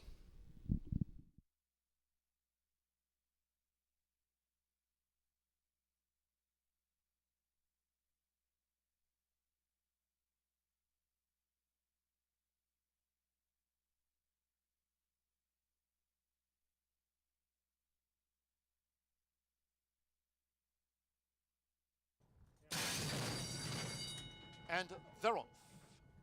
Jeopardy Theory, no proof. Space Force One takes closer the inside running rail. And here's Cordell now with an early bid. It's no proof. No proof narrowly. Joined toward the inside by Space Force One. Thunderbolt Zeus now strides up to engage. No proof out to the stretch with the gray. Jeopardy Theory in fourth. White Silver Sands is wide as they go to the back of the course. White Silver Sands now making progress. Cordell in the green cap. That's an early break of 4 more. To Palmer's Pass, who settled, while 2 clear from Bone Chair with 5 furlongs to run. Still 5 more lengths back to Deep Enjoy, who's running second to last. And the newcomer, St. Zeke Trails, the maiden turf mile. The quarter was 23.28 seconds. Heading past the half-mile pole, it's No Proof and Space Force One. Looks to move through toward the inside. No Proof and Space Horse One vying for it as they turn again with Thunderbolt Zeus tracking third. Jeopardy Theory is fourth. White Silver Sands in fifth. Palmer's Pass is sixth with 3 furlongs to go. Then comes Bone Chair, who's still some dozen lengths from the front. Bone Chair. Big gap back there to Deep in Joy. The trailers are St. Zeke, and Cordell has tailed off. The half mile was 46.98, 3/4, 1 minute 11.63 seconds off the turn. Here comes Jeopardy Theory charging at No Proof, who narrowly leads 1 furlong to go. Space Force One has dropped back. Palmer's Pass and White Silver Sands heads the rest. They come inside the final half furlong. It's Jeopardy Theory and toward the inside No Proof. Jeopardy Theory, and No Proof, and Jeopardy Theory. There's a nose in that photo finish. Further back then was Space Force One with Palmer's Pass and Bone Chair.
after a DQ, we have 8 minutes to talk about this 8th race, so Brian and I are going to get right into it. He's on the 6th, I'm on the 4th. Charcoal is who we're going to talk about first. Tracy Wisner is the trainer. Ron Dowdy owns and bred this 6-year-old.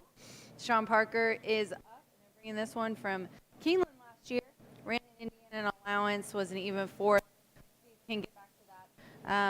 Efforts on the turf in Indiana looked really, really nice. Yeah, ran in the Grade 2 Woodford last year when last seen October 9th, 2021. Got a deserved rest off of a lengthy 2021 year. 5 for 12.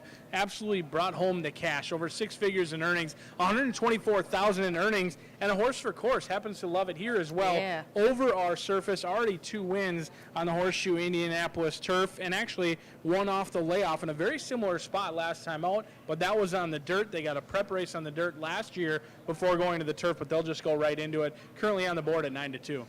Field Day is who we're going to go to next. This is the even money favorite. You've gotten your second spot here. Marcelino Pedrosa aboard for Brad Cox. And what kid doesn't love Field Day?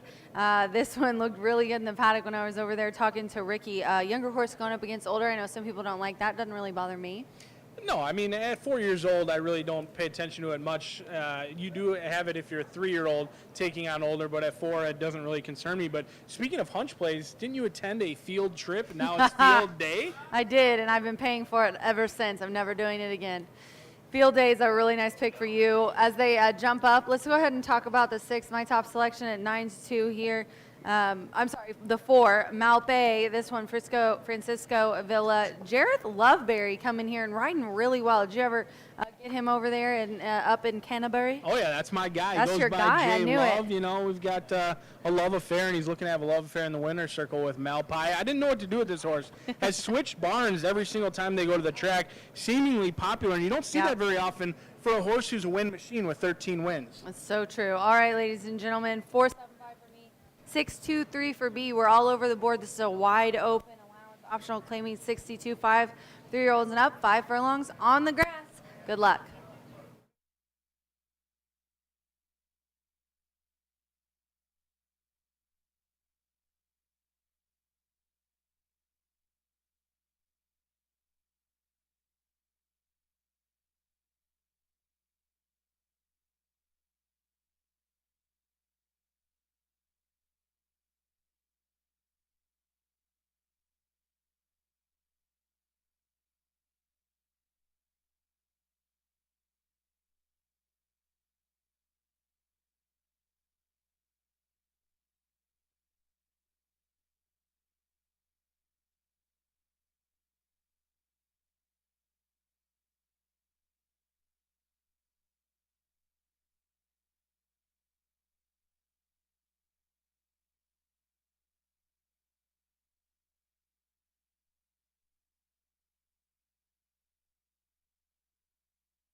The horses coming onto the track now for the 8th race, this turf sprint. Turf firm. Scratch the 8-1 for Ritchie was entered as a main track only. Scratch the 8-1 for Ritchie, the MTO.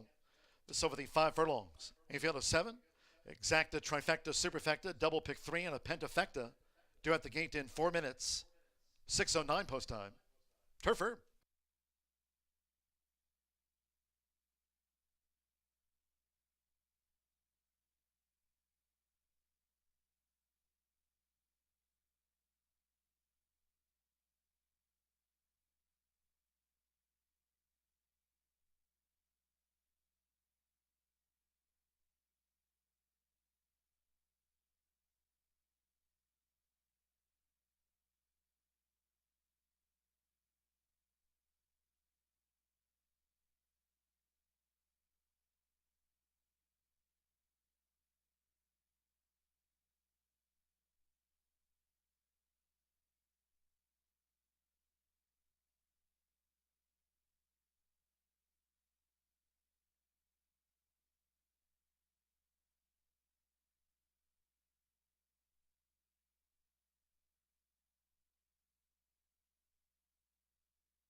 We're now just 1 minute away from post time for this turf sprint.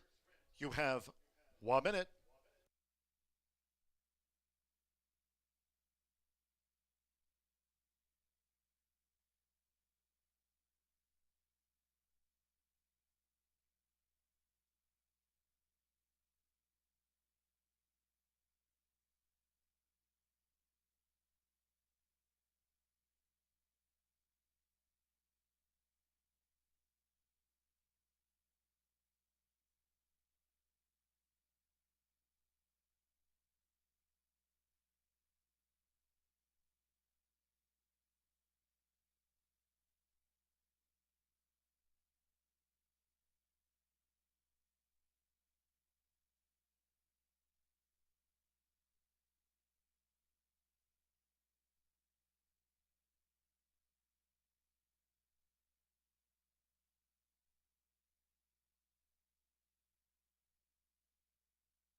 The horses have reached the starting gate.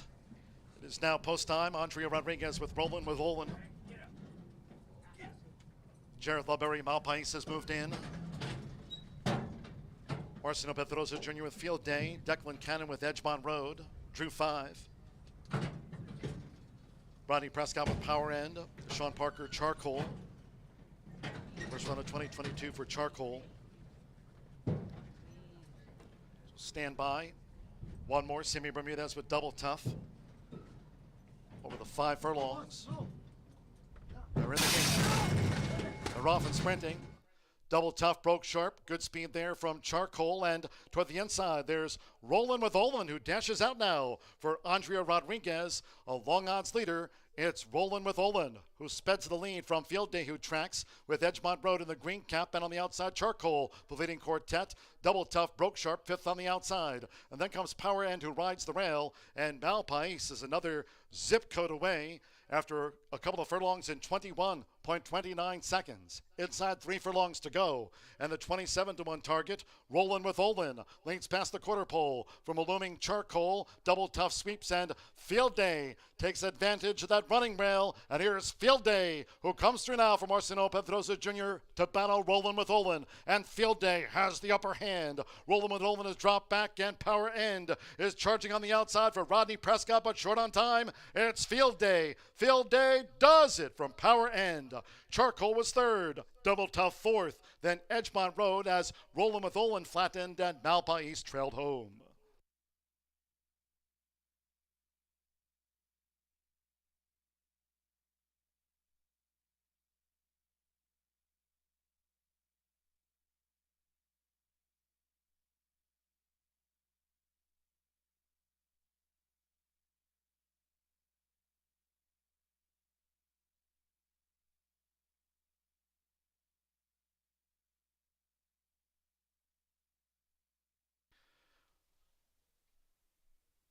We're standing by for the full running order from the judges after the turf sprint in 55.49, but do hold all of your bets. There'll be an inquiry into the start concentrating on the actions of 4 Malpais.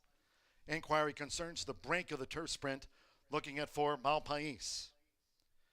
It's 2, 3, 6, 7, 2 Field Day at 6 to 5 first. Number 3 Power End, 14 to 1 second. 6 Charcoal at 3 to 1 third. 7 Double Tough, 9 to 1 fourth, and Roland with Olin at 27 to 1 for the turf sprint pentafecta. 2, 3, 6, 7, 1 is noted. Hold all bets. Horseshoe Indianapolis stewards conducting an inquiry into the break of the turf sprint and focusing their inquiry on the 4 Malpais. Hold all.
Returning to the winner's circle, the 2 Field Day, riding double for Marcelino Pedrosa Jr. First run since the fairgrounds for Field Day. 4-year-old Bay Gelding by Broken Vow. Out of Sunny Isles by Stormy Atlantic, bred in Kentucky by Klein Racing, trained by Brad Cox and crew for Richard Klein's Klein Racing. Horseshoe Indianapolis congratulates the winning connections of Field Day. Was the 6 to 5 favorite in the turf sprint. Again, the inquiry concerns the break and the actions on 4 Malpais. Hold all.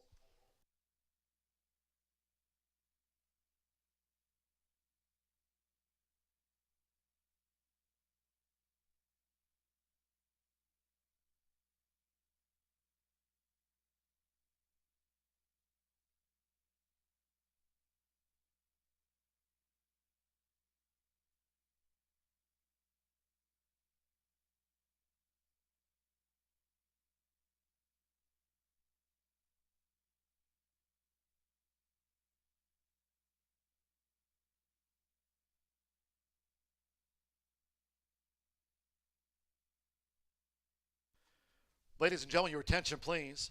After review of the start, number 4, Malpais, has been ruled by the Horseshoe Indianapolis stewards as a non-starter.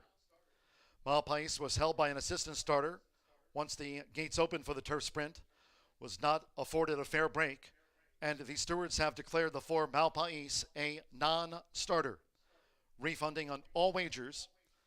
All wagers on 4 Malpais, they will be refunded. Once again, the 4 Malpais, after a review of the turf sprint start, Horseshoe Indianapolis stewards ruling that Malpais was held by an assistant starter and was not afforded a fair break, and the 4 Malpais has been declared a non-starter. There will be full refunds. All bets on 4 Malpais, refunds. Declared a non-starter in the turf sprint.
The result of the 8th race now official.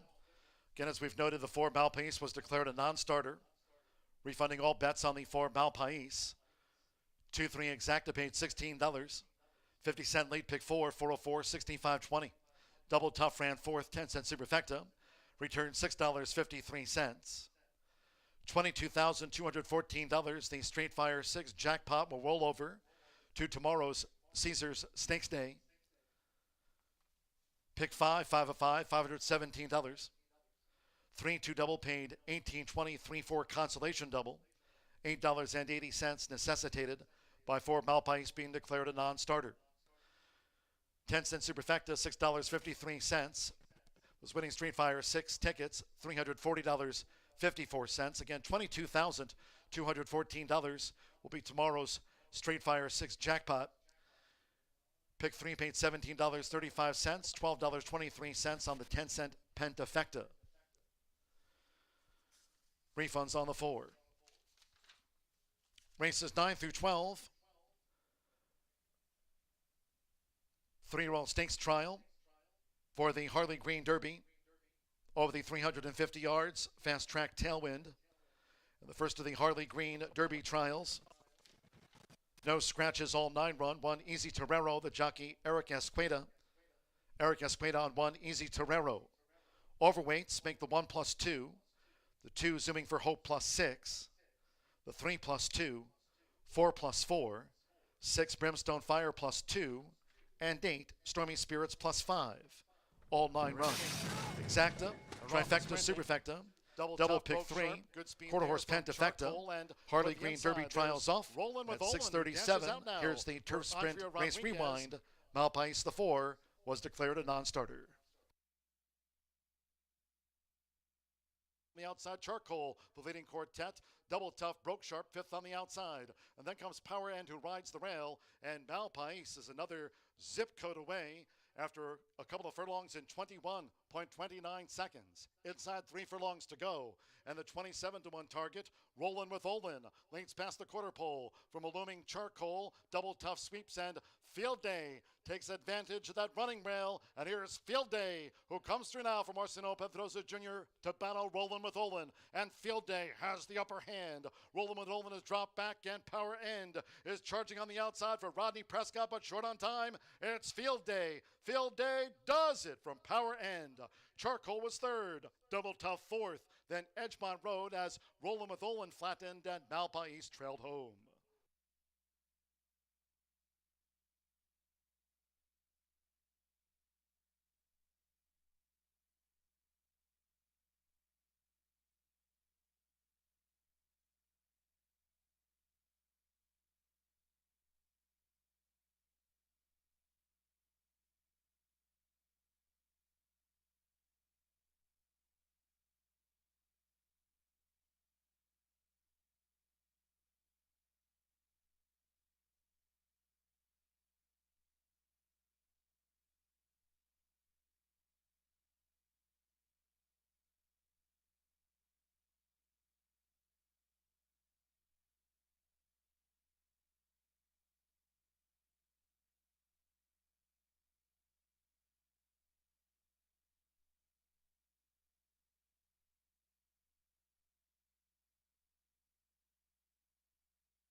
Thoroughbreds return to the track tomorrow, but the next 4 races, time trials. All 4 need to be the 10 fastest qualifiers in order to run for the Harley Green Derby final on June 4th with a purse of over $75,000. So the next 4 races, all dedicated to the quarter horses trying to run for the big money just a few weeks away. A field of 9 will contest 350 yards. They're all going to be 350 over the next 4 races in here. I fancy myself finding the middle runner in the gate. Your current favorite right now at 2-1 is number 5. Our game changer Marquez gets the call for Randy Smith, the 3-year-old filly.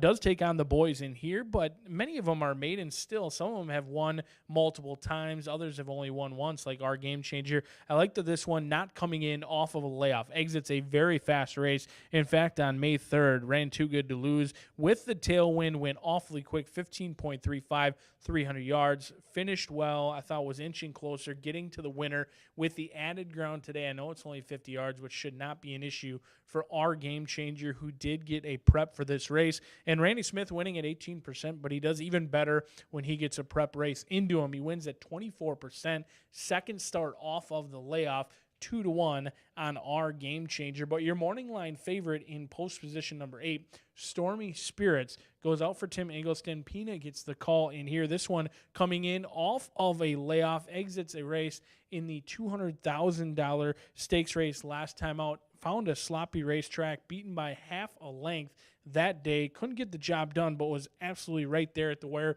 Broke on the inside last time out in a very stakes-tested field, running for some big money. Impressive to even qualify for that race, let alone lose by less than half of a length that day. Currently colt favorite at this point, 2-1 for Connections that win races. Jockey Trainer Connection winning at 18%. Has been working out consistently so far this year. We'll see if Stormy Spirits can pick up where he left off as he clicks down to 9-5. Down on the inside in post position number 2 is going to be Zoomin' for Hope. Reyes gets the call, 10-1 right now. A little bit chilly on the board for Perez, 1 for 8. Does have 3 second and third place finishes, and very similar to number 5, got a prep race and had a little bit of trouble, I thought, down the lane, was drifting out. Hopefully they can correct that issue today, because this horse does have plenty of experience in some back class as well, including a stakes race here in the slop on October 28th of last year. Second start off of the layoff, but my eye was simply drawn to the recency of Our Game Changer in here. Zoomin' for Hope could jump up and run a big race at 10-1, but there's no doubt about it. Stormy Spirits has the back class, stakes tested in the past, has already been proven to not only qualify for stakes races, but has hit the board in some big money stakes races as well. We'll see if they can get through the time trial in here and run for the $75,000 on the Harley Green Derby here on June 4th. The fastest 10 qualifiers will run for the big money, but you got to get through this leg first, and I'm going to try and do so with 5, 8, and 2 as we're just 6 minutes away from race number 9. Good luck.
The horses coming onto the track now for the ninth race.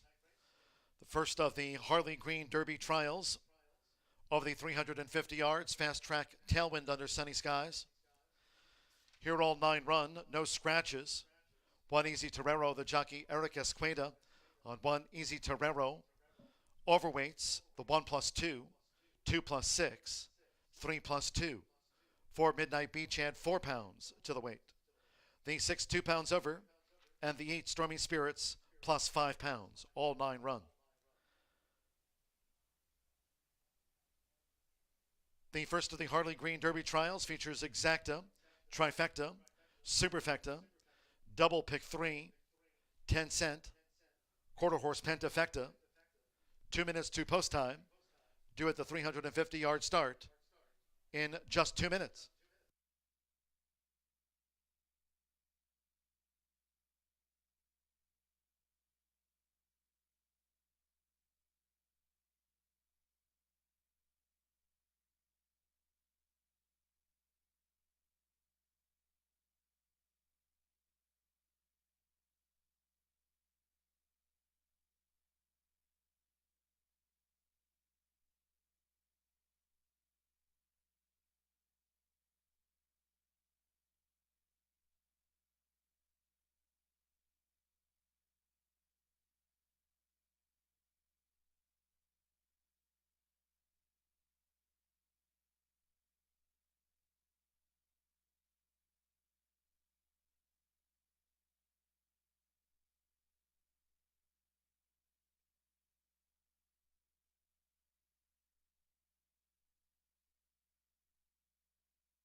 The horses are approaching the starting gate.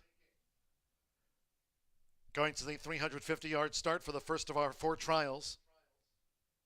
Fast track tailwind.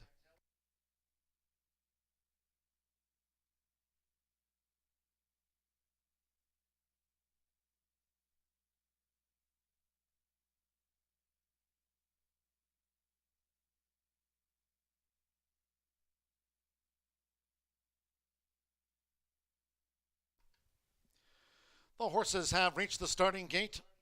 It's post time for the first of the Harley Green Derby trials. Eric Esqueda, there's Easy Torero, has the rail draw.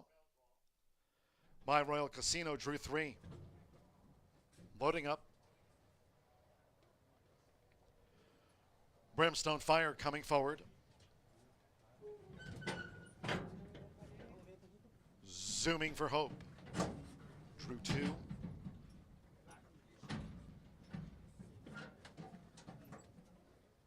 Luz Martinez with Midnight Beach.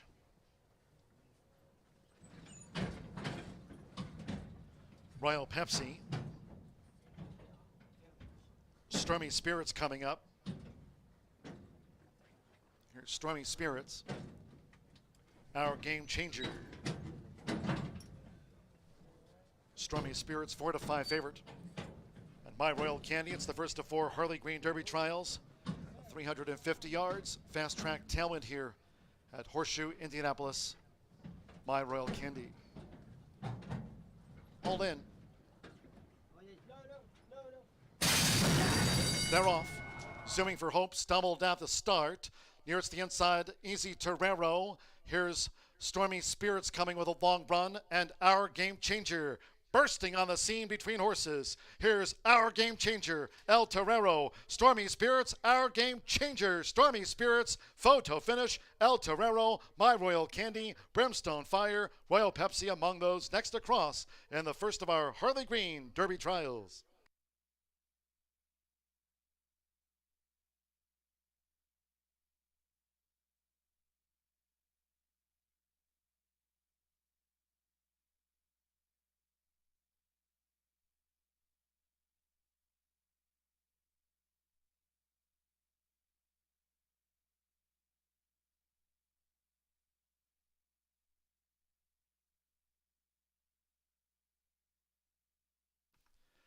Eight, 5, 1, 9, 6. 8, Stormy Spirits. At Even Money. Got up on the line. Denies 5, Our Game Changer. 5-2, Just Missed. 1, Easy Torero. 18-1 third. 9, My Royal Candy. 6-1 fourth. And Brimstone Fire for the quarter horse Pentafecta bet. There's Stormy Spirits. Rolando Pina for Tim Eggleston. First run of 2022. And Stormy Spirits gets up.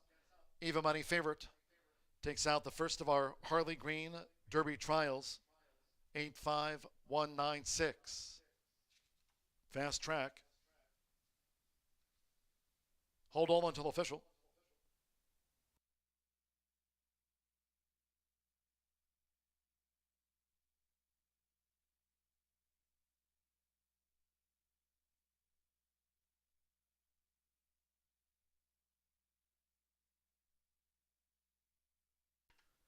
$18.049 for the first of our Harley Green Derby trials. 18.049. 8-5-1-9-6 Brimstone Fire 5th for the Pentafecta. 18.049 fast.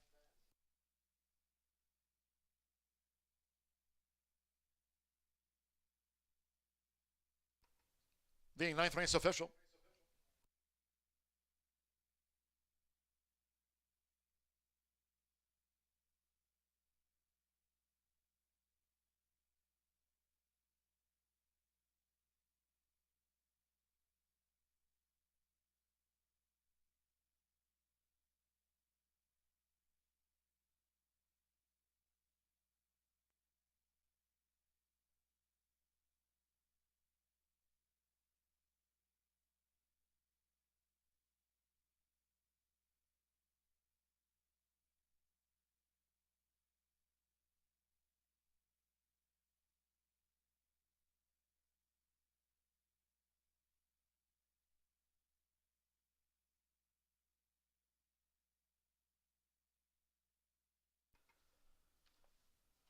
Returning to the winner's circle, the 8, Stormy Spirits with Rolanda Pina.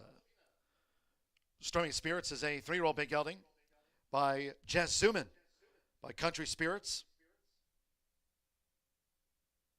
Bred in Indiana by Owen Stanley Jr.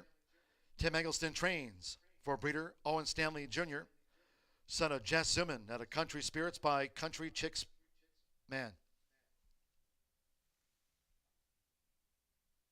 Horseshoe Indianapolis congratulates the winning connections of Stormy Spirits. Takes out the first trial, 18.049. Results in exact 8.5, paid $13.40, $36.45, 50-cent trifecta.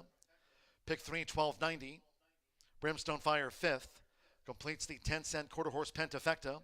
Paid $206.89, 85196, the pentafecta. 2-8 double paid $12.20, and with My Royal Candy 4th, 10-cent superfecta, 8519, paid $33.28. 85196, 18.049. In the next trial, race 10, all 9 run. No scratches, no jockey changes. Overweights the 1+2, 2+2, 4 Crystal Stone +2, the 6+4, and all 9 run. Exacta, trifecta, superfecta, double pick 3, quarter horse pentafecta. Seconds of the trials for the Harley Green Derby. Due off in 18 minutes, 7:04 post time.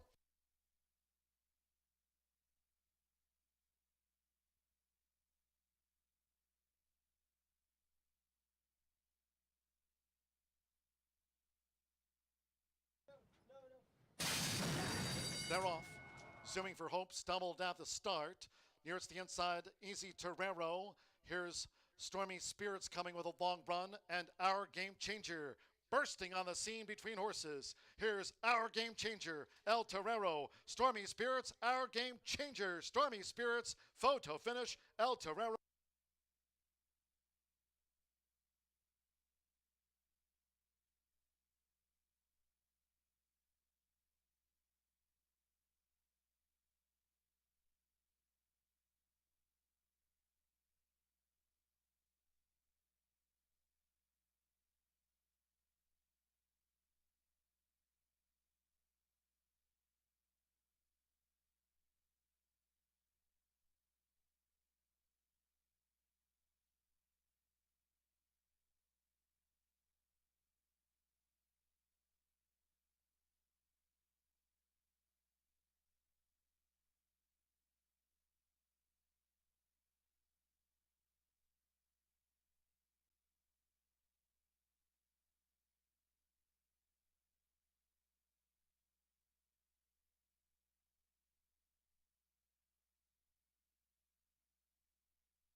Hello, I'm Selena Molina, singer, actress, animal lover, and racehorse owner. Few things give me greater joy than to watch them do what they truly love, to compete at the racetrack. And like thousands of other quarter horse owners, I respect and love my horses and give them the best of care. They're like family. Come see the world's fastest athletes at a racetrack near you. I might just see you there.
We're coming up on the second of 4 trials for the Harley Green Derby. Terrific group of 3-year-olds we have this season at Horseshoe Indianapolis. So let's get right to it.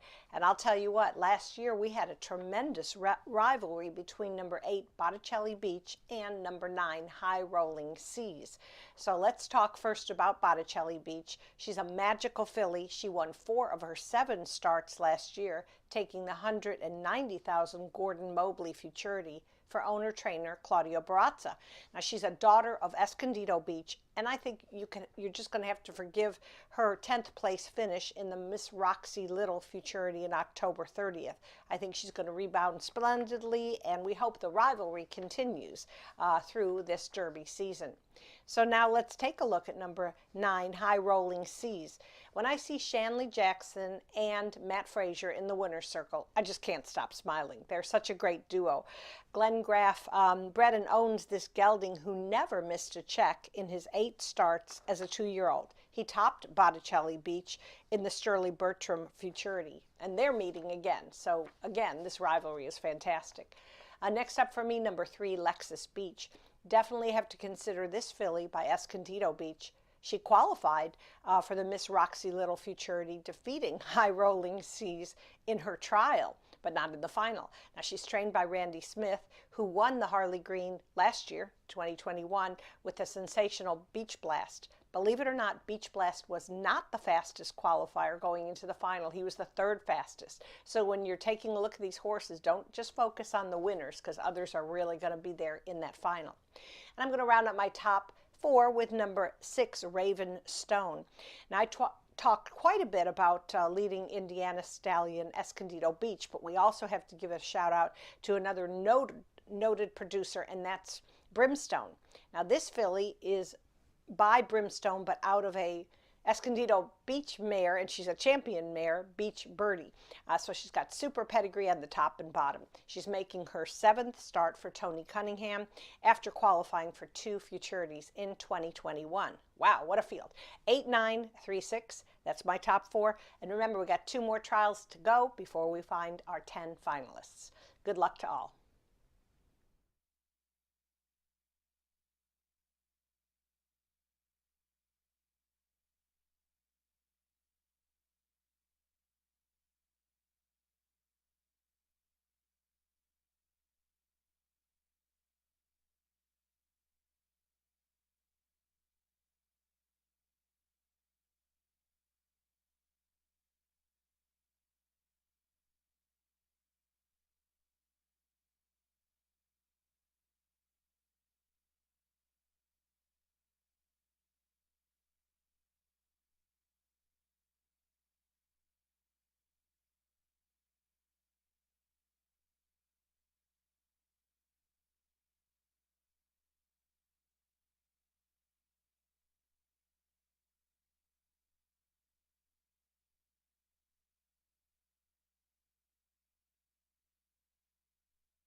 The horses coming onto the track now for the 10th race.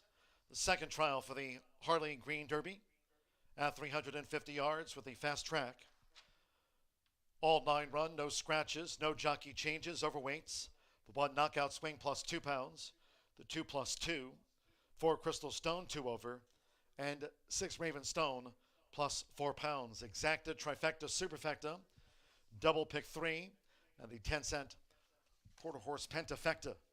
Here all 9 run.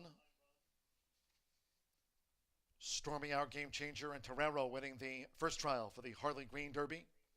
Stormy Spirits in 18.049 fast track. Second trial due off in 3 minutes.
One minute to post time.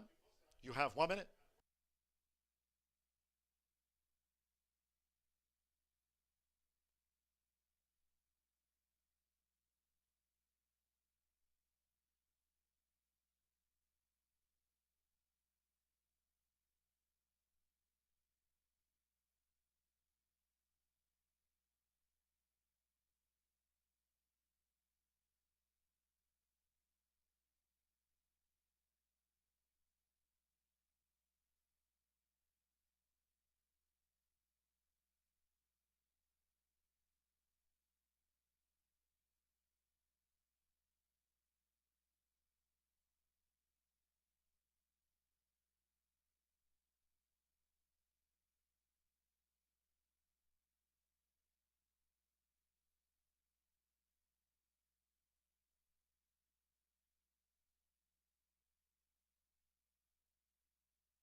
The horses are approaching the starting gate.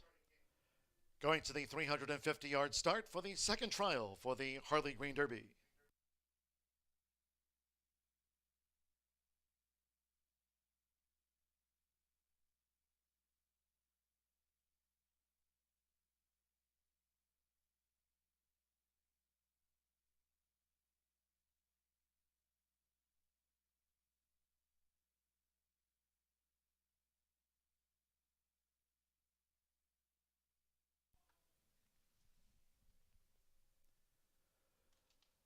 The horses have reached the starting gate. It is now post time. They're going in. Crystal Stone first to join the line.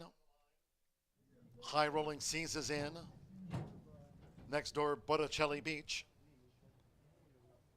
Knockout Swing has the rail draw at 350 yards. Loading up. Effie Thunderstruck. Fast and Fancy Stone. Went in well. Ravenstone, turquoise black stripes. Just a couple back. Lexus Beach. High Rolling Seas, even money favorite.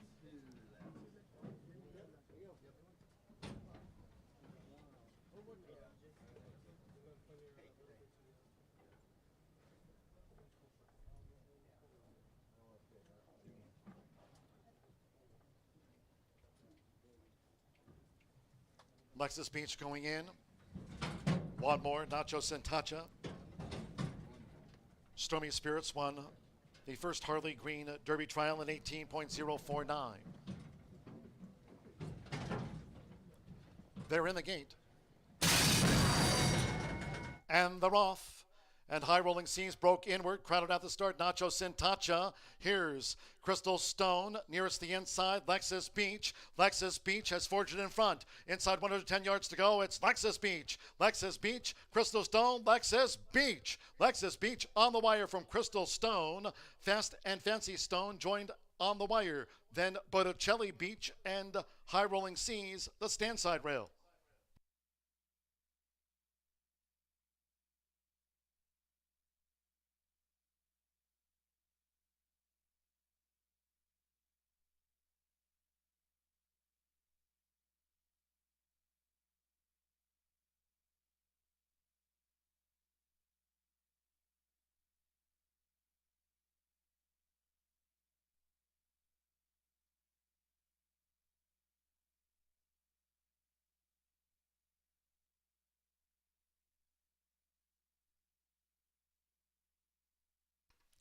Photo finish. Steward's inquiry concerns the break, concentrating on 5 Fast and Fancy Stone. Inquiry into the start of the second Harley Green Derby trial. We're standing by for the running order from the judges after race 10. Inquiry concerns the break and the actions of 5 Fast and Fancy Stone.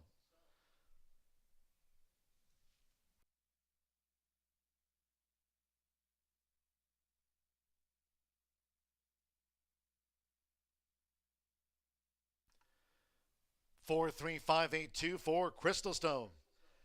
30-1 got up, denies 3 Lexus Beach, 6-1 second. 5 Fast and Fancy Stone, 42-1 third, but part of an inquiry.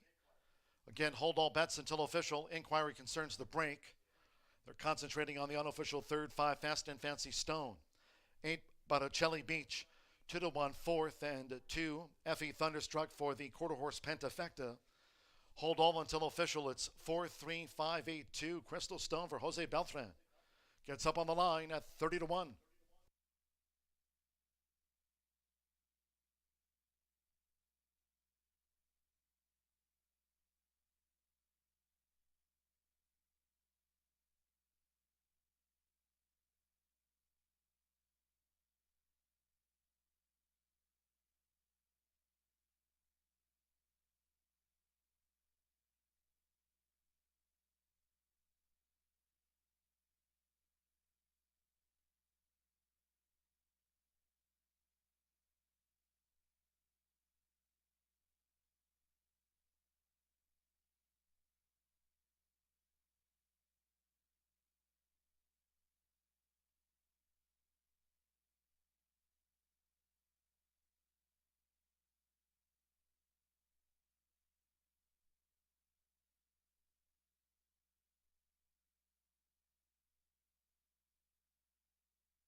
17.86 for the second trial of the Harley Green Derby. 17.86. First trial went in 18.04. Here's for Crystal Stone with Jose Beltran. Got up on the line. 3-year-old Sorrel Gelding by Brimstone. The Bluesy Crystal by Jess Louisiana Blue. Bred in Indiana by Sherry Miller. Karen Yag trains for Rodrigo Rodriguez. Horseshoe Indianapolis congratulates the winning connections of Crystal Stone. Got up at 30-1. 17.86. The fastest of our two trials for the winner thus far. 17.86.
The stewards will be taking no action after the second trial for the Harley Green Derby. There was an inquiry soon after the start at 350 yards, concentrating on 5 Fast and Fancy Stone. No action taken by the Horseshoe Indianapolis stewards. 4-3-5-8-2 for the quarter horse Pentafecta. Crystal Stone got up on the line in 17.86. First trial went in 18.04. It's official. $62.60 to win on Crystal Stone. Denies Lexus Beach. Pick 3 paid $95.15. $2,398.74 for the quarter horse Pentafecta. Effie Thunderstruck ran 5th. The Exacta 462.20, 50-cent trifecta, $1,822. 8-4 trial double, $203. Results and prices after race 10. 4, 3, 5, 8, and 2 Effie Thunderstruck again for that Pentafecta. Paid $2,398, and with Botticelli Beach 4th. 10-cent Superfecta 4358 paid $2,177.42. 17.86, and all 9 ran. Couple more to go. Trial 3, race 11. All 9 run, no scratches, no jockey changes. These overweights, the 1+2, 3+2, 5 Stony Beach 2 over, the 6+4, and make the 9 Jess's Beach +5. Exacta trifecta superfecta, double, another quarter horse Pentafecta. Scheduled off now at 7:33, trial 3.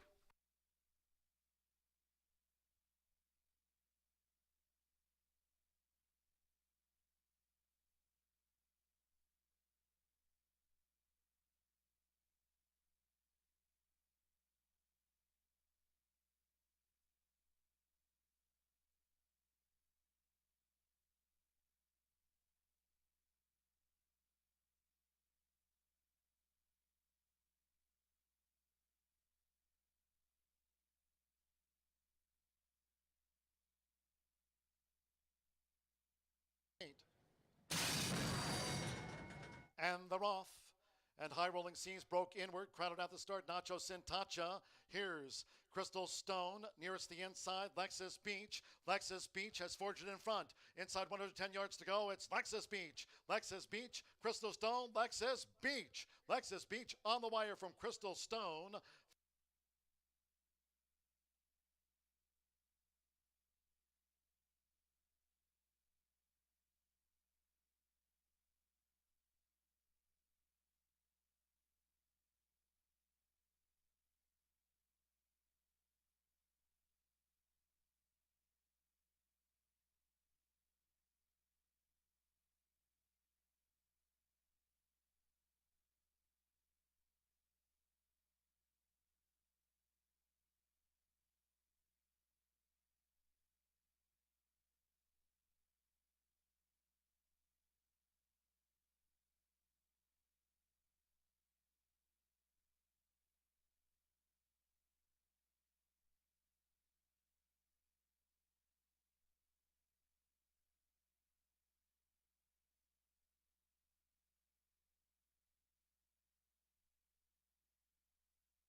What a crazy finish there as Crystal Stone and Lexus Beach right down to the wire, noses apart. Both of them likely to qualify for the big money later on June 4th, as that was the fastest qualifier that we have seen so far. Through 2 races, still 2 races to go. The late daily double just kicks off 9 minutes away from race number 11, and I'm going to try the outside runner in here at 7-1 in Jess's Beach. In here, Pina gets the call for Tim Eggleston. He's already got a winner in our first trial race. He looks for another one in here, 6-1 off that 4-1 morning line, and does have some recency. Was bet down to 3-1 in a field of 8 last time out. Was beat by over a length that day. Didn't really show much. Had a little bit of trouble at the beginning. I thought bobbled just a little bit. It certainly could have made a difference. Second start off the layoff for a trainer who's already got a winner on the card. He looks for another one in here, and hopefully both of them can qualify for the big money in the Harley Green Derby final coming back on June 4th. But after that, we'll go down to the inside runners.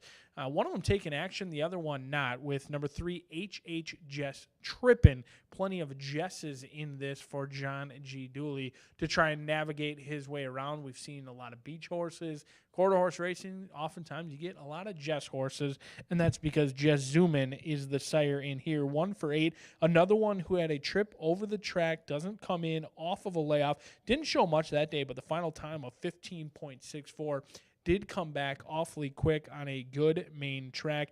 H.H. Just Trippin, currently 11-1 on the board because your co-favorite going to be right next door in the saddling enclosure and on your screen as they walk past with Motoring Molly, 5-2 on the board. Currently favored for Randy Smith, who was denied a win in race number 10. It looked like he was going to get another winner in there in race number 10. He had to settle for second. Hopefully he can get his winner's circle photo taken with Motoring Molly, the 3-year-old filly by My Royal. 1 for 5, consistent. 5 starts, 1 win, 1 second, 1 third. Looks excellent down here in the walking enclosure. I love the way this 3-year-old filly is handling herself down here. Another one who got a prep race came in on May 3rd, ran Too Good to Lose, losing by less than half a length that day. Rodriguez maintains the mount in here. We'll see if Motoring Molly can motor home at 5-2, but I'm going to try your outside runner in Jess's Beach, 9-3-2 as the late daily double coming at you next.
Coming onto the track now for race 11. This third trial for the Harley Green Derby. Once again over the 350 yards. Fast track now, no wind. All 9 run. No scratches, no jockey changes. Overweights the 2+2, 3+2, 5 Stony Beach 2 over, and 6 All-Star Beach 4 pounds over. Make the 9+5. No scratches, no jockey changes. Stormy Spirits won the first trial in 18.04. Crystal Stone got up on the line, took the second trial in 17.86. At 350 yards, due at the gate in just a couple of minutes, all 9 run.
The horses are approaching the starting gate.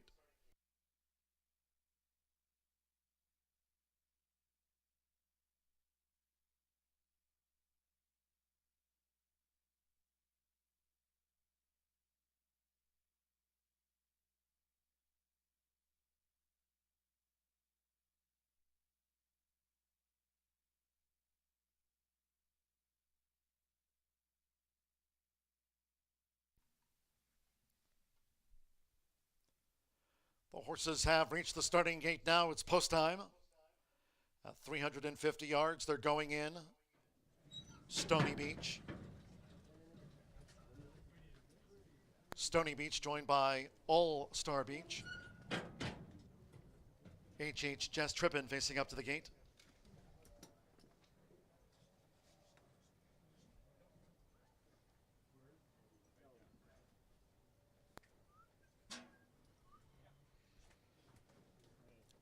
Jesse's Beach, the 2-1 favorite.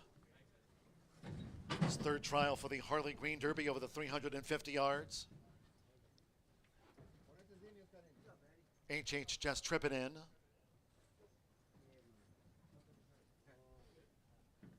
Clovis Two Socks. Zoom and Annie. Motoring Molly. Drew 2. Go 2-1 favorite now. Motoring Molly with Jesse's Beach. Sweet Beach. Sarah's Violin in. Now Sweet Beach. Stand by. 350 yards. One more. Jesse's Beach. Rolanda Pina won the first trial for Tim Eggleston with Stormy Spirits in 18.04. The second trial went in 17.86. H.H. Jess Trippin getting fractious in the gate. Packer, guys, Packer. Here's Jesse's Beach. Motoring Molly now. 9-5 favorite. They're in the gate.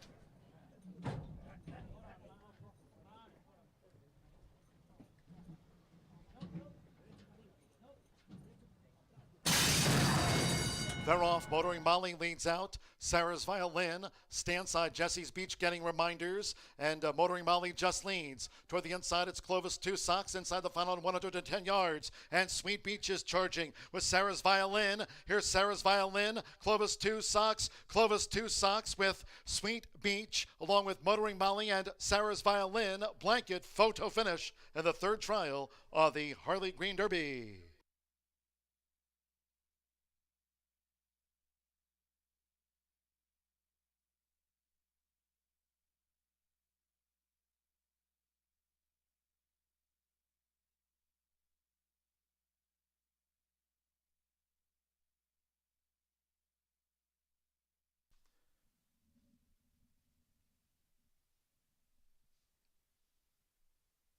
We'll wait for the photograph.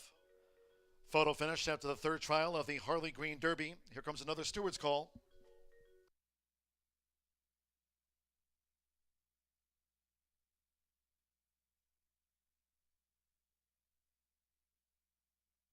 There'll be an inquiry concerning the start of the third trial of the Harley Green Derby. Inquiry into the break. Hold all bets. Standing by for the result of a driving photo finish.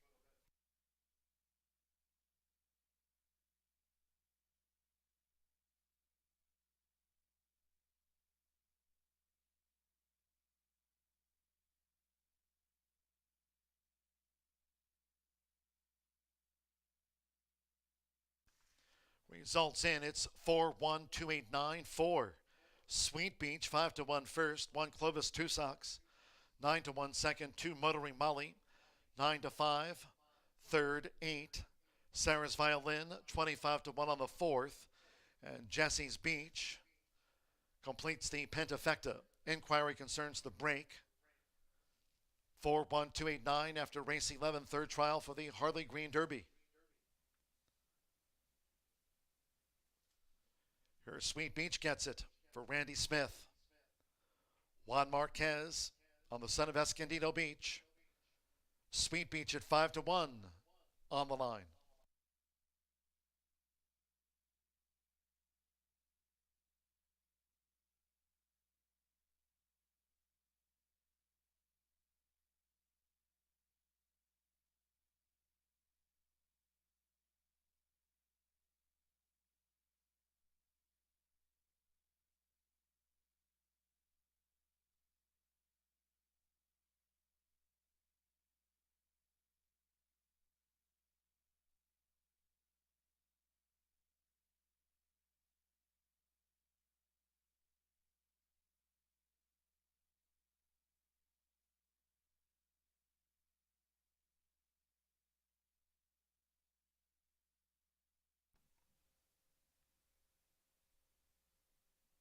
Leading in the 4, Sweet Beach with Juan Marquez. Sweet Beach is a 3-year-old big gelding by Escondido Beach. Out of the Shazumer, Chick Sweet Donna, bred in Indiana by William M. Byard. Randy Smith trains. For owner Keith Bodine, Horseshoe Indianapolis congratulates the winning connections of Sweet Beach. Takes out the 3rd trial for the Harley Green Derby, 17.88. 17.88. The 2nd trial went in 17.86. Stormy Spirits won the 1st Harley Green Derby trial in 18.04. Sweet Beach, 17.88 after race 11.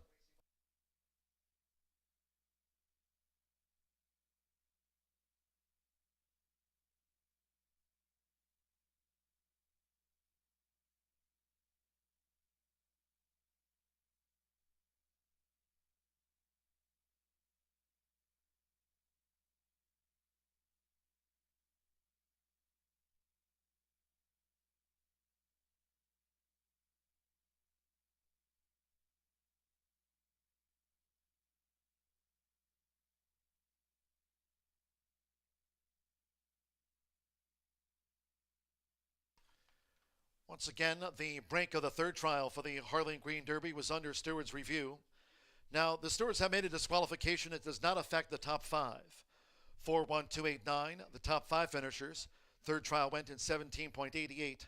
However, the stewards disqualified number 5, Stony Beach, from 8th to 9th, placing 5 Stony Beach in back of the 6 All-Star Beach. Once again, 5 Stony Beach was disqualified from 8th to 9th for hampering 6 All-Star Beach soon after the 350-yard break. 4-1-2-8-9, the top 5 after the 3rd trial, 17.88. Again, number 5, Stony Beach disqualified from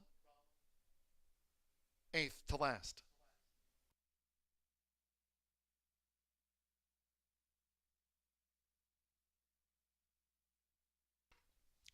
Trial 3 official. Quarter horse pick 3 paid $267.05, 8 with the 4 with the 4. 4-1 exacta, 89.80, 50-cent trifecta. 4-1-2, $71.15, 4-4 double, 447.80. The 9, Jesse's Beach 5th, a 10-cent pentafecta paid $1,860.29, 4-1-2-8-9 for the pentafecta. That was Sarah's Violin 4th. 10-cent superfecta, 4-1-2-8 paid $226.60. All 9 ran 17.88. Final trial, race 12 to close out the card. Over the 350 yards. And here all 10 run. No scratches, no jockey changes. Overweights, the 4. Chick Zuma +2. 5 Stormin' the Beach +4. 6 +2. 7 +5. And 9, Just One Concept, 5 pounds over, all 10 run. Exacta, trifecta, superfecta, and the final pentafecta bets of the day. 4th and final trial for the Harley Green Derby. Due off here just past the top of the hour at 8:01.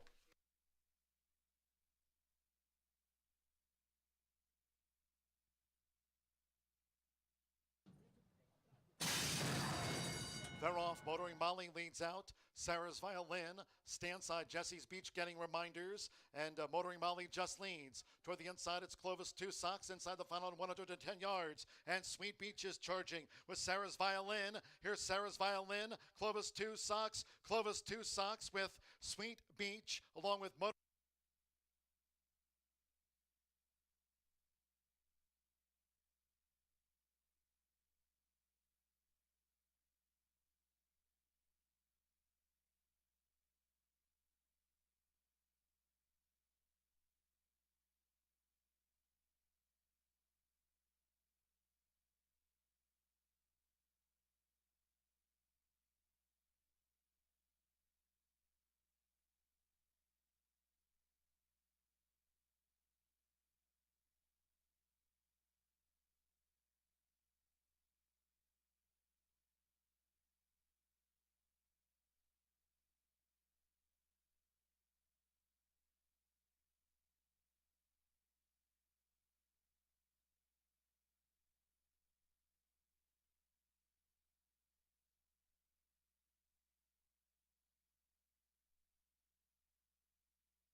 The horses coming onto the track for the 12th race, the fourth and final trial for the Harley Green Derby. Over the 350 yards, fast track here, all 10 run. No scratches, no jockey changes. Overweights, the 4 Chickzuma +2, the 5 +4. The 6 Beowulf, add 2 pounds to the weight, make the 7 +5, and the 9 Just One Concept, add 5 pounds to the listed weight. All 10 run, exacta, trifecta, superfecta, final quarter horse pentafecta of the day. 3 minutes to post time, 3 minutes.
One minute to post time now for this final Harley Green Derby trial.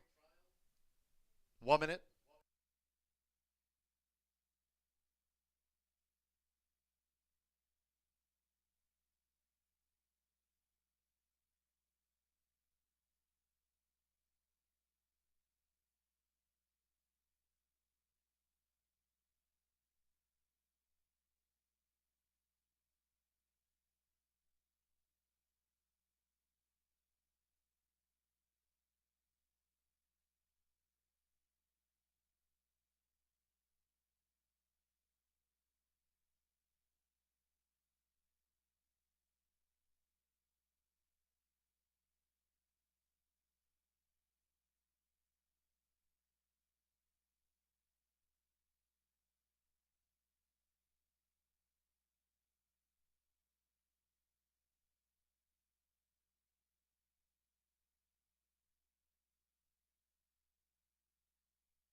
The horses are approaching the starting gate. Going to the 350-yard start for this final trial for the Harley Green Derby.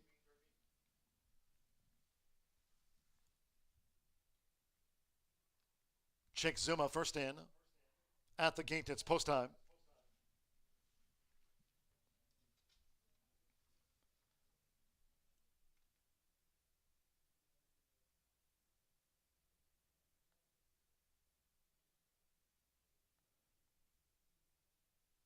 Now TW famous Streakin' Pie joins Chick Zuma. Governor K is in. Effie Stonecrusher has the rail draw. TW famous Streakin' Pie 2-1 on the final favorite. Now not your favorite.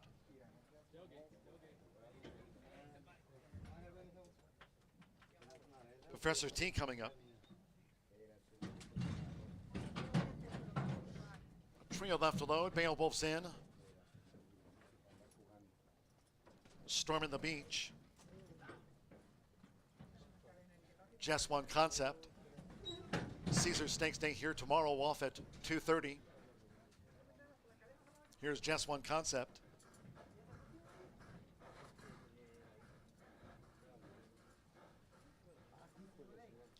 TW famous Streakin' Pie, 8-5 favorite. Thus far through 3 trials. Crystal Stone the fastest in 17.86. Now My Royal Maiden. Juan Marquez going for a double with Randy Smith. Here's My Royal Maiden. At 350 yards.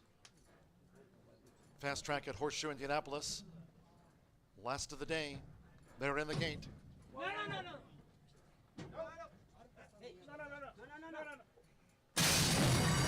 We're off in the final Harley Green Derby trial, and not your favorite broke sharp. Effie Stonecrusher and TW famous Streakin' Pie looks to move up on the outside. Here comes Just One Concept. Deep around is My Royal Maiden. It's not your favorite, and Effie Stonecrusher. Blanket photo finish. My Royal Maiden came charging at Not Your Favorite and Effie Stonecrusher, and then TW famous Streakin' Pie. Among those next across, Just One Concept. Another blanket photo here at Horseshoe Indianapolis. Final trial of the Harley Green Derby. Photo.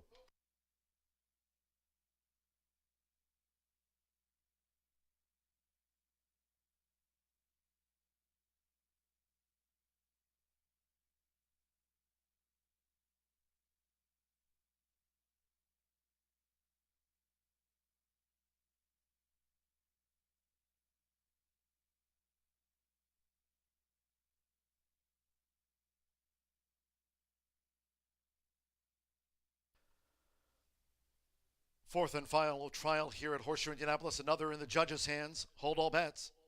Photo finish.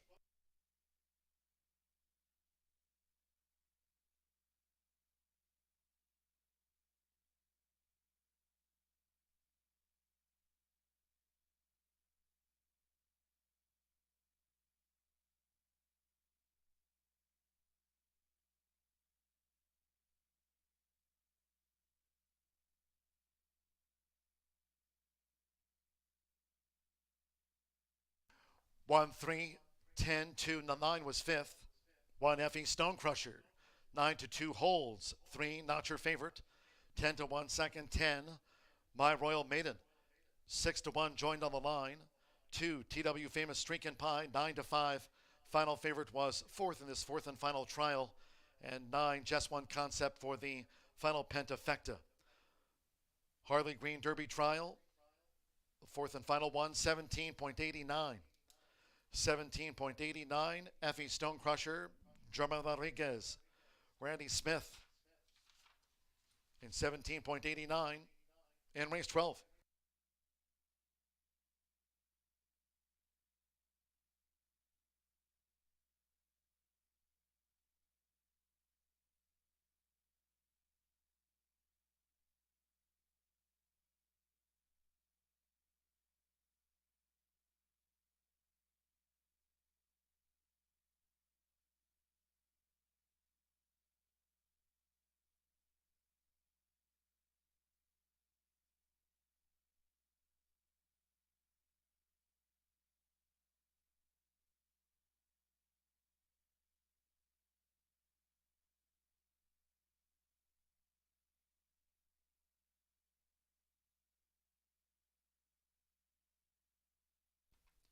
The trial win for Randy Smith.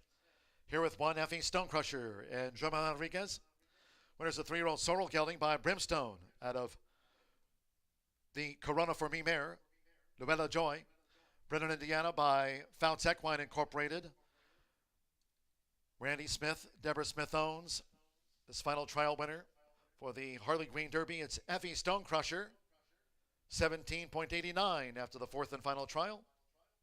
1-3, 10-2. By Just One Concept for the Pentafecta. Stand by for the official. Result confirmed now by the judges. Final results in. 1-3 Exacta paid $87.20. Pentafecta $443.85. Just One Concept ran fifth. $523.25. 4-4-1 pick 3. Exacta $87.20. 50-cent trifecta, $157.05. 4-1 double, $134.60 for that Randy Smith double. $83.83. The 10-cent superfecta, TW Famous Streak and Pie ran fourth, and Just One Concept was fifth. This final trial for the Harley Green Derby, 17.89. So that concludes our live racing program for today. We thank all that joined us here at the races. Cheers to all who tuned in. Big day on tap tomorrow, Caesars Stakes Day. 4 stakes races, part of the program here at Horseshoe Indianapolis. First post time, 2:30. Thursdays off at 3:30. Follow and tweet us at HS Indy Racing. Until next time, for all of us here at Horseshoe Indianapolis this season, it's been my pleasure from the broadcast booth. Track announcer John G. Dooley saying goodnight.